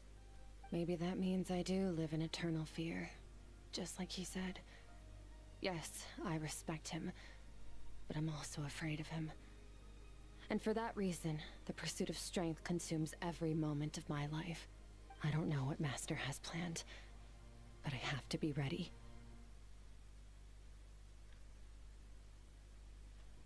Help me? Why? This isn't your fight. Because if we want to build the world we both want to see, everyone has to be willing to fight for it.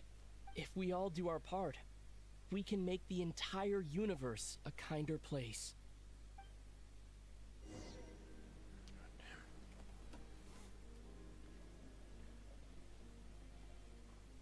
This is beautiful in a word.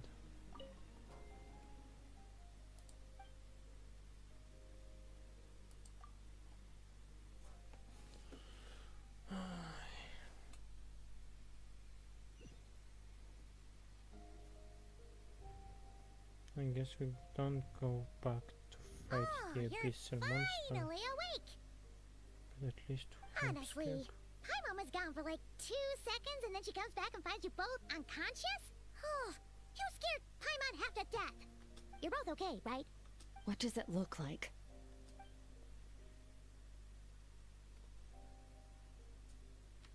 Only water from the source can cleanse the rot and filth that flows from the past into the future. I taught you to incorporate the experiences from your journey into how you fight. I suppose what happened today Our outfit become an seems inseparable based part of who I am. on what she had at the beginning of the story. Paimon feels like she's missing some No? important context. But whatever. Paimon brought back tons of delicious snacks. Let's dig in. All right. It's about time we finished what we started. Oh, We're really? gonna deal with this thief for good, right? This time, I'm not going to tell you to hold back. But having digested even more power in the meantime, he's going to be tougher than before. The good news is, we have no reason to pull our punches this time. So, let's go.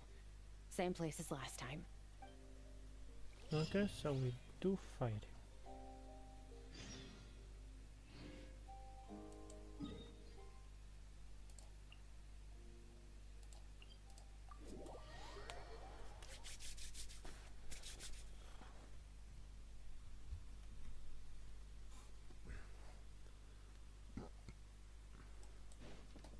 Time to go.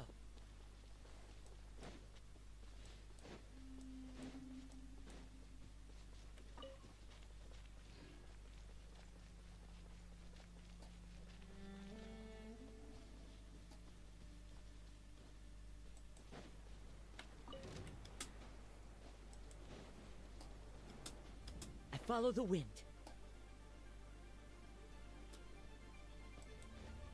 Okay,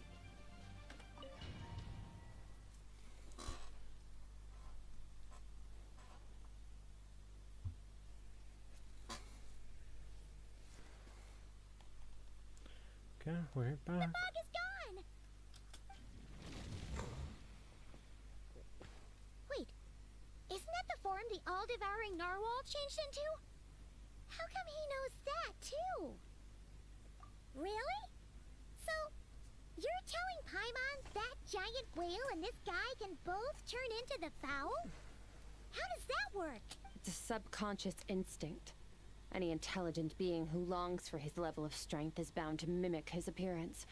It's a natural response after encountering someone as powerful as Master. To them, he represents ultimate power. We know the person before us has encountered Master, and we know he stole a portion of my power. So it's not surprising that he would assume this form. Okay. Oh, the closer Paimon looks, the more intimidating it gets. Nervalette isn't here this time, so it's up to us. He won't have the nerve to steal again after we're done with him. Let's teach this guy a lesson.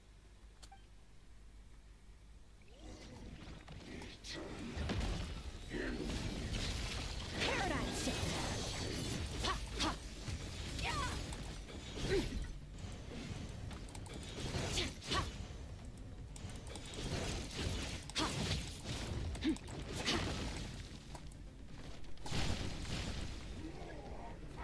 Haven't forgotten your training, I hope.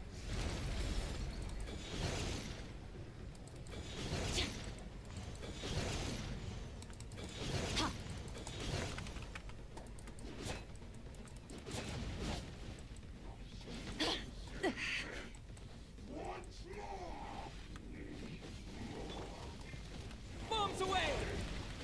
Water jet! Death! Annihilate! Mine to wield. Ha!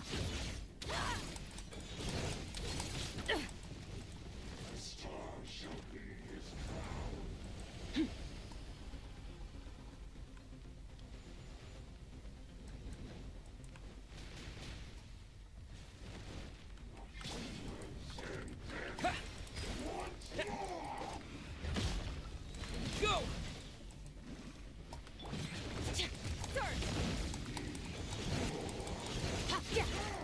Mine to wield. Ha ha!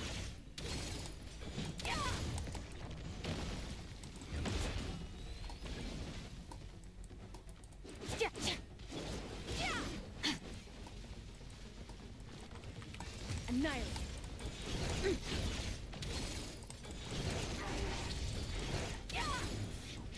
Beyond this world.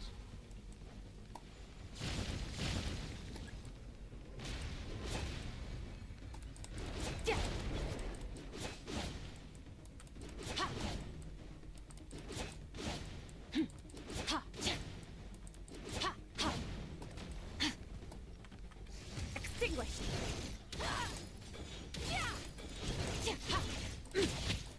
Mine to wield. Ha!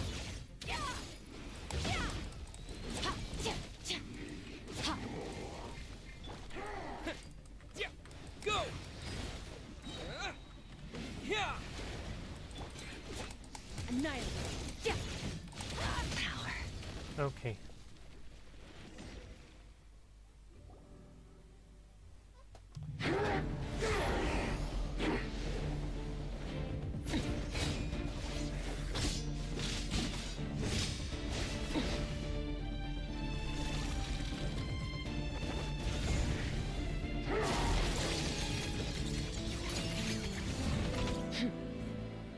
Haven't had enough of my power.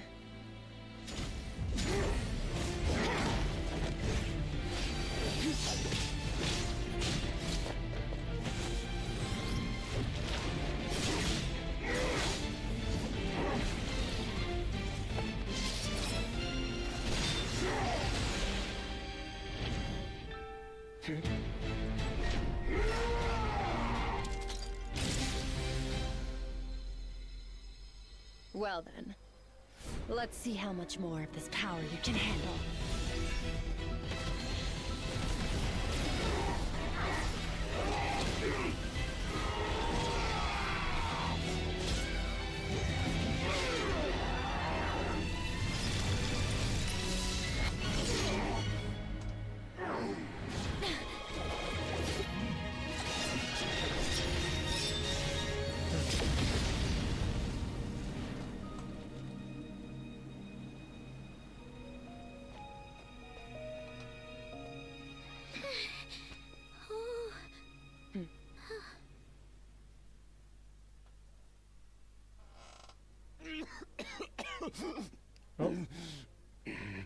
Canyon? Well, have you come to your senses? You saw that my body was at its limit. So, you deliberately channeled your power into me, knowing that it would destroy my shell from within. Such power. Such keen battle instincts. So, you must be... Skirk, Sertologi's disciple. How long has it been? How long has he been away from Tevat? Hundreds of years.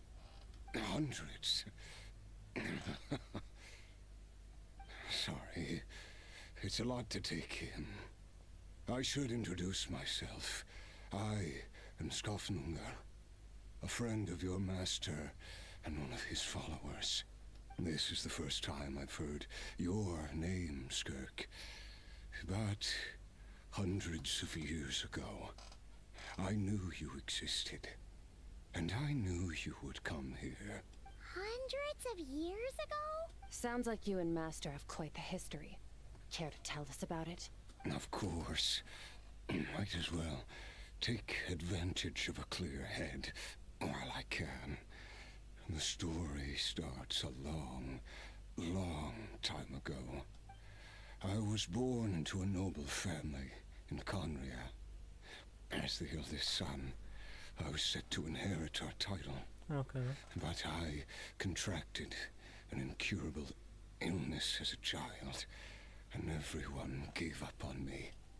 I trained the sword harder than anyone else, defeated all of my peers. But it was all in vain. When other people looked at me, all I saw in their eyes was pity, or a strange glee in my misfortune. Even my parents were just waiting for me to die. Over time, my heart hardened, and I became aimless. That was the point where I met your master, Sertologi. We were similar in age, but different in background. He was born in prison, the son of criminals who had been sentenced to death. He spent his childhood wandering the streets, facing more criticism than the literary works in the Universitas Magistrorum. Yet, he always wore a smile on his face, as if kindness and malice were one and the same, and he could not see the difference. I still remember what he said to me when we first met. You need to fight to survive. Even if it's a losing battle, it should light a fire under you. How can you sit back like this and go down without a fight? That does sound like something he would say. He was the first to acknowledge that I was worth something, and he inspired me to keep going. When we sparred together, it was the first time I'd actually felt the thrill of combat. When I was 10, he stole forbidden research materials and managed to cure my illness.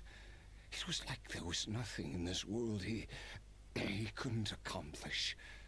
When it came to the human form, he was always intent on pushing the boundaries of possibility.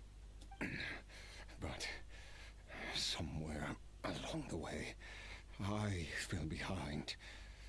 My talents were nothing compared to his, and at some point, I realized he had pulled so far ahead, I was too embarrassed to even ask him to spar.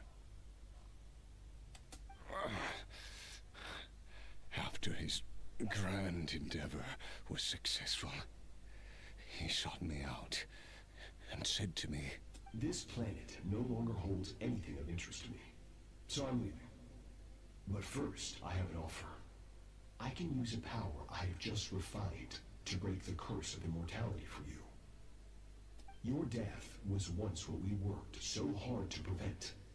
But the immortality you now face is a different kind of pain altogether. I'll pass. Immortality doesn't sound so bad to me. Since I can't die, it means I have an infinite amount of time to get stronger. Maybe I'll finally catch up to you one day. And we can spar like we used to. Are you sure? I cannot say when I will return. Your body, or rather, your soul, might not be able to withstand this curse. All I can do is try. After all, a wise man once told me, people need to fight for their own survival. Wise indeed. Nevertheless, if you grow weary of the pain of immortality, and wish to experience a good sparring match before you wither away, seek out my disciple. Disciple? Never thought I'd hear that word coming from you. Nor I. But Vedifenir said I was destined to find a disciple out there in the universe, and bring her to Tibet.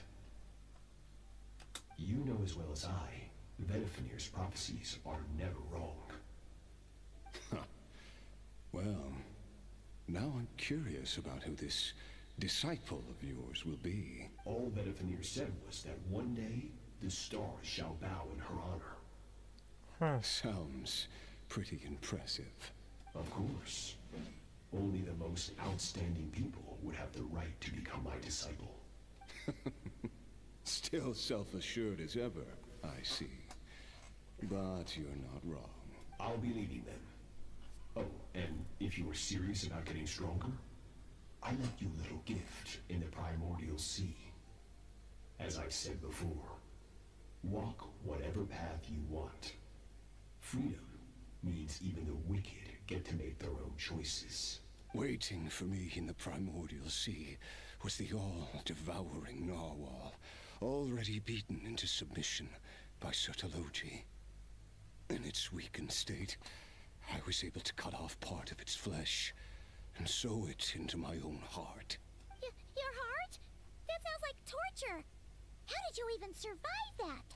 Because, of course, I bear the curse of immortality. So, you used the curse to turn yourself into a vessel for power. Even with that whale's ability, devouring power like that is not something the human body can withstand. With your body and soul constantly at the breaking point, it was the curse of immortality that sustained you, but that is not the path to strength.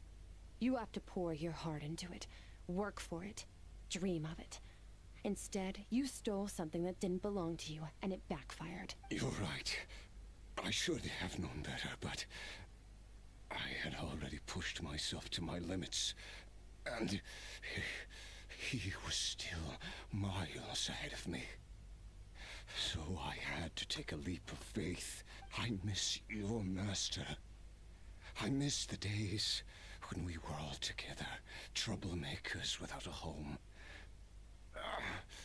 I don't regret the choice I made.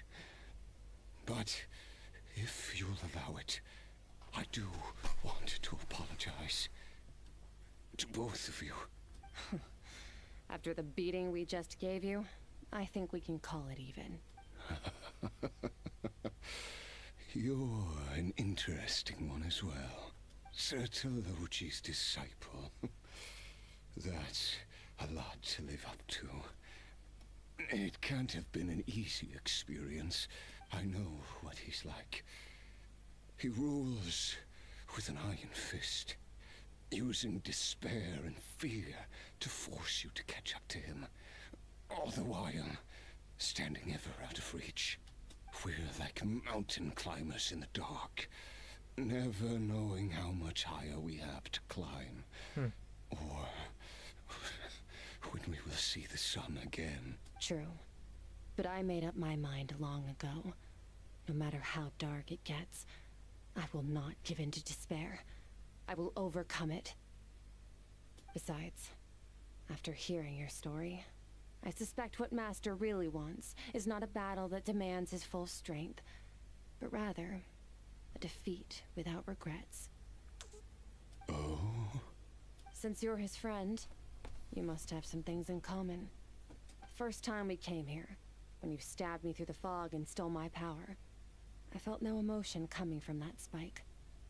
But when you had to devote all your strength fighting me just now, I could feel joy and passion emanating from your blade. It was the joy of a researcher discovering the truth of the world. The joy of an artist uncovering a temple of wonders. Interesting. I'm certain I didn't express those emotions outright. Yet you were able to read them from my blade. Like a glimpse into my inner world. You're right. That battle brought me an unbridled sense of joy. And my defeat brings me no regret whatsoever. Exactly. I think Master also craves a battle like that. One where his opponent forces him to use all his strength, unlock the extent of his potential, and transcend his own limits. A battle to end all battles, after which all can come to an end, including, perhaps, his life. For that very reason, good and evil are meaningless to him. He has one purpose, one goal, to complete himself. It's one of the secrets to his strength. Perhaps you're right. Perhaps that is his goal. What a battle that would be. Oh, to witness such a... Are you okay? Too many different kinds of power are surging through my body. The curse of immortality allows it all to coexist, but it does not remove the pain.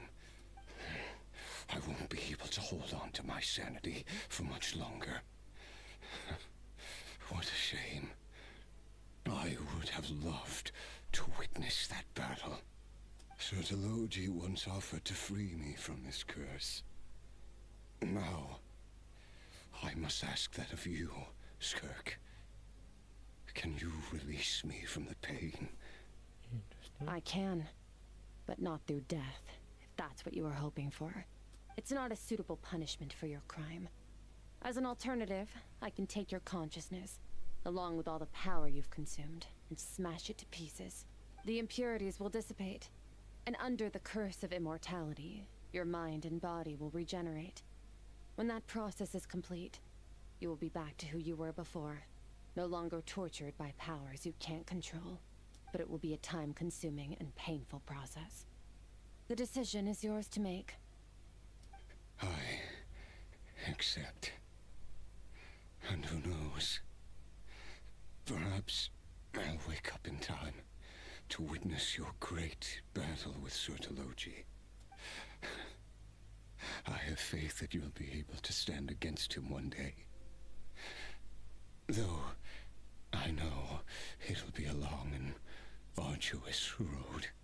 If we are climbers in the dark, it appears the dawn has finally broken for me. But your ascent continues. At least, it looks like you are not alone on your journey. I will reach the top of this mountain, no matter what it takes. And you, Skofnunger, will be my witness at the end of all things. That's finally over. Let's get out of here. Huh! At least we don't have to make a mad dash for the exit like last time.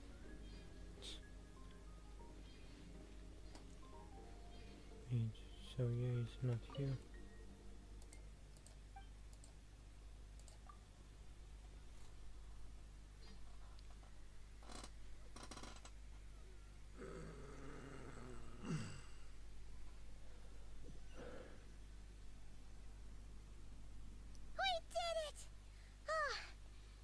Been a few days, but it feels like forever. Once again, we've proved there's nothing we can't overcome. We're just that awesome. Wow, you sound even more confident than usual. Guess you really have become stronger. Today sure went by fast. It's night already. Oh wait, that reminds Paimon. The stars you mentioned, the ones that died out, are they back now? Yes. The power Skafnungur stole has been returned. So, the stars have regained their light. Great! Huh, it's crazy that you even noticed their light was gone. There are so many stars in the sky. If a few disappeared, Paimon definitely wouldn't be able to tell. I suppose it's because I have gazed upon this sky for centuries.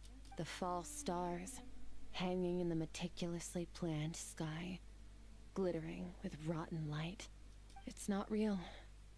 And yet, it is for that very reason that I can look upon it and enjoy the momentary peace it brings.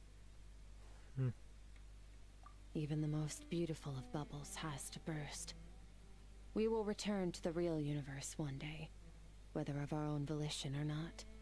Time marches ever forward. Even the innocent and naive will taste life's bitterness. Yet through hardship, we grow, until we learn to seize the sands of time for ourselves and uncover our true strength. Though we gaze upon a false sky, its vastness and majesty is palpable. One can only wonder, what is it going to take for kindness to reign supreme in the vast expanse of the universe?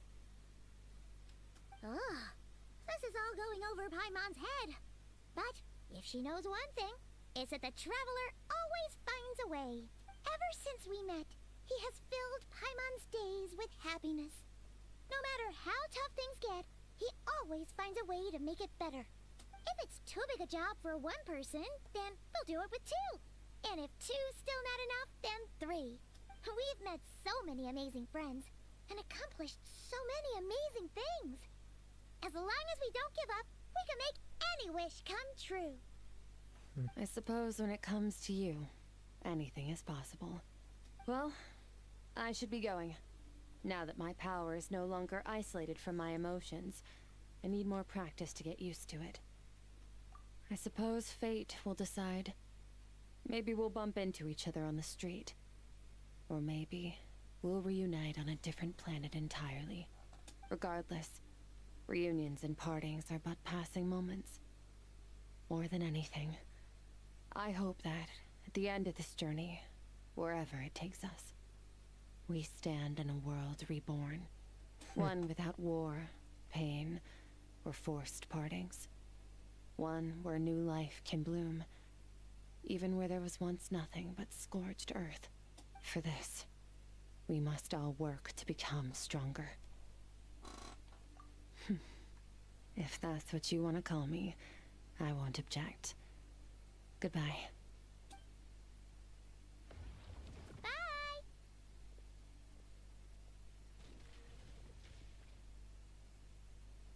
Is it just Paimon, or is she being nicer than before? We definitely count as friends after all that, don't you think? Hey, Yep. what do you think about camping here tonight? There's nothing quite like sleeping under the stars. Come tomorrow, we can continue our journey. Oh, and since Paimon treated you to that super nice meal at Wanmin Restaurant, it's about time you returned the favor. Time to cook. And thus we finish Skirk story quest. And it was actually beautiful. Oh, and we got training review after completing.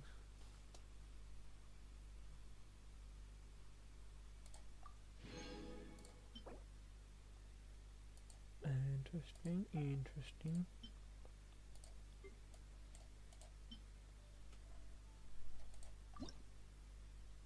Oh my god.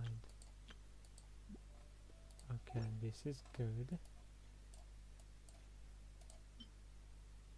This is... Oh, this is from the event, right? Yep.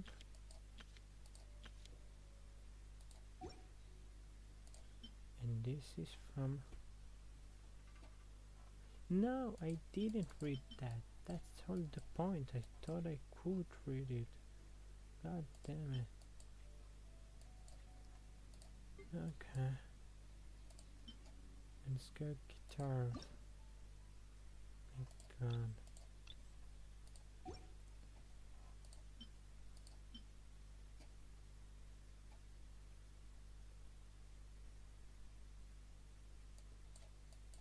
So we got also our guitar. Yeah, nothing here. Oh, interesting.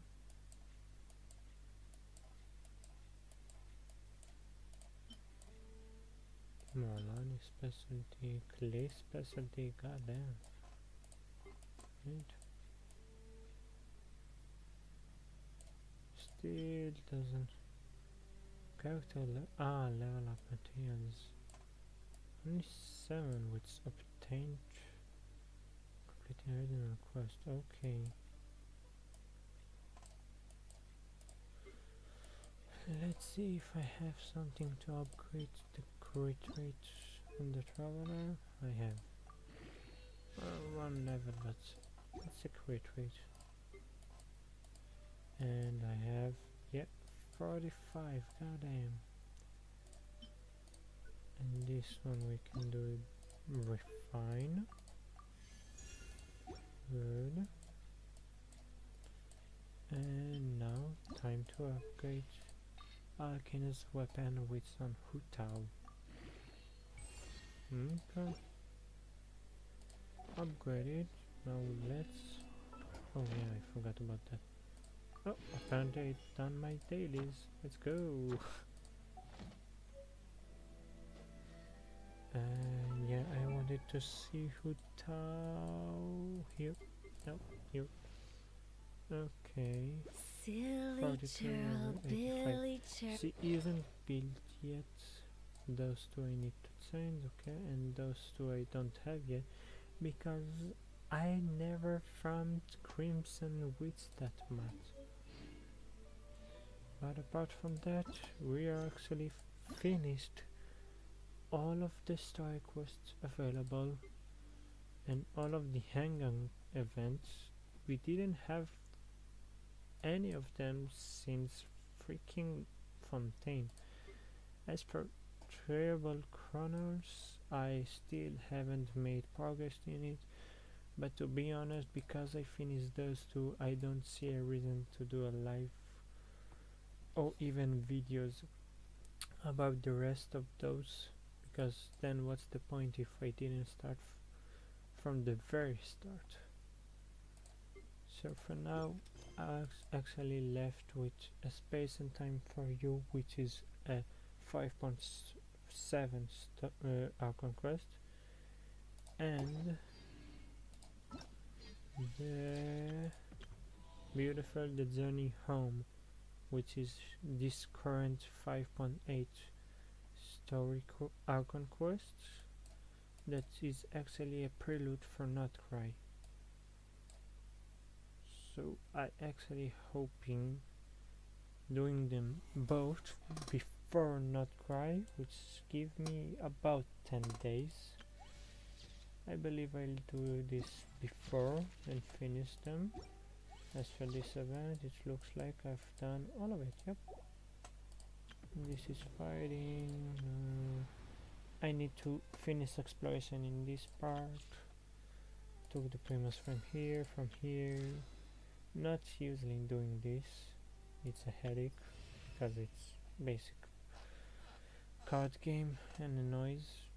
And this one we already finished in a previous quest. Yep, so this is it. Only 2 quests of 5.7 and 5.8 to finish, and we up to speed to Not Cry. For now, thank you for watching, and until